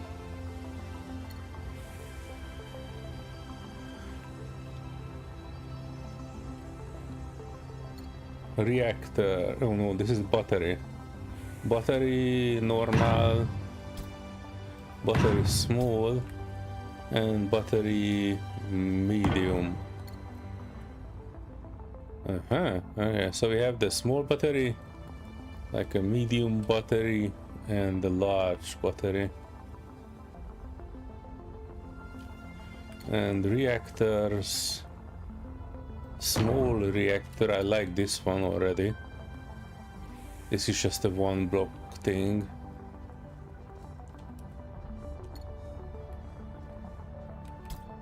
And the large reactor.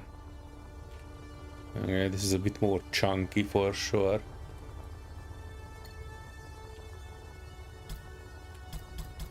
Just two variants with this.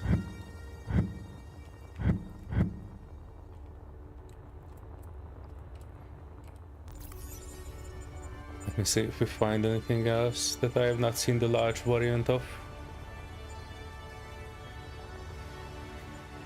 Battery, so cargo container. I have not seen the large variant of this one. Large gyro. I think I've seen it in a video.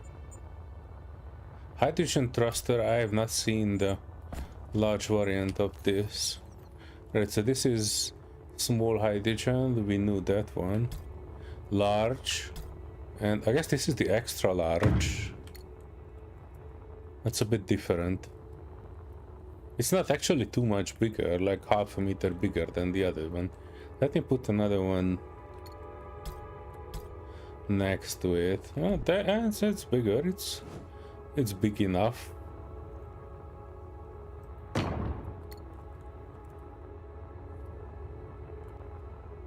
Oh, it's actually much bigger. For some reason it looked like it's not much bigger than the original one. I mean the large. Yeah, it's okay. I'm okay with this. I like this outcome. Container. Small. Large. And I guess extra large. Oh, holy hell, look at that. This is like a 7-meter container. You can pack quite a lot of things in this. And it's not even taking too much, just some heavy duty plate.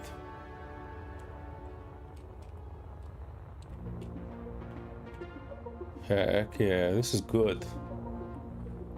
I might have enough knowledge after I finish these contracts and unlocks to actually build a large grid ship at one point.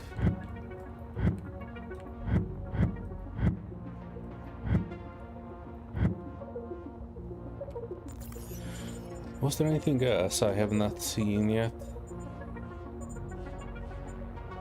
Landing. Oh, I've not seen the large grid landing gear. Oh yeah, that's a big one. I mean, compared to the other one, it's almost as big as my ship.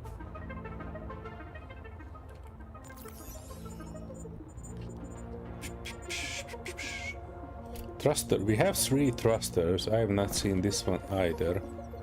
So this is like, I guess, large grid. No, this is the big one. This is the 5-meter one. We have the small and the medium. So this is the medium, and the difference is quite big actually. I like it. And what? Am I reading this right?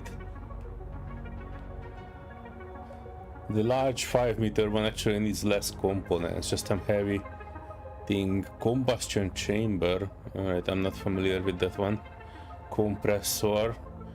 Heavy duty plate. But altogether, look at that, 4 heavy duty plate for this much of a thing. If you remember in SE1, large atmospheric thruster needed 900 rotor components, or what the hell.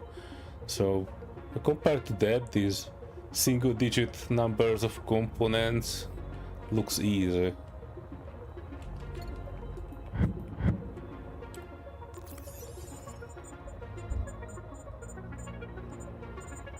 What else? What else? Mad Bay we have seen. Gear Forge. SK. What heck was this? Smelter. There's nothing big. Refinery. Fabricator. I don't think we have seen the fabricator. And if I go down here, I wanted to check this one. And this one. And this one. But I guess this one too. Right, so this is the normal welder. Non-functional. And if I change it... Holy heck, look at this. This is one chunky welder.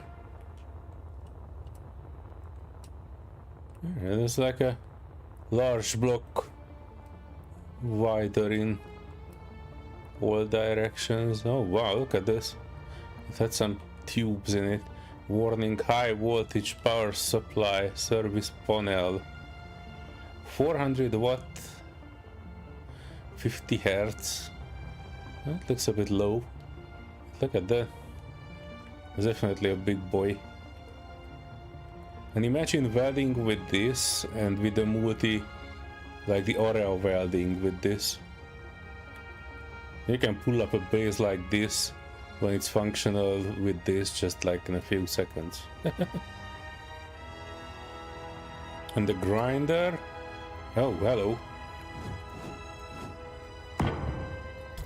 We have the small one, which I think we have seen.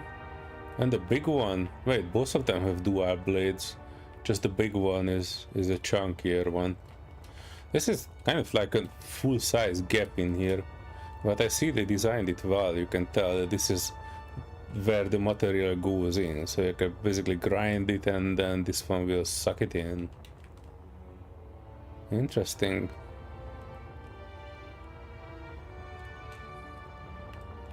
What was the warning on this? Caution, maintenance required. Come on, we have not even built it. What maintenance? I do like these dual cabling things going in here though. People who made this had a lot of fun with it. I don't know what those squiggly lines are though here. Kinda looks like a waveform. Oh, and there's some writing upside down in it too. Remote operated system, automated equipment, refer to user manual, may operate without warnings, use with caution. Okay, so basically if you leave the grinder on, don't get surprised if it grinds you as well.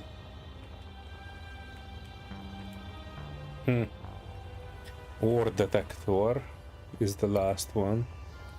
Small one, yeah, we know that. Interestingly, you can build on the top side of an ore detector, which in SE1 you couldn't, I think. But this one has like a metal bracket around it.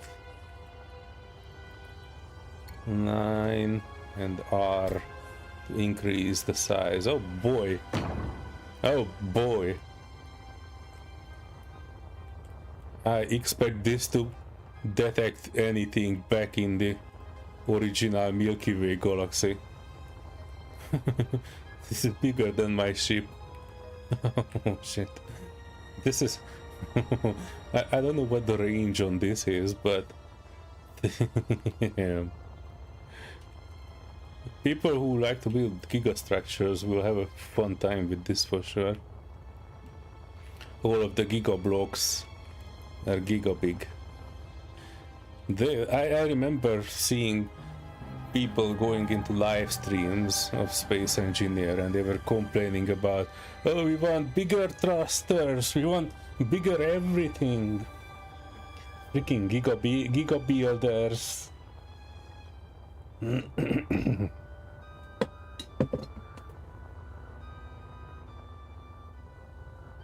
Oh, hang on. I might have spilled some pee out. I need to clean that one up.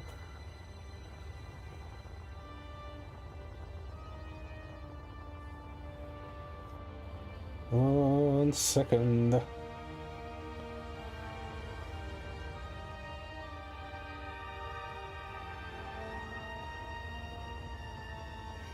I have spent too much tea.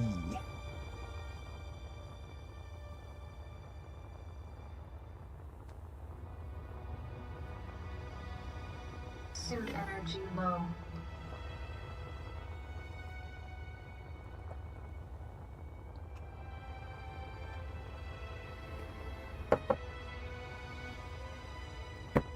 We are good.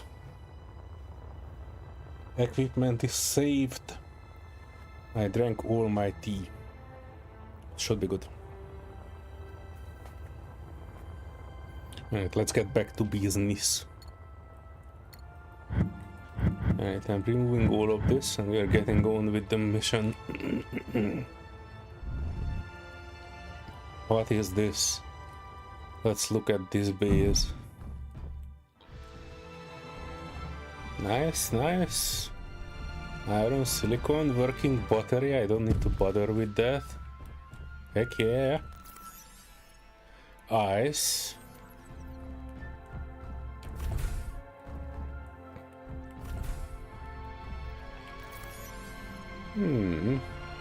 Heavy plate, wire. Gravity gen. Smelter already done. Assembler already done. Ooh. It's a control station, but look at this. This looks pretty good. These batteries give it kind of a very industrious cockpit look. Steel plate, wire, okay. We can deal with that, that's fine.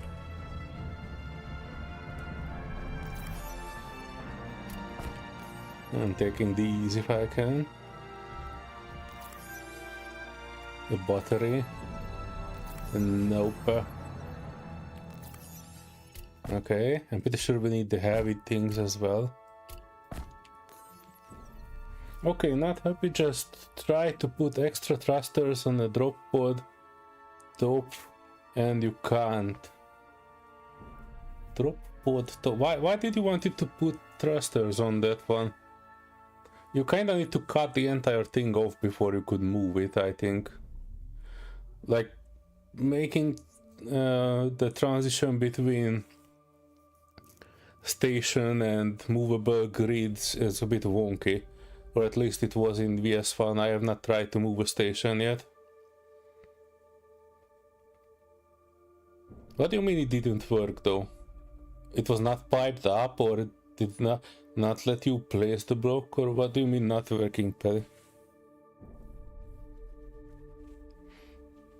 You know, IT people's favorite issue description is it's not working.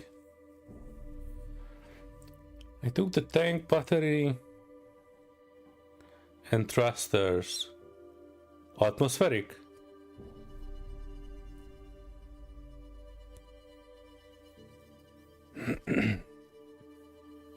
And also still, what is not working on it? Was it not flying? Were you not able to convert it to fly, or what?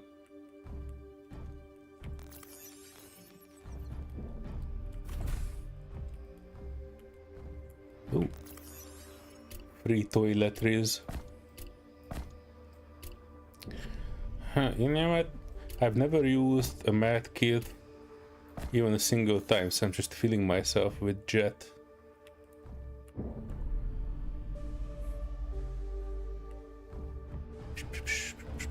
Survival kit. Just in the right time. Can place a block on the grasshopper but not on the... Oh, I know. It's ownership, isn't it?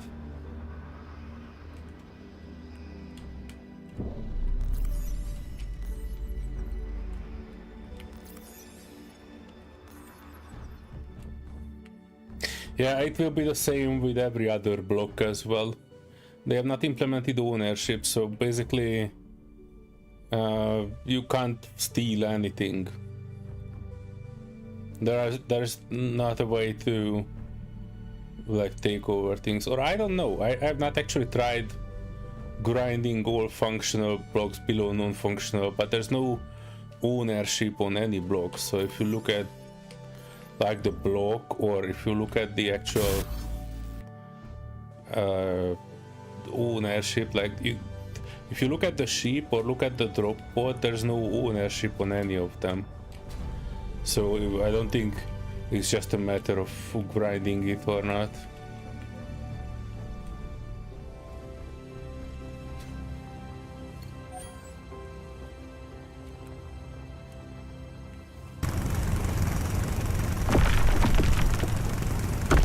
Yeah, I know what you mean.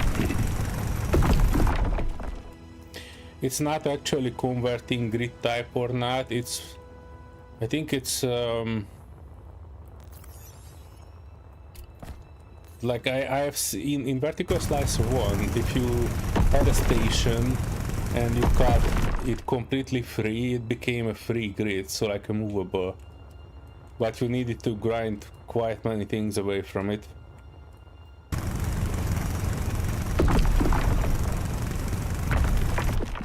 But I remember, if you probably won't do that, but in the first SE2 stream, the VS1 release, I was cutting stations up and down, and I was able to like make a station movable. But you know, I think if I would like cut this part off, I could take half of this block down and make it a movable. But I have not tested if that would be making it like authorized for me to put anything on it, because I also, it says unauthorized action, don't have permission. But I wonder if I would cut this one off and let it go, would it still be unmovable? I would say yes, because you are not able to add blocks to the NPC ships as well either. I mean, to the NPC ships.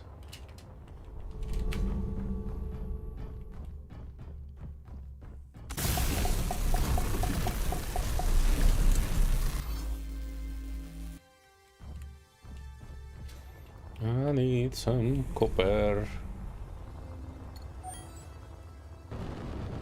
Nickel, iron, gold, copper.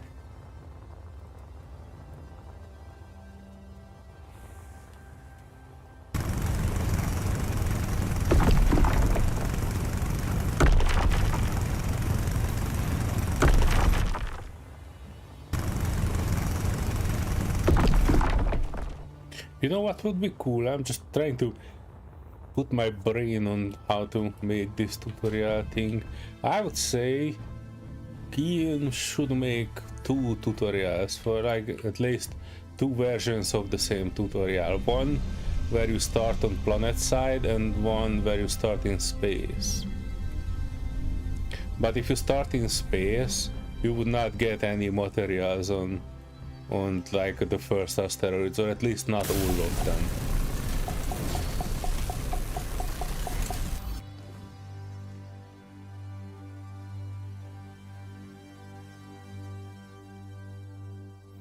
Interesting.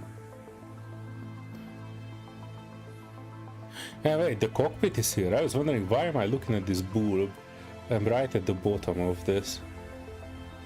This is the center of the entire thing. Battery, solar panel, battery, and so 2 battery and 2 solar panel needs to be fixed. The battery should be fairly easy. Is there anything on these outskirts?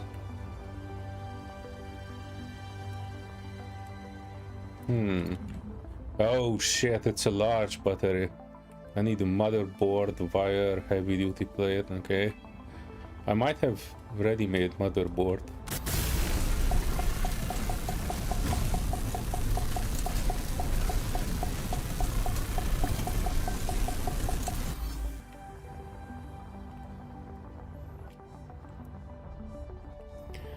Let me check if I have motherboards.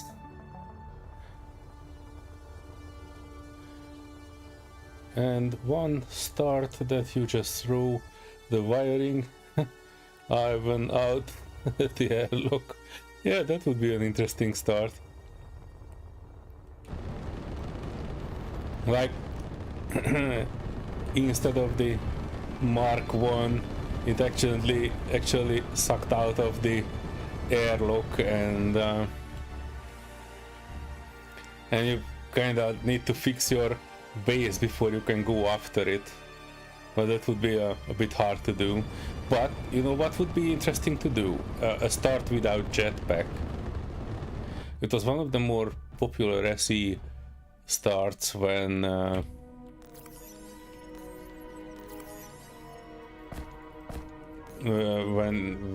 people were trying to make an entire playthrough without jetpack. That was a pretty popular one.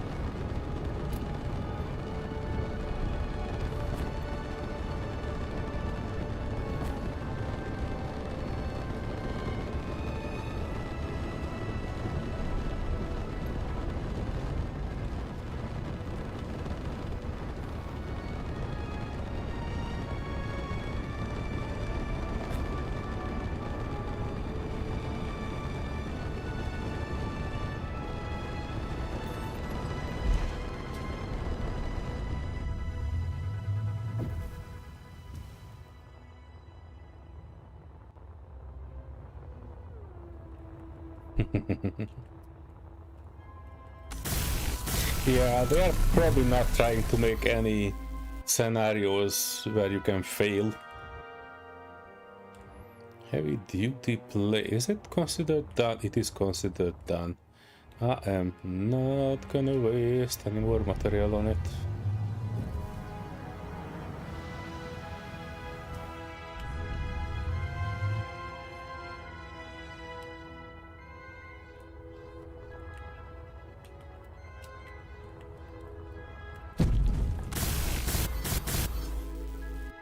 Motherboard. Alright, let me check if I have a motherboard. I know I had one, but I'm not sure if I had two. I was not checking. I know I could make one. It had a full assembler inside. But I am a lazy boy.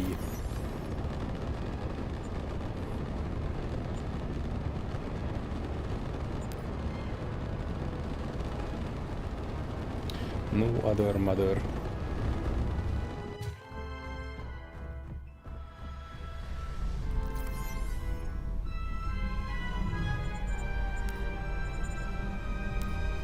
Copper and gold.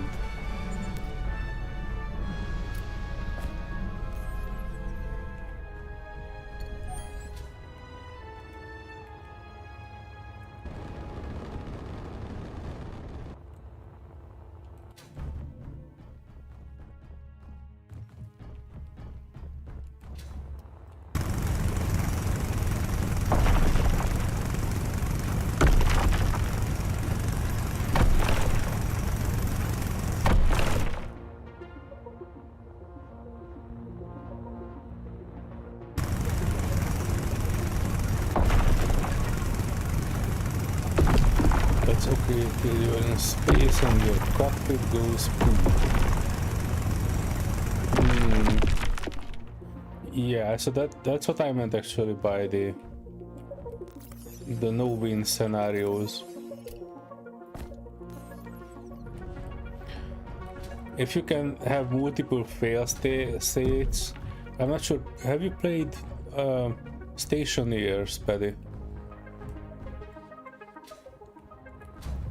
In Stationeers, there are multiple complete fail scenarios, like scenarios you cannot recover from.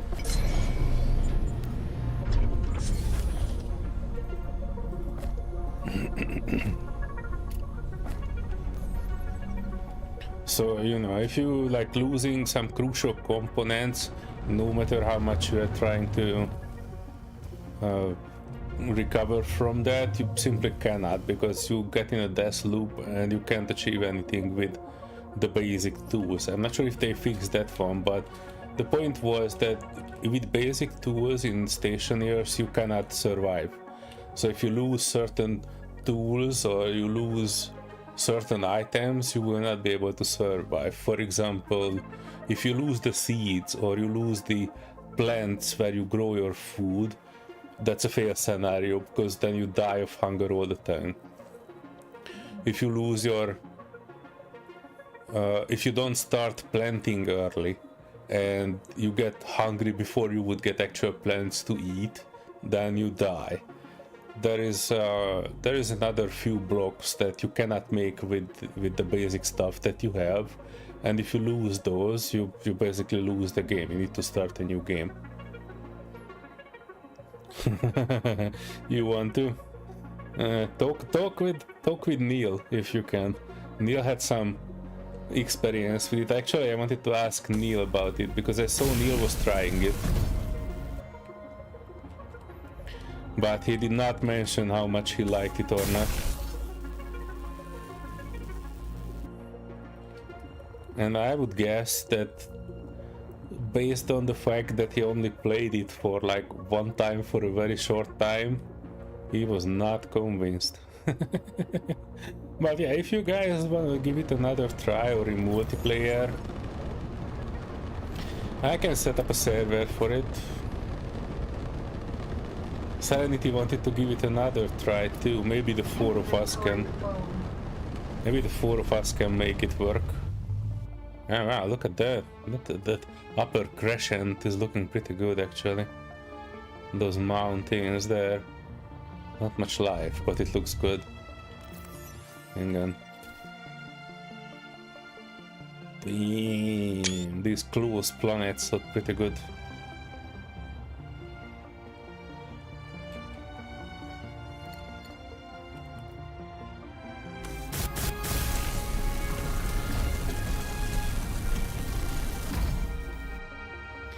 There you go, everything is completed. There's something interfering with the communications. Check the communication tower, and if there's any Unknown antennas, remove those. Suit hydrogen low.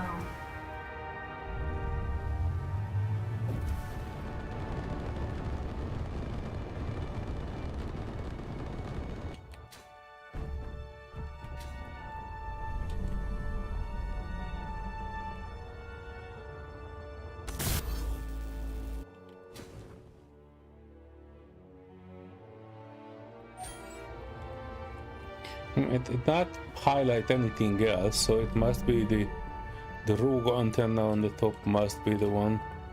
And it's not... Yeah, so it doesn't give me any text on this. But, hang on, this looks like a rogue antenna, unknown antenna, okay.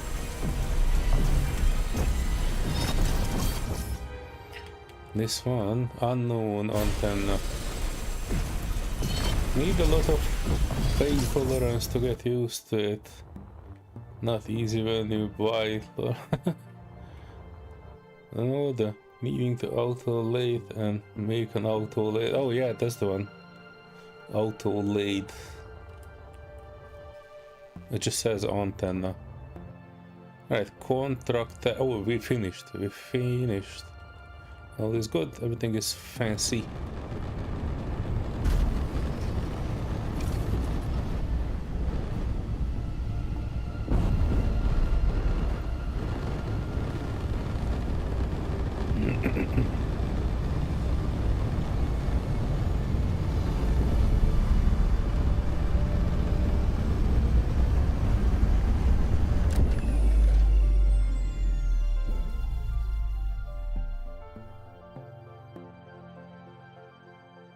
Zeron, hello.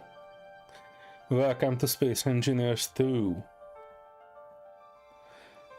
I'm getting near the end of the contract missions, I think, but I never know. This might unlock something new for me.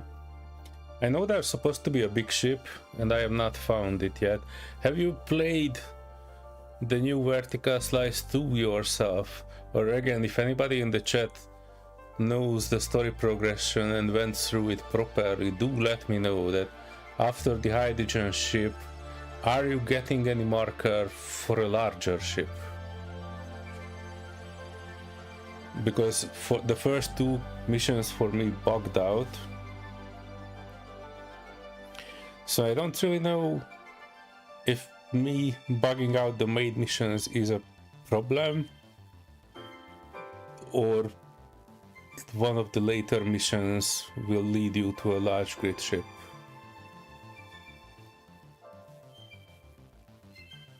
That would be interesting to know.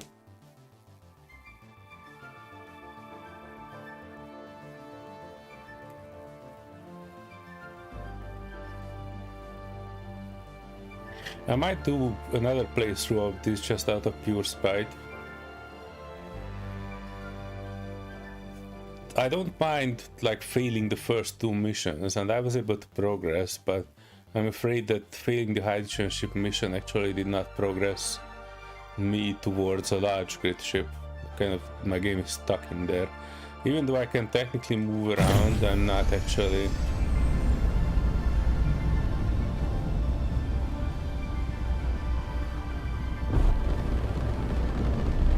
progressing as the game wanted me to.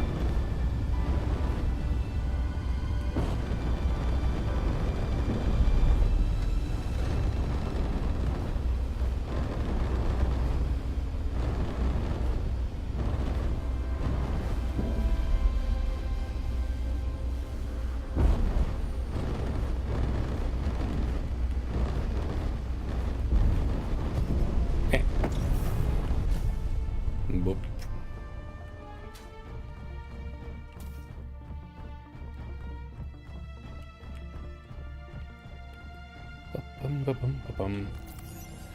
There you go. There you go. Atmospheric thruster tier 3. Wait, these are the things that we will get now. So bigger gyro, bigger atmospheric thruster, bigger ion, and I guess bigger hydrogen. Heck yeah. Colonization progress achieved. Karmic sector colonized. I would definitely have some feedback for the developers for this. We colonized an entire sector without landing on the planet even once. I'm not too happy about that. I really wanted a mission that would take me up down there, but no thing. I don't have any more thing to do here. And it's basically 13% of the entire colonization system. It kind of feels like we did a lot. Oblivar station, okay.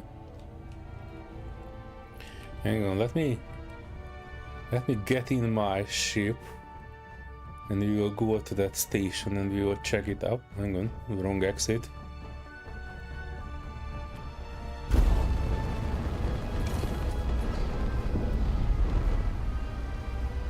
Where are you, Paddy? Are you still on planet side?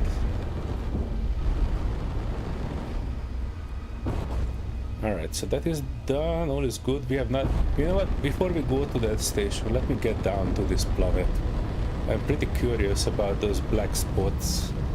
If they are oases or something. It kind of looks like a volcano now that I'm looking at it.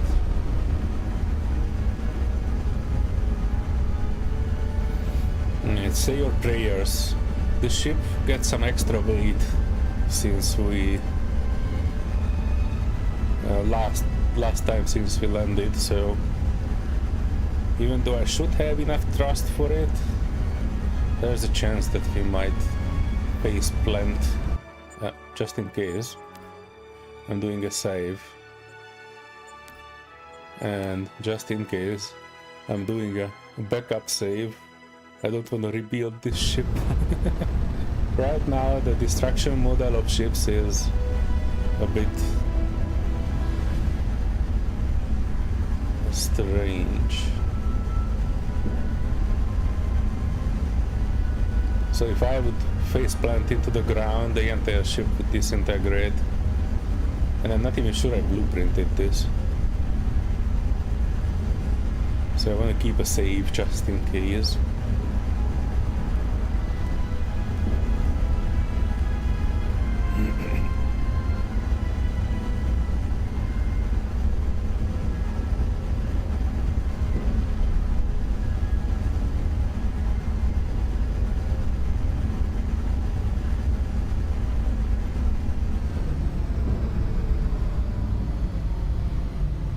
Okay. Okay. Hold me up, Atmo Thrusters, you are my only hope.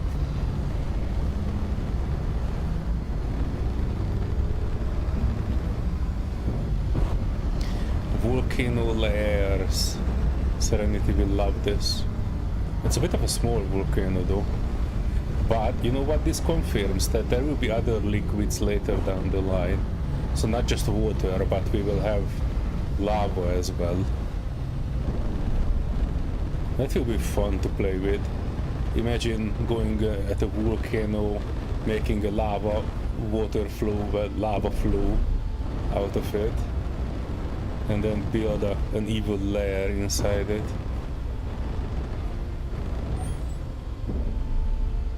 Hang on, we detected something. Titanium? Hey! I don't know what is it good for, but I don't have any of that yet, so we are checking it out. I think there should be a bit more cavern here. I don't think this is like deep enough. Oh, there's silver too. Silver, titanium. Nice.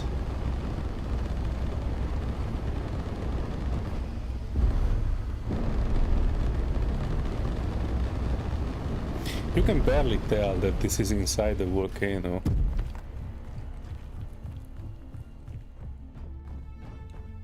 Nice, ashy texture.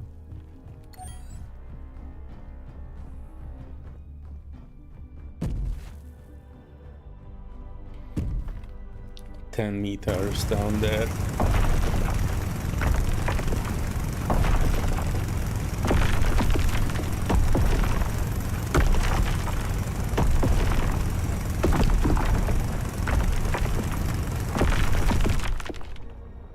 is this it? Is this the silver?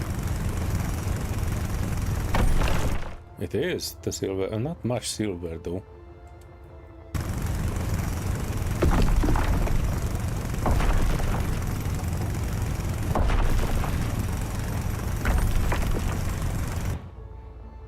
Like very small snippets of silver. Like maybe one small node. Interesting.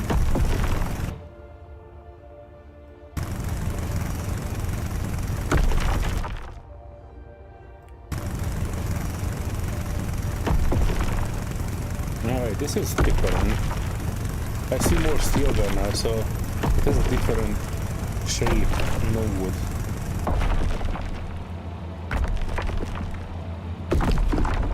It's more like a snaky looking node. What is it looking like? AG, silver, nice.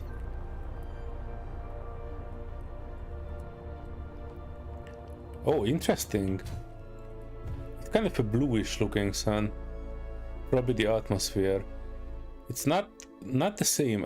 Yesterday I was messing around with water and other planets, and there's a Mars-like planet which you can add, and that is actually having a much bluer sun on it.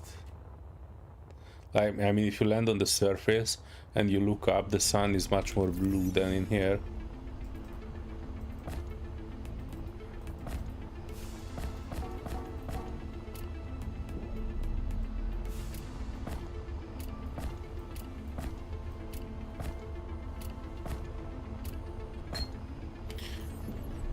And we are getting some titanium too since we are here.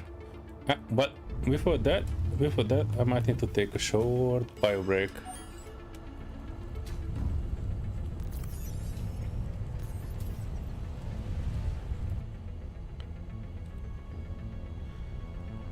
Keeping this area visible. I'll be back in a wee minute.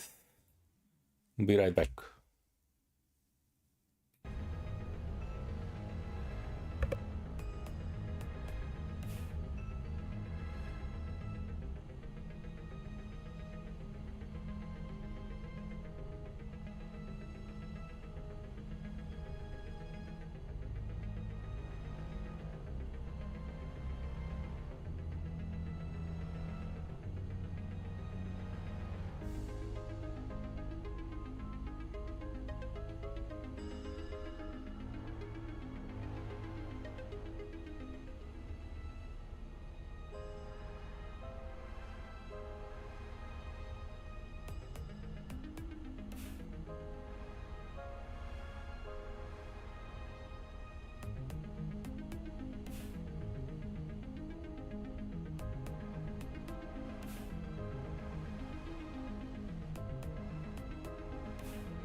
I'm back.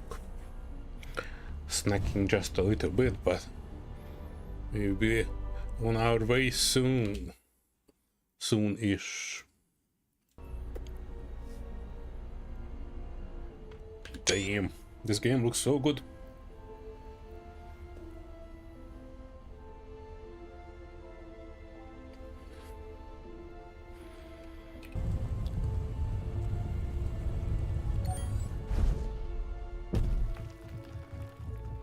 So titanium. There's one additional thing that I have not found yet, and that's called chromium.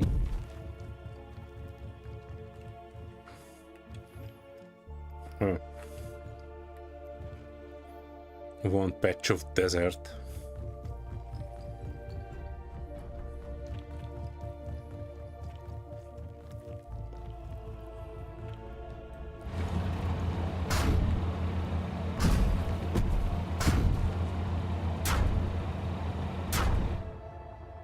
Hang on. Oh, there. Oh, this is the titanium. I wanted to take a look at this because in the hang on, come on, character, stop spazzing out.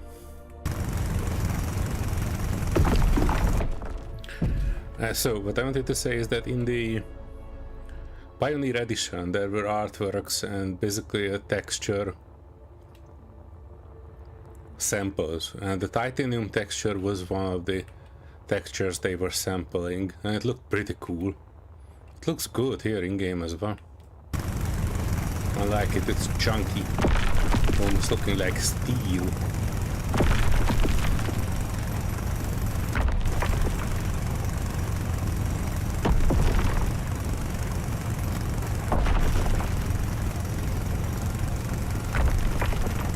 Wonder what is it used for, because I don't really recall seeing it used, and maybe in the heavy thing, the heavy thing being heavy blade. I'm not tried making that, but I'm bringing back a bag full of it.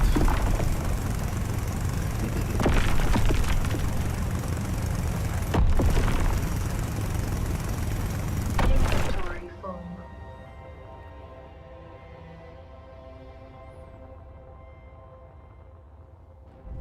It's good and easy thing to know that you can find silver and titanium in these mountains.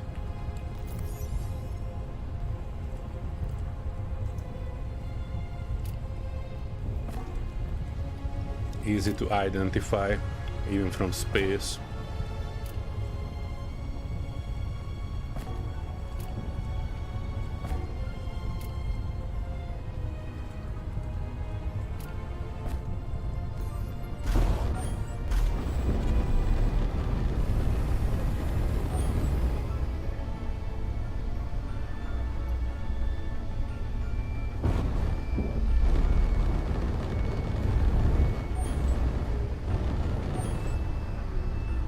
So many silver nodes, look at that. All the boulders here are silver nodes. Hang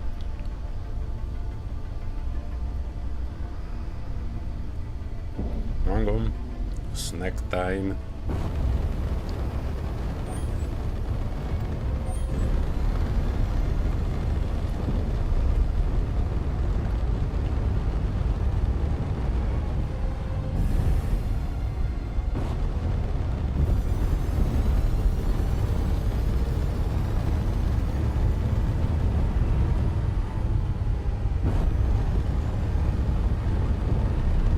Shouldn't be too careless with turning. I'm still using one hydrogen.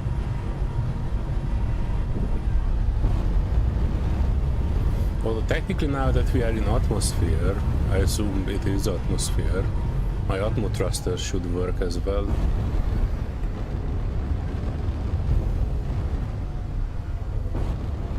We can try fly close to the ground a bit, maybe we identify something we haven't seen before.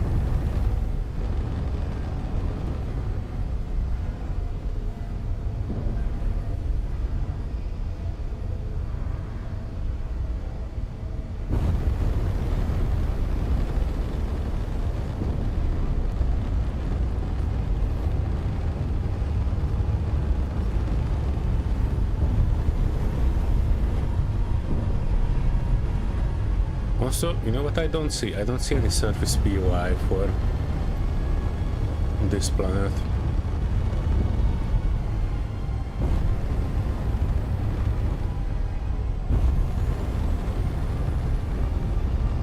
But I do like these mountains. They're pretty cool.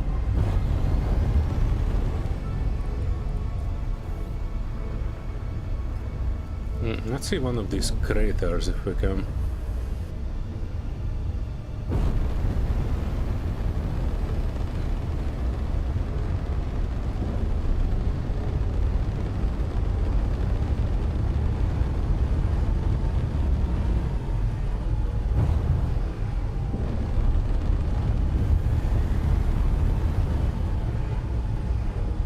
There's a boulder there.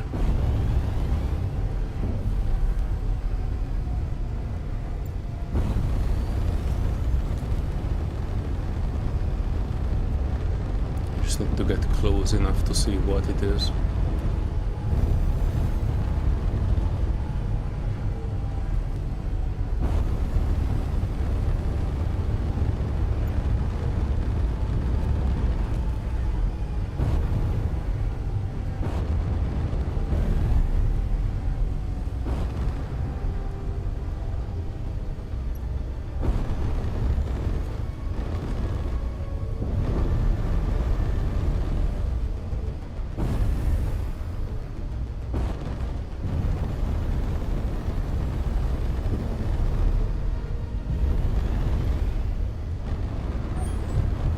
Nickel, okay.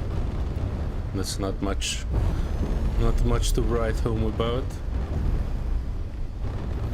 But at least we know there are some materials here too. I can't find that chromium. Or lead at least. Somebody was asking on one of the previous streams where they can find lead. I guess there was some in the one of the previous contract missions. It kind of feels like this is a bit of a sparse distribution.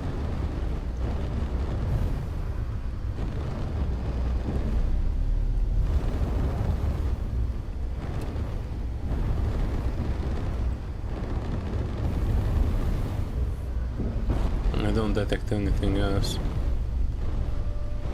Yeah, let me get out. No, it's not just ore detector. There isn't anything here to detect. Interestingly. In Varden, wherever you went, there were some iron, nickel and silicon everywhere. The basic blocks. And this one doesn't have shite. This is a deserted planet. From more than one perspective. Nickel, lots of nickel. I don't see anything else. Iron, okay. Iron and nickel. So far so good, but I'm not impressed.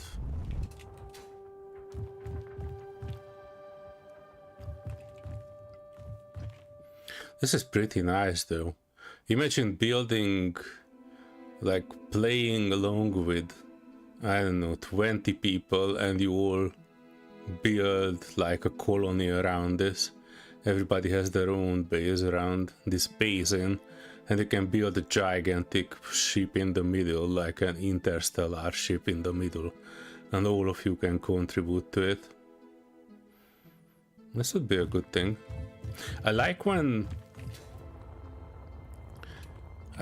games and environments, even when they are empty like this, they inspire you to see something there which is not there yet, but it has the potential.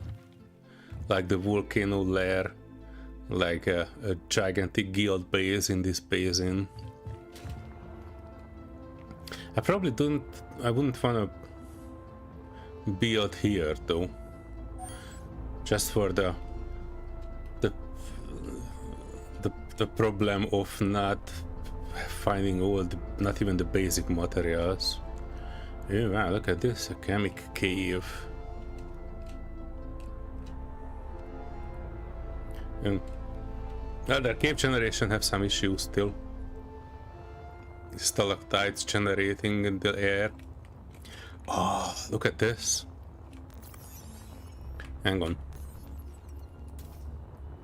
Ah, this is nice.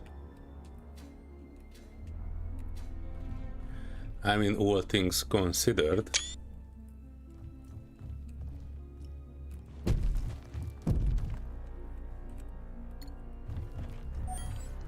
Iron. I only found iron and nickel here, nothing else.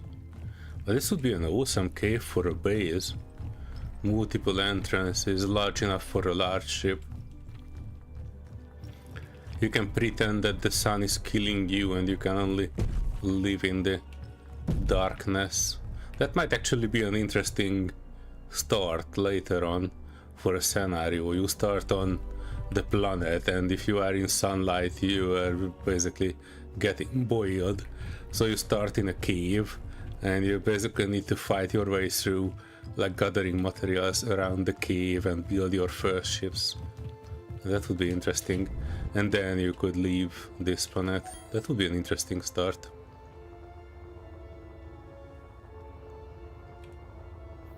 But yeah, they definitely need to do something about the sparse resources. Just iron and nickel and nothing else.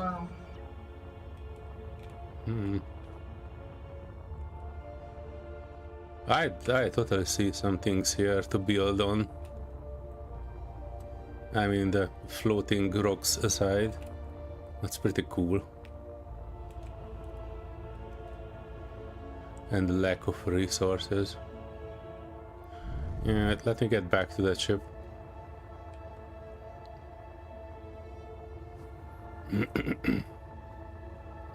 Probably that's why they were not giving any contracts on Chemic, because it doesn't even have the ability to host POIs yet. They've just pumped the planet in and there isn't anything else in it.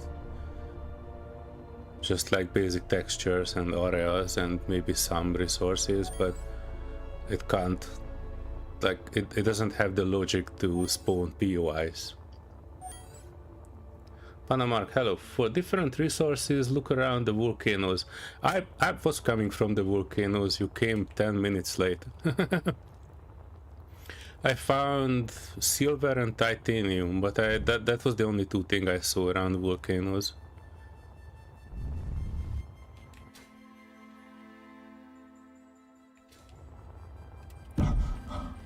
Oh, that was a bit risky. Hang on. Volcano, yeah, there is one. I've been in the volcano. The map tells you it's got enough all on it. Hang on, let me see that. No, it is for the whole sector, Paddy, not just for the planet. Technically it has chromium somewhere. I have not seen that one. Everything else I think I have seen. Lead, magnesium, platinum I have not seen either. Chromium and platinum are the two things that I have not yet seen.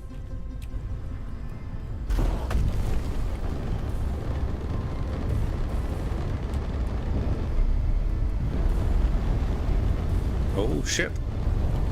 Nope, I don't have enough thrust for these maneuvers. Let me fly back to the base of the volcano. I don't think I have seen too many things in there. Also fled there. Oh, platinum, you mean near the volcano, okay. Do you know what do you need that for? I have not seen the advanced construction yet, I just unlocked it.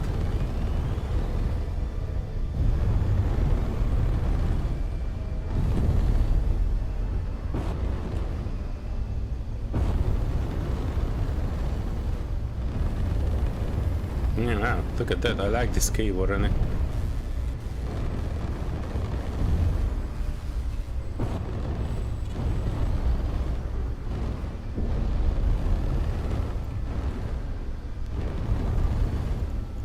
Volcano cave.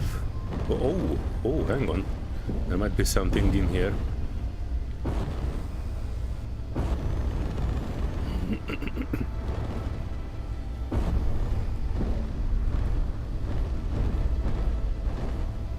Yeah, I'm not flying in there.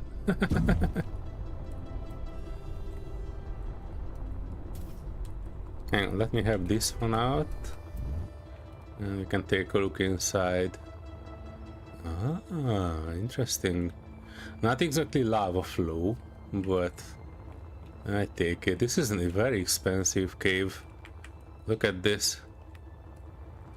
No materials in it though. But this would be like perfect for a hidden base. Right deep inside the volcano. Heh. This is cool. I like it. I like that they put these caves in here. Caves are adding quite a lot of possibilities. It obviously needs some work, but you know, altogether this is very nice. Imagine just, you know, having a very small ship like this. If there would be more resources around, I would say very cool. We find ourselves a cave and put a base in there.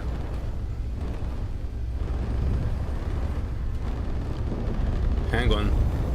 Just noticed we are at 23% hydrogen. I probably need to move up to space. Because we will die.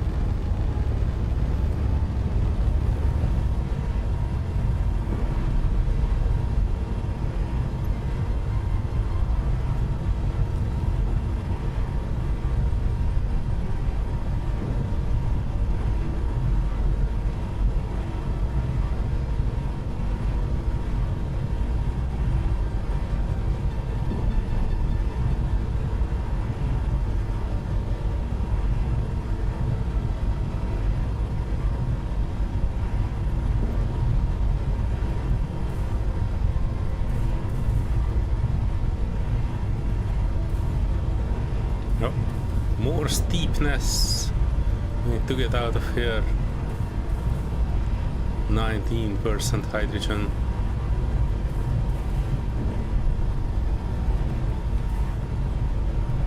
.65G.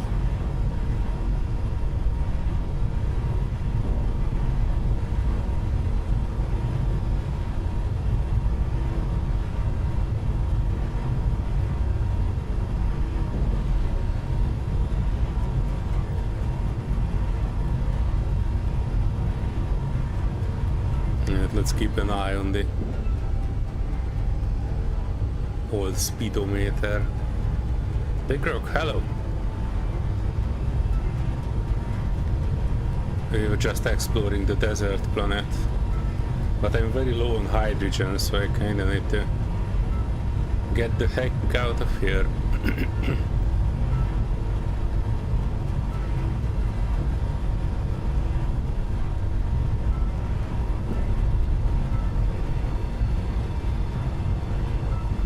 We did all the contract missions for this area, so I guess the last thing that we can do here, 0.09G, so whenever I'm out from the atmosphere I will attempt to stop.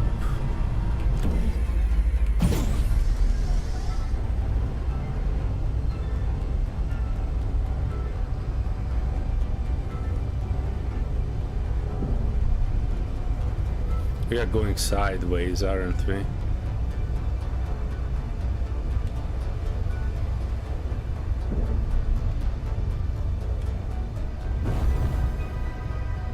%16 hydrogen.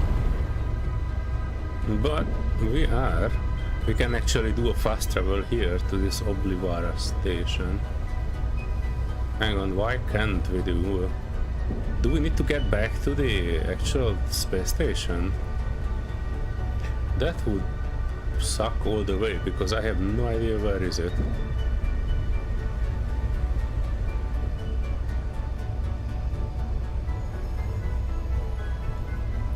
Hang on, let me see if I can...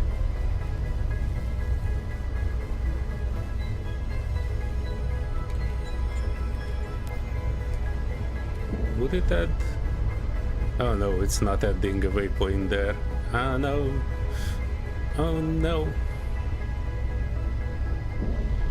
This is not good.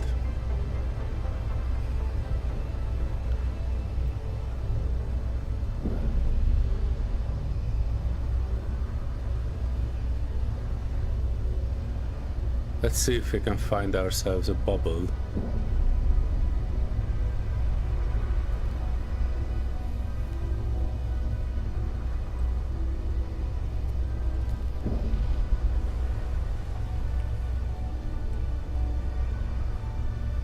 You know, we went down roughly above the volcanoes. But heck me, I don't see any bubble.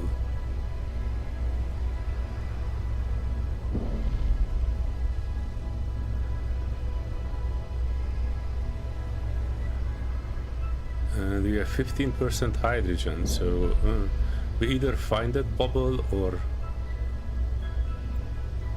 we will have a hard time.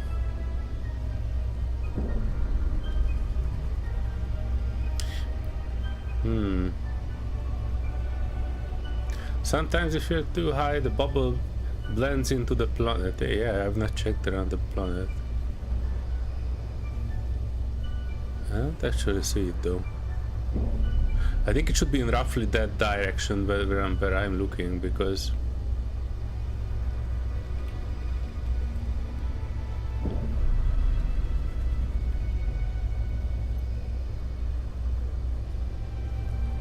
that's where all the other waypoints were. But fuck me, I don't see it. I don't see it near the planet either.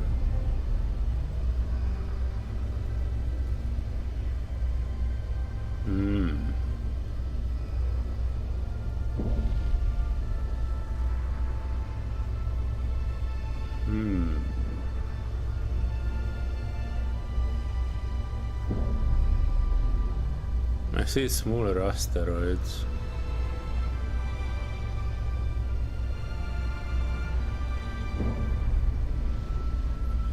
No bubble. You know what I will do? I marked two things there in that direction, and that direction was basically where I had the contract missions, and it says 112 kilometer, roughly that away. So what I will do, I will use a little bit of hydrogen to pump myself up there, and I'm getting that away. Because somewhere in that region, I'm 100% sure that we will find what we are looking for. Station antennas need to be more powerful, otherwise when you do find it, mark it with a GPS. That's what I'm thinking. I need to do more GPSing.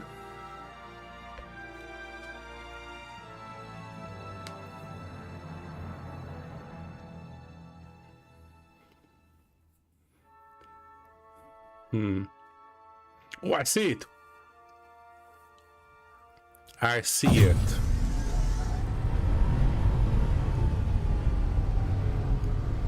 It's there. It was really blending in.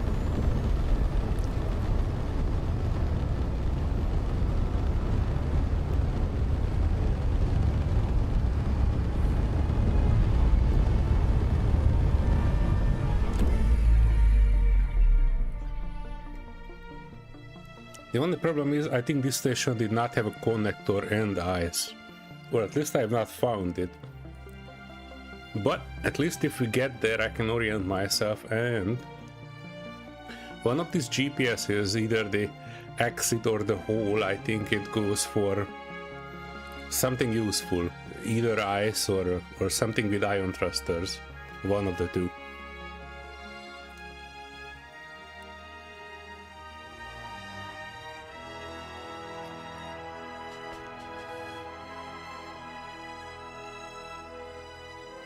You like that you can get a little more lost at the moment, makes navigation more interesting. I like the part where you can actually see the bubble from up to 100 kilometers if you are, you know, actually looking and know what you look for. Previously, if you didn't have a GPS for a station, you never found it. This way, if there will be more stations, you will be able to find it just by looking around in a 100-kilometer radius. Like you notice a pixel blinking in and out somewhere, and that will be a station.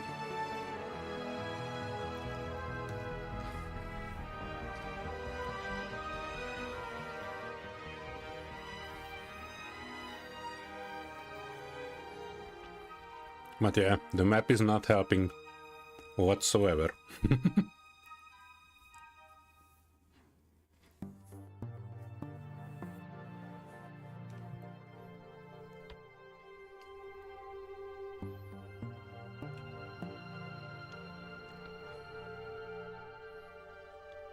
We're kind of drifting a bit. 13% hydrogen.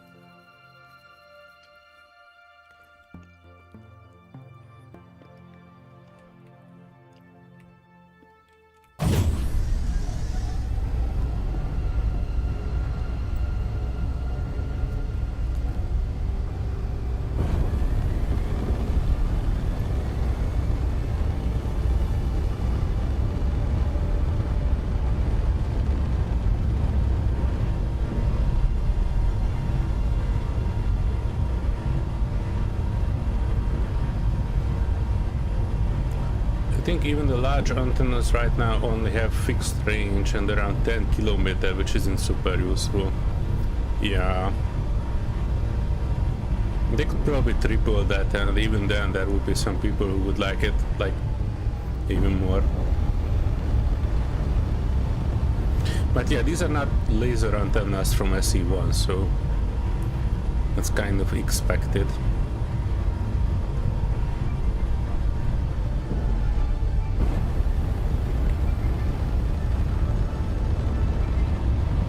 Chemic station, 10 kilometers out. Fuck you, chemic station. And your 10-kilometer antenna. It took me a long time to find it.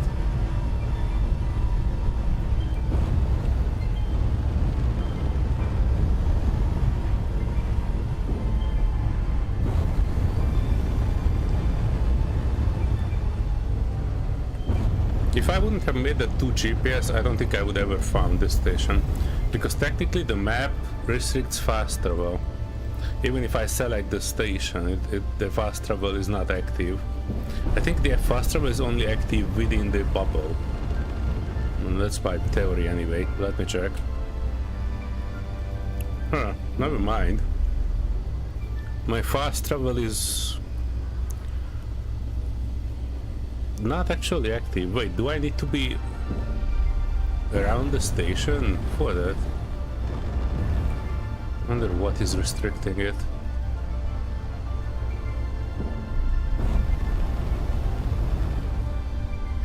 Like I'm 200 meters from a station.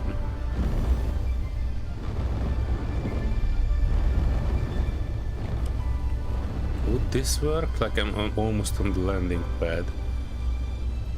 Oh, I can fast travel from here. That is awesome. So let me do a save.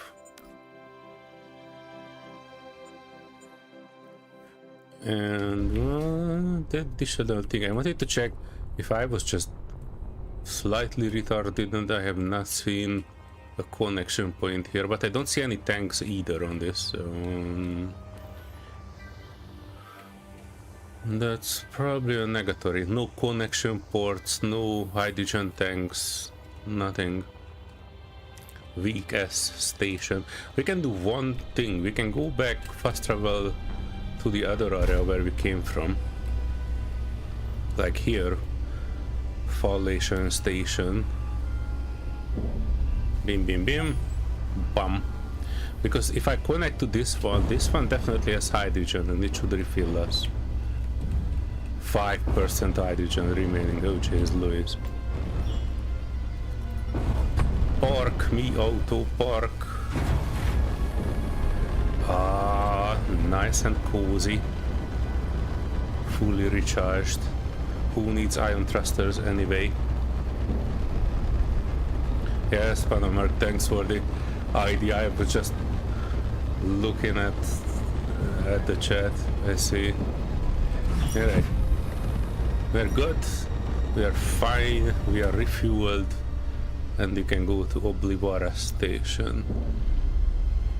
Content for the next sector is not yet released. Watch out for future game updates. Are you kidding me, motherfuckers? Yeah. Technically it's there. It is just 4,700 kilometer. That's not something I would probably be able to leg out. And technically on the map, if you look at it, this Kamek is much closer to Delphos. One thing I wanted to try out if I can fly into Delphos and what happens if I go there.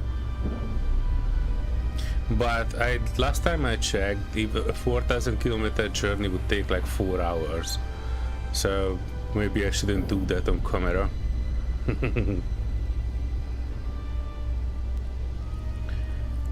Hang on. I think the only reason Valation has it is because it's part of the tutorial and they have you fly to space pretty quick. It would take about 4 hours to fly there. Yeah, about 4 hours. Well, not in admin mode. The problem is I have not figured out how to teleport in admin mode yet. But maybe we can take a look. Hang on. We are good and okay like this. Let me do a proper save as, and then we can hop over to the other save that I have. I don't actually have another save. Hang on. I can sort this out. I can make it work. I know I saved out the SE2 save games, and one of them was you know what, we don't actually need that. I don't need to load back that save. Exit to menu.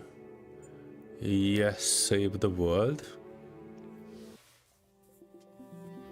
And if this works, I can make a quick creative mode save and we can check if we can teleport there somehow. I have no idea how to do it, so don't blame me if it won't work. New game. Creative.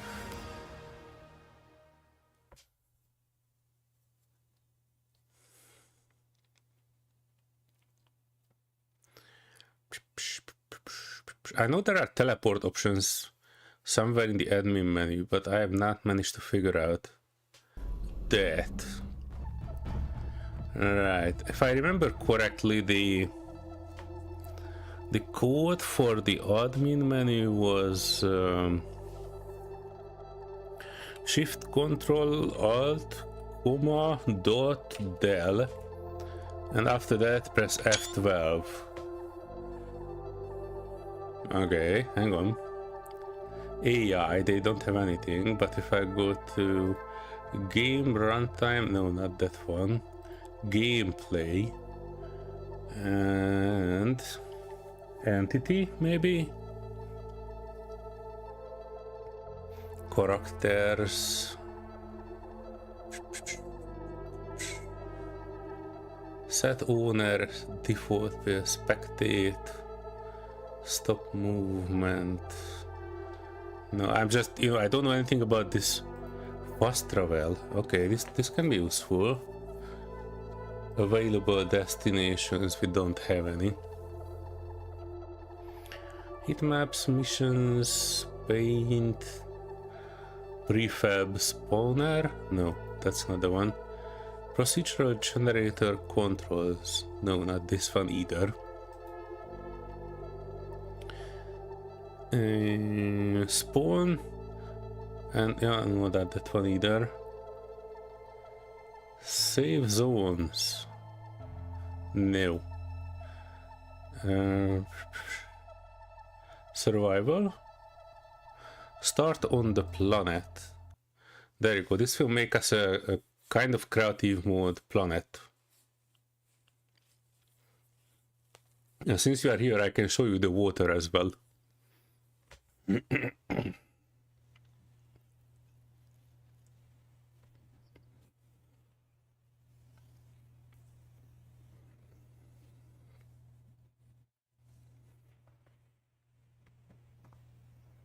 Scenario name WT. Yeah, we don't need the intro. We are here. Yvonne, I made it, but just barely. How are the colonists? The cryopods are stable. Thanks for asking how I'm doing, though. Actually, we don't need to go too far for this. Is the F12 menu working? No, it's not. Hang on. Shift that one. Now it should work. Okay. Show ores. Interesting. Hang on. I'm not sure that did anything. Right, let's sit on this cliffside a bit. Ah, even better. Even the better. I can go up here.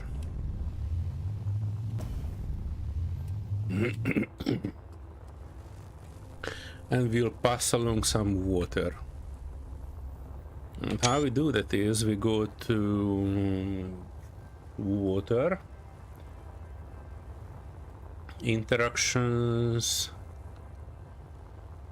controls, planetary water layers. I'm not sure planetary water layer is current layer setting at element.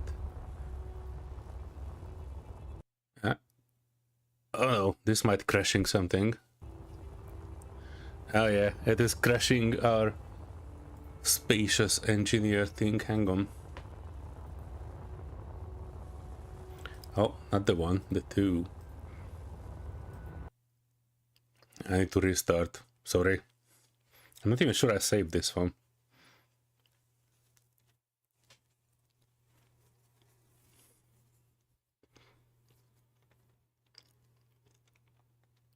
There you go. It took a while.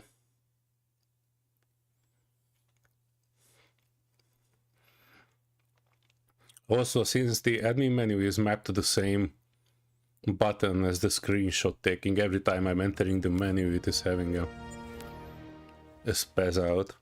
Got to learn how to get into these settings. Looked away for a sec and now we were into mod menus. Well, technically speaking, this is admin and game dev menu, so not just mod. Just flashing the system. I know, I can... hang on. I made it, but just barely. How are the colonists? The cryopods are stable. Shift Thanks for Alt asking how I'm doing, though.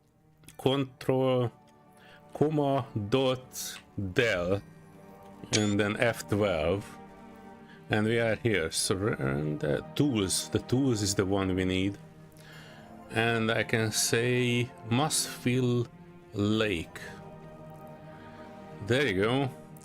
And we added a lake with some water. I'm gonna need some moments to accumulate to this. I think we're kind of having a hard time doing it. It was working perfectly before, so I kind of... Ah, there you go. That is my FPS. So we have water, objective completed. And look at that, we even have foam when we are in it. Underwater exploration. You can see the sun through the waves. Everything is looking dandy. I don't think... Oh, and there's buoyancy as well, so if I really use the jetpack, it will make us float. Hang on, let me spice up that thing. Or better yet, hang on, I can do one better. I need to check in gameplay. Entity? No. That was something where I could make myself... Oh, Creative Global. That's what I was looking for. So now if I go to G menu, Blueprints, V2 Hydro Slicer, Place, and this is actually placing in my entire fucking base. But who am I to complain? We are just doing this for the ship. Boop. This is not even the final version of my ship. This is like a bit of an oblong version. And this was the base that I built in the vertical slice that you saw. A bit flooded.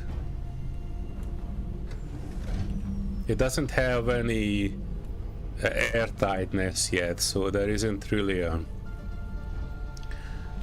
real anything here. It's kind of flooded. I'm not even sure I'm doing the water interactions, so you know, it's not flowing water. There's a way to make the flowing water, like make rivers and such, but I didn't get to that point. If you Google Space Engineers 2 water in the past 3 days, there's a guy on YouTube who was actually making some tutorials on how to activate this and how to get the water and all that.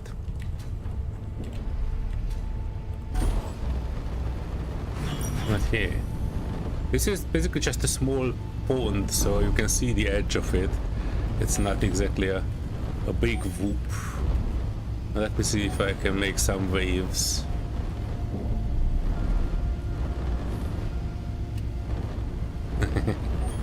I can make some wave, but due to this not actually being a submarine, you won't see too much out of it. Oh, what the? I'm sorry for the jump scare. I did not see the... Well, I did not see the forest from the tree, as they say. Sorry for the jump scare. I need another boat. Oh Jesus, look at that, I made the biggest crater there. But yeah, this is like not even like a full water. If you go to the edge of it, which should be somewhere here, you can see that this is kind of just like a bowl shaped water, and it doesn't have any interactions either. Like it's not falling. It was specifically made to fill a lake, I think. But this is like the voxel water that you will see. And you know, all things considered, I'm still running it at full 75 FPS. Even like underwater with all the caustics and everything. Of course, there will be plants underwater, I assume submarines, underwater bases, all that jazz. But that's for Vertical Slice 3, which I assume will be something along the lines of next year. They said Q1 2026, January, February, March. Probably March.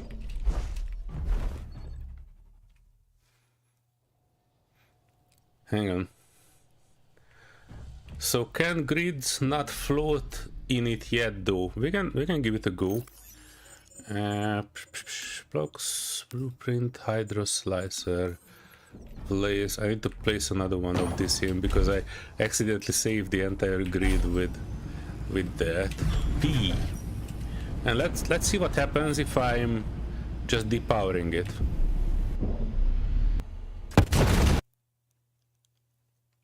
Well, I assume that was a no. And the game crashed. So I guess you can kind of go through it. And it creates the waves on the surface, but it's not actually... Well, your character has buoyancy on it, but I don't think grids have buoyancy on it yet. So this is why our dear friend Marek said that it's not ready for production. So yeah, no floating for me at the moment.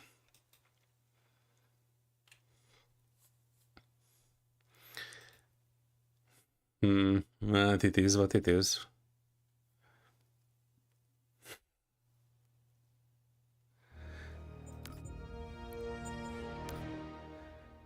But yeah, altogether, I'm still like, even in this state, I'm pretty impressed with it. And if I could like figure out how to actually make it like, oh, could not be loaded, see log files for details. Oh no. Well, I think we porked this save file. But we can always start a fresh one.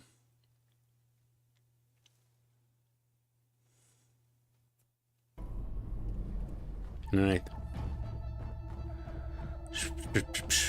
Shift Control Alt comma dot del and then F12. And what I wanted to do is somewhere in gameplay there's in voxel maybe. Oh, there you go. Earth-like. So these are the planets already in the system-ish. Biblos, this is the water planet, but it doesn't have any water on it. Let me see if I can pop one in. So yeah, it kind of looks like missing some things. And if you get too close to it, it's basically just like it has the very, very basic textures, but nothing else. They have something like Mars-like. Let me make it somewhere there.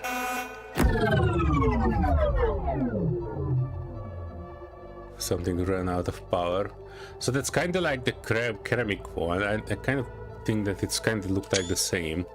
But let me see. Chemic, activate planet spawner. We put one next to it there. Well, it's not exactly the same. The chemic one has the black volcanoes and all that, and the Mars-like is basically just a full desert, and you can see the difference between the atmosphere. That one is more like a tan glow, and the bottom of that, this one is blue, so it basically has a hue at the bottom of it. I was visiting it yesterday, and if you go into the atmosphere, it's basically changing the sun from yellow to blue almost. So it looks a bit different. Yeah, the backup saves will work, but it's more like backup in a sense of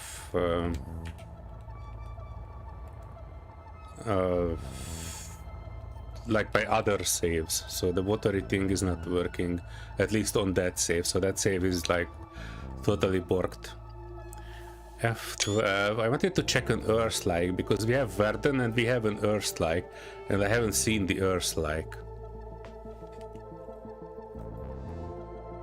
Oh, what the shit! Look at that, it has a red glow. We definitely need to go there.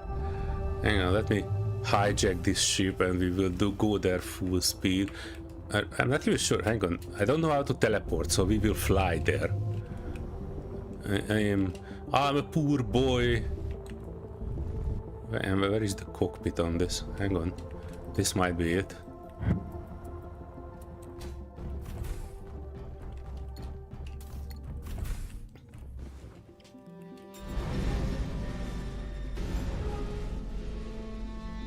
There you go.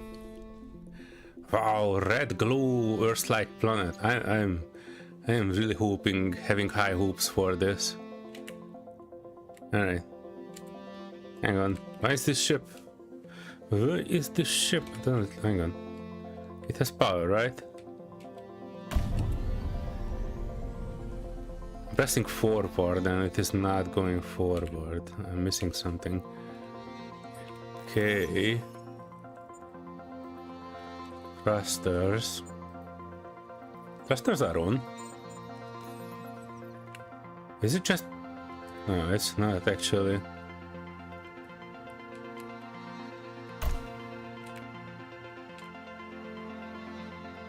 Huh, this ship is not moving.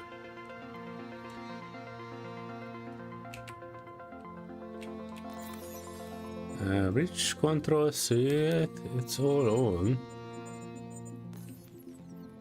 Eh, you know what? I don't care. G. Block blueprints, hydro ship, place. Bang.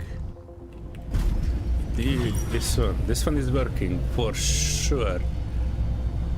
Let me aim for the bushes here. I'm pretty sure it will be like 95% the same as Verden, but if you put them like kind of next to each other, they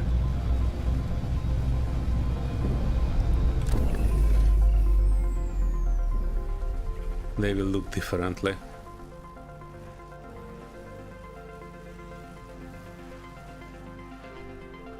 This will take like a 5-minute journey there.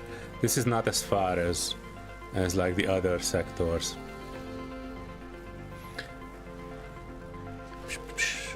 Then you can transport your character with control space to your spectator. Control space, you say? Control space. Hang on. I am in creative mode. I can use F8 to move. I can. You are a genius. Thank you. Let me zoomer myself closer to it then. I didn't know the imp. Oh, look at that. Damn. This is super good. I don't even mind making a screenshot of this. Right, let's see that Earth-like red glow atmosphere. I am gonna lose it. This is so cool. Wow. Hang on, these big boulders. I need to slow myself down a bit.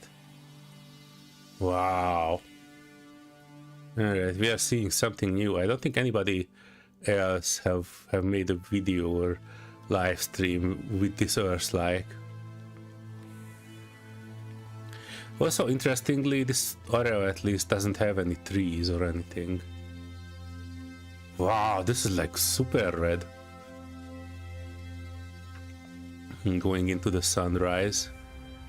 And this is kind of like a karmic sunrise. I mean, Verdant sunrise. Control space, your character will warp to your space camera. Okay. Hang on. Control space. Oh, there you go.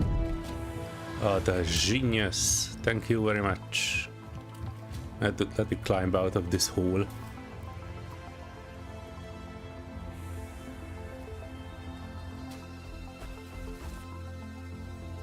Huh. Oh, wow, that is some fancy glow. Look at that. I do like it. Hang on, hang on. Let me turbo myself over this ledge.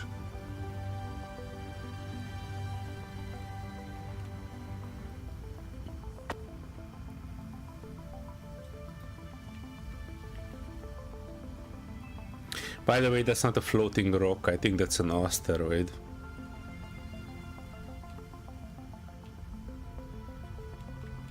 Oh yeah, I like this. The atmospheric part here, which is like this transition between the blue and the other hazy things, is pretty nice. Hang on, let me check one more thing. Is this G character gear?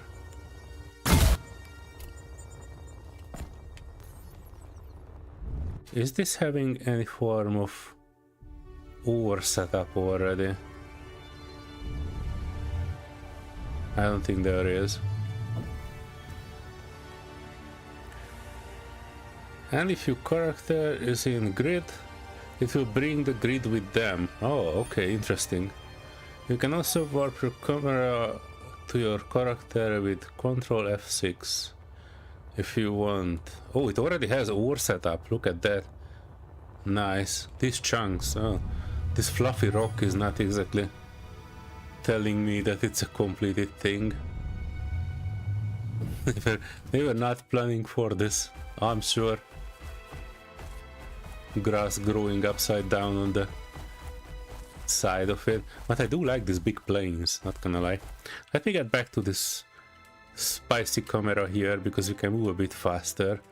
I kinda wanted to see a greener side of this if possible. There are no trees.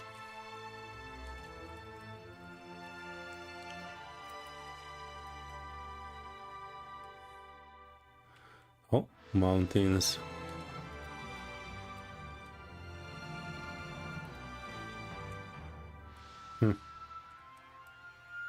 Slight bit. Oh, what is this? Is this an ice lake?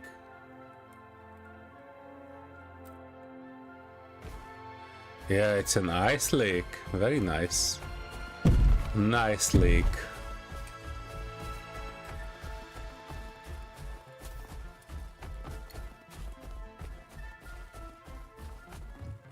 Almost looks like we have an Arctic.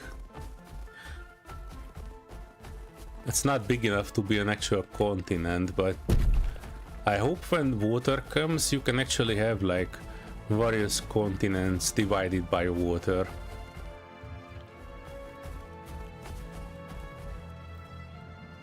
Yeah, let me go up. Let's look a bit on the dark side if we can. How freaking red is this? Come on. Wow. This is probably the reddest planet I've ever seen. Super red. I'm a bit slightly disappointed there are no trees on it, but this was not meant like that. But now we can take a look at the difference between the Mars-like and the chemic. This one is like a different glow entirely. It might be struggling a little bit.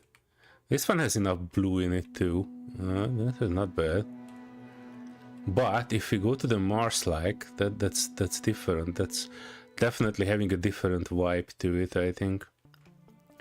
It's mostly chemic though. Textures are probably the same, it is just like slightly different. A bit more hazy. And yeah, look at that, that's supposed to be our sun, which is like just a blue dot over there, I think. Oh, what is it? Hang on, let me go a bit further up. Yeah, it's an ugly as bileless planet. But damn, this will be so fancy when you make your own solar systems one day. These atmospherics. And as far as I know, when you create planets in the modding tool, you can set these hue colors to whatever you want it to. Boop.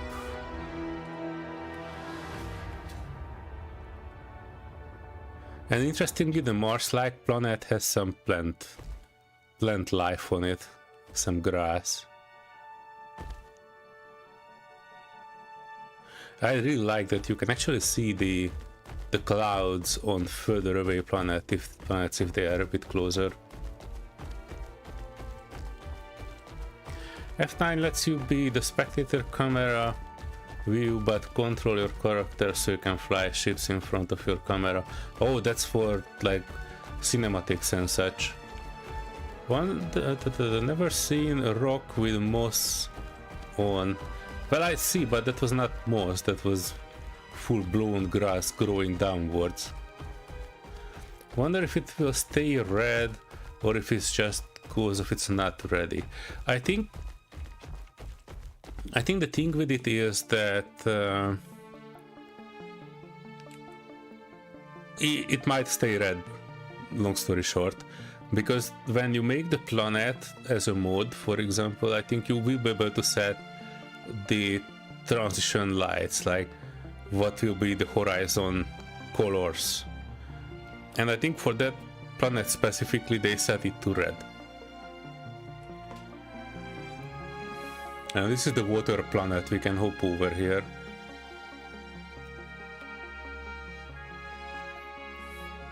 I was landing here, it looks a bit undone. Interesting, if you go with a big speed you can see the big change in it, like the big ass hole in this. It reminds me of Planet Trellon, if you know that SE1 mod. It doesn't currently have any oceans, so you know, no oceans. And some of the LODs, that looks like a snow LOD over this one. But yeah, if it, like, imagine a full ocean here with things. Maybe some of the peaks, but even the peaks here are not having any vegetation, so I'm pretty sure this will be like a fully ocean covered planet with just a very few peaks going over the horizon. Even this one, this kind of looks like an underwater wet sand. Yeah, what is this? Oh, it's just an asteroid. I saw these and I thought, what the heck, there are palm trees growing in the air. No, this is okay. Ah, look at that. 3 planets aligning. This will be interesting. Hang on, let me bring this one back up. Maybe there's a tester run. Oh, that's a tester run. I know this one. Activate planet, pop it in there, and you can go there. This is a test planet where they are testing all the, well, I guess textures. Soil, savanna, sand, desert, rocky, corals. Hang on.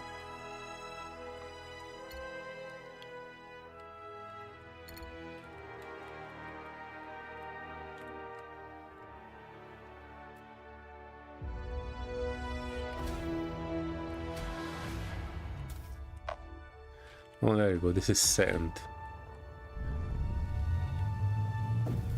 Wow, look at how good that faint red glow looks like on that one.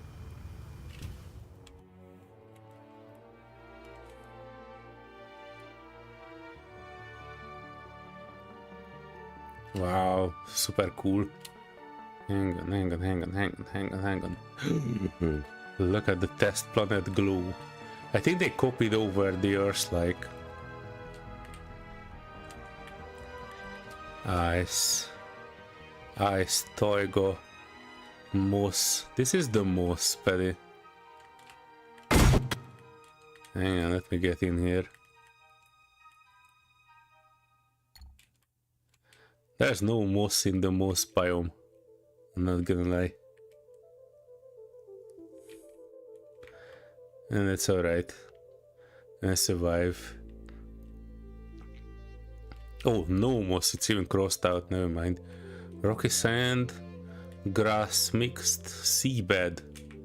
Yeah, I'm kind of curious about this. And this should be like...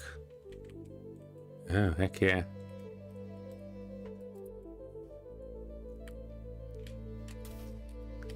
Hang on.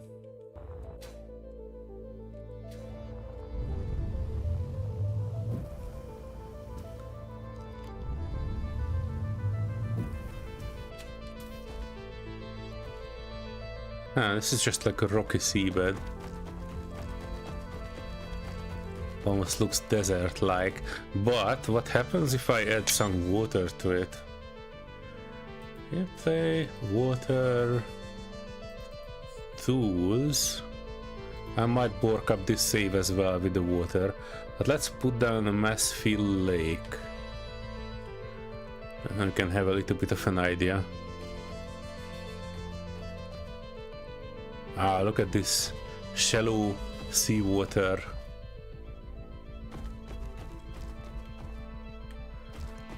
The underwater part is pretty cool. Obviously there would be like sand here, so you don't see this one normally. And still, this is looking pretty nice. Look at this. I can imagine this just being like a seashore with rocks and all that. Little lakes here and there. Maybe one day they add like critters here, like small crabs going on their way on here. That would be awesome. I'm pretty sure that Space Engineers 2 will have a lot of NPC related stuff. I would even wager they will take some of what they have learned from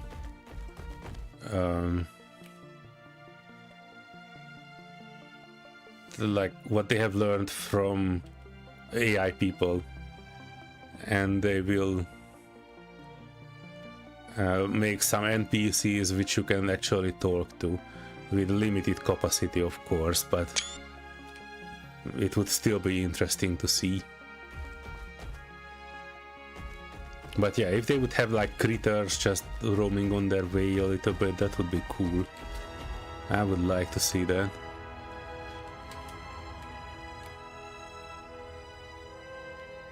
Look at that, our legs are in the water.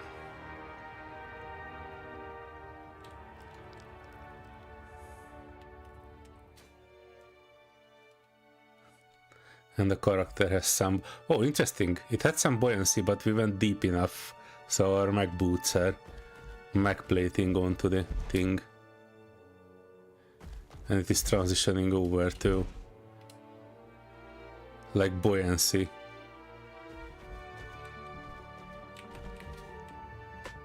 Okay, this is interesting.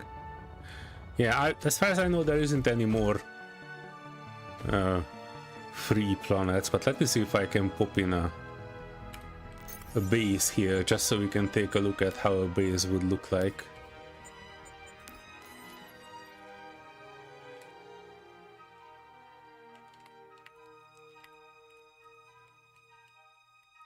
Yeah, the other way around. Wanted to kind of stabilize it a bit.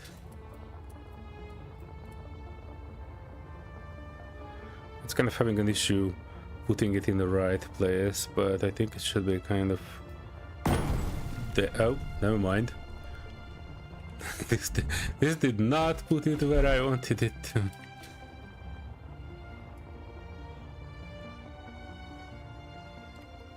Oh no.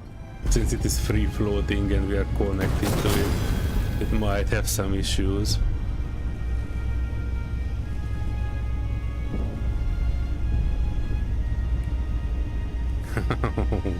Oh no, poor base.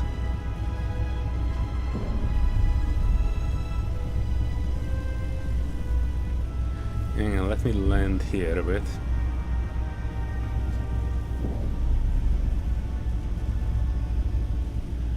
Look at this low landing. You can really see the reflections of the lights as well, and they are illuminating the water and the seabed under it. This will be interesting. Yo, please, boy, please hang in there. Can I put it like halfway in there? Like balance it out just a little bit. Dang, there you go. That's what I wanted to do. Like putting a base down here at the seaside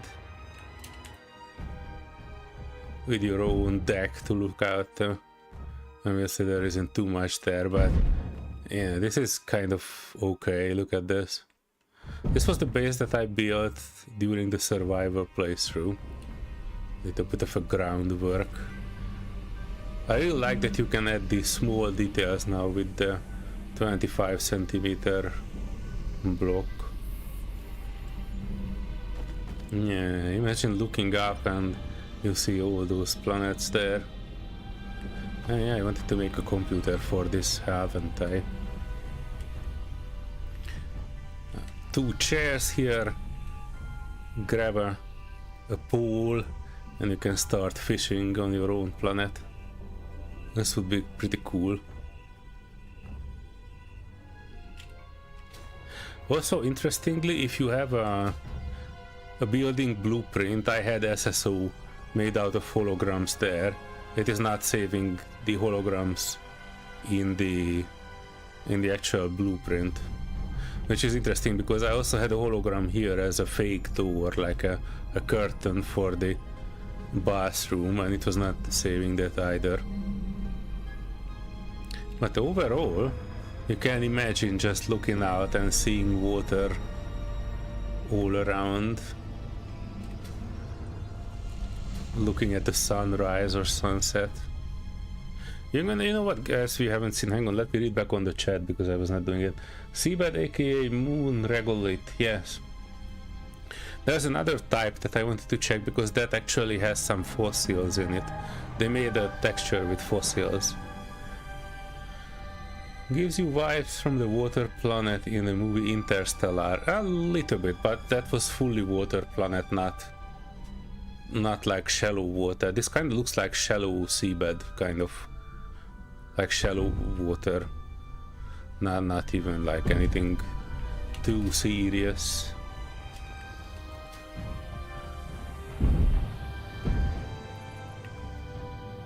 Yeah, in some places it kind of have some issues. The water, you can tell that whenever it is close to a seashore, it is kind of tapering down, and I don't think it is calculating it correctly yet. But yeah, that's alright. We are not here for a perfect water that will come next year. Even then, it will be a bit of a testing needed. Hang on, you wanted to check out Delphos, right? Hang on, let me go back there. So, gameplay. And it was, I think, Voxel. Planets, presets, Bylos, Earth-like, chemic, Mars-like, Verdant, water planet. There's no way to add the Delphos. Wait, is the Delphos by default on? I'm not even to remember seeing that. Hang on, let me going a bit further up.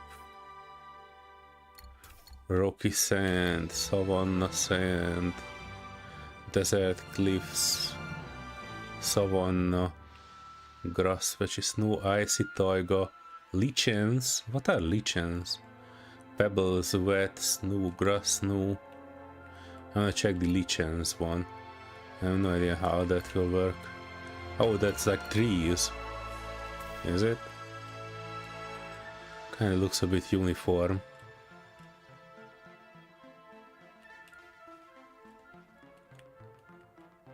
I don't think this is ready for anything. Kind of repeated patterns. Lichens, as in like this is your moss, Paddy. I think this is the one you were looking for. Moss on the rocks.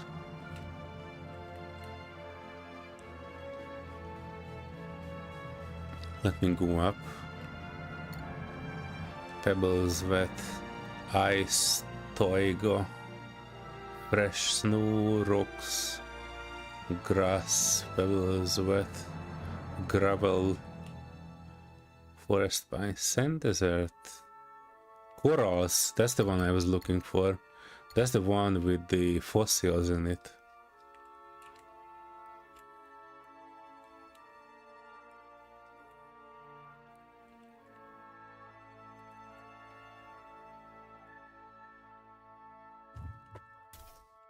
Yeah, look at this. All this. I don't know. What's the name of this one? Sorry, I don't know. You can see it all around sea, and like it sticks to whales and such. It's kind of like a pot. What the shit? Heard a giant crash, but nothing around me is crashing.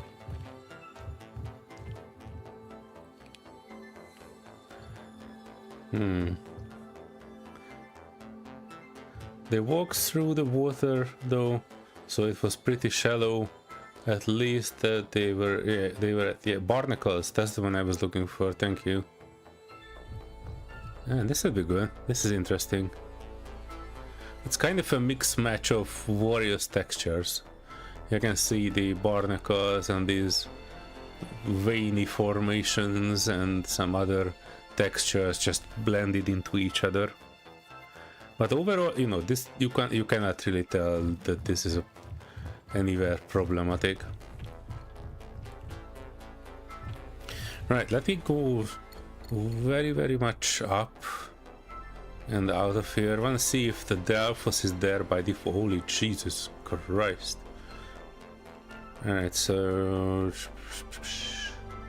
we have one sun, 5 planets, and I personally don't see any Delphos. So the red planet, I guess that will remain a mystery. We can just fly there and see.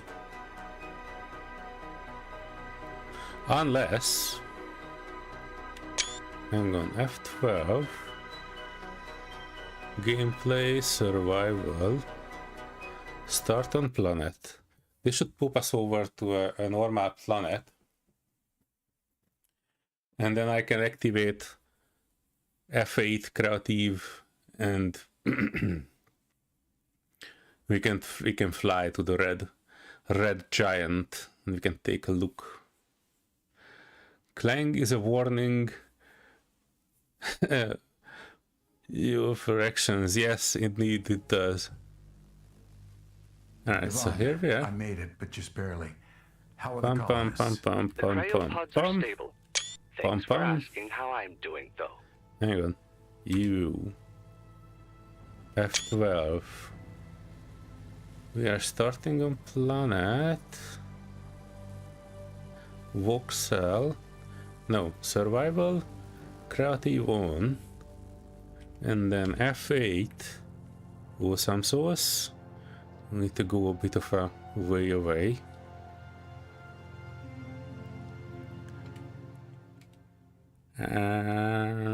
Oh, there you go.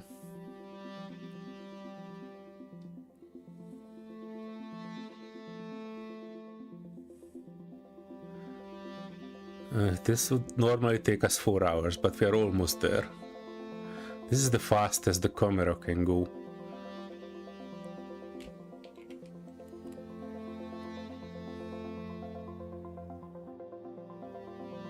Oh, okay. Oh, okay. Look at the sky. It's getting even more. It's getting super dark. What the hell? Oh, it's the eye adaptation probably. Hang on, I don't think this is like an actual planet you can land on.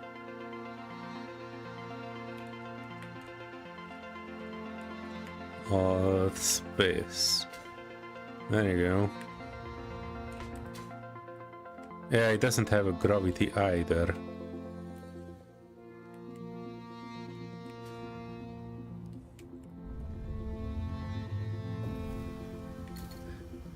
I'm flying towards it, but I don't see any gravity. Like, gravity is not kicking in if I switch my thingy off. I don't think this is meant like a planet. Hang on, let me try getting closer to the surface a bit. Slowing down. Even more.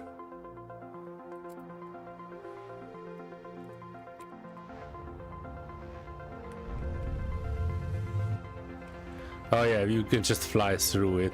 It doesn't even have any collision. That's kind of disappointing. There you go. There we are on the red giant. Sea of red and nothing else. It doesn't have any details either. Well, at least now we know. I don't think it will ever be a physical planet. They plan to add the kill zone around it, which melts you before you get close. It's a star after all. Yeah, you know what I would think? There might be some stations close enough to it, but how they solved it in Space Engineers 1 is that around like a 40-kilometer radius from the planet, or like even 100 kilometers from the planet, they start to have increasing gravity. So up to the point to like, I don't know, to 20 Gs or 100 Gs or something. So basically whatever you have, if the gravity affects it, it will be just crash into it. But yeah, the kill zone might be a good chance for it, or like a damage zone, so you are getting pulled towards it and you are burning up before you would even get any close. That's what I could think about it. But it would be a missed opportunity not to have at least a space station, at least like, I want to say somewhere here, which is like fairly close to it, but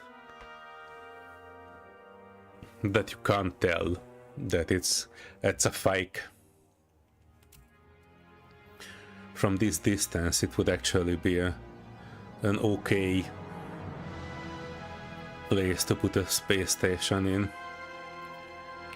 Hang on, I might even be able to put my fancy schmancy base in this.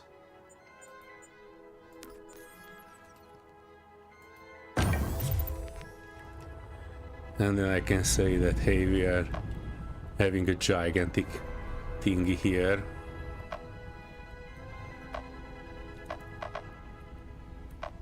Now this is my lights on.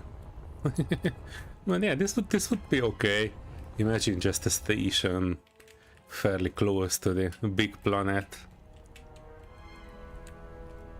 You're standing on your balcony, looking mighty fine.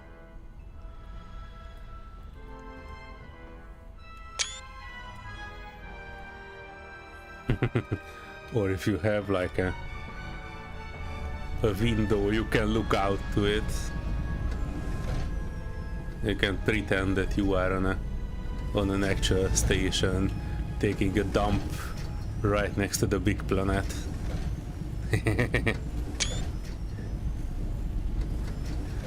Hang on, did it or hang on. V character V. Oh, there you go. Let's pretend we are sitting on the toilet. Poop deck. There you go. Character is a bit of a. Hang on, I need to look up. Can a character look up a bit more? It cannot. I'm sorry. Hang on.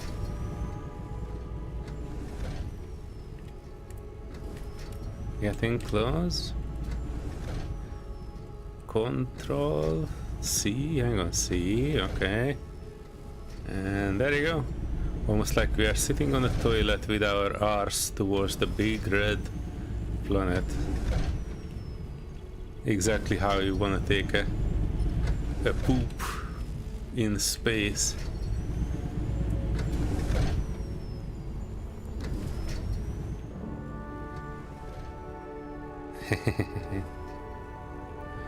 And then you go up to your spaceship and you can fly away.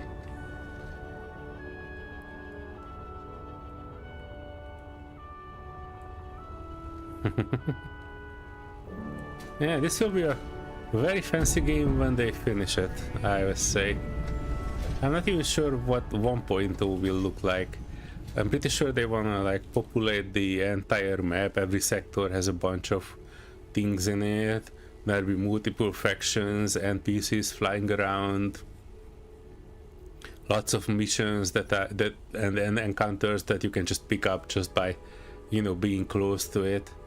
So I really hope that they will add multi-stage missions there, like investigations where you need to go to multiple sectors, visit multiple POIs on multiple planets, something like a quest line, something that would be super cool. And you know, whatever fancy things they can add to it, I'm all on board. I didn't really know what to expect when you know, Vertical Slice came out the first time. But you know, all things together, I think we are in good hands. The future of space engineering is in good hands altogether. Do let me know what you think. Don't think it will ever be a yeah, the physical planet. Gravity, well, would also be interesting. Keen did specifically say they are adding a kill zone, so that will be a thing. Yeah, well, yeah, but the method of kill they have not specified, I think. So, you know. This is already existing in Space Engineers, in modded planets. How they do it there is just adding a very large, faraway field of basically increased gravity. So whatever ship you are having, it doesn't matter how many thrusters you have, you get pulled in and you smash on the surface of it.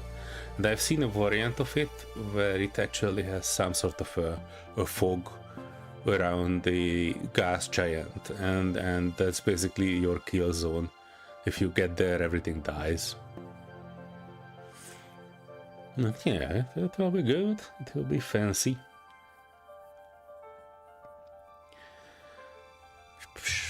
They even clarified that in a video comment of another YouTube flying to Delphos. Oh, I think was it Beeblebum? I think I've seen a a thumbnail of him trying to get to Delphos. That's like a 4-hour journey for him also, I think. There's a black hole gravity well in one of your favorite servers, which is fun to dance around. Isn't that the Expanse? Please tell me it's not the Expanse. I've been on that server once, but if you mention that name to Serenity, she will giggle like a princess. She was paying like $2,000 on the Expanse server. There's good loot the farther in you get. Oof. That must be a challenge. I'm not envying that for sure. But yeah, I think I will close my stream for today. We covered quite a lot of things.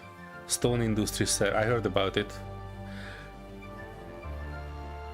Where the roaching zone is at. Okay, I think I will close my stream though for today, because I think we did most of the things that I was set out to do. I will probably come back for another stream tomorrow, probably, or the day after tomorrow. I wanted to do a proper playthrough. In my current save, even though we did all the contracts and unlocked all the things, the two main missions were failing because I basically crashed my starter ships, and the game was not compensating for that. It was still saying fix the ship, and there was no ship to fix. So I basically need to do the main quest. So yep. But yeah, this was for me today. Thanks everyone who was watching, and Digrock and everybody else, Paddy who was commenting here in the chat. See you folks in the next one. Bye bye. Oh, hang on, how do I do this? I know how this machine works.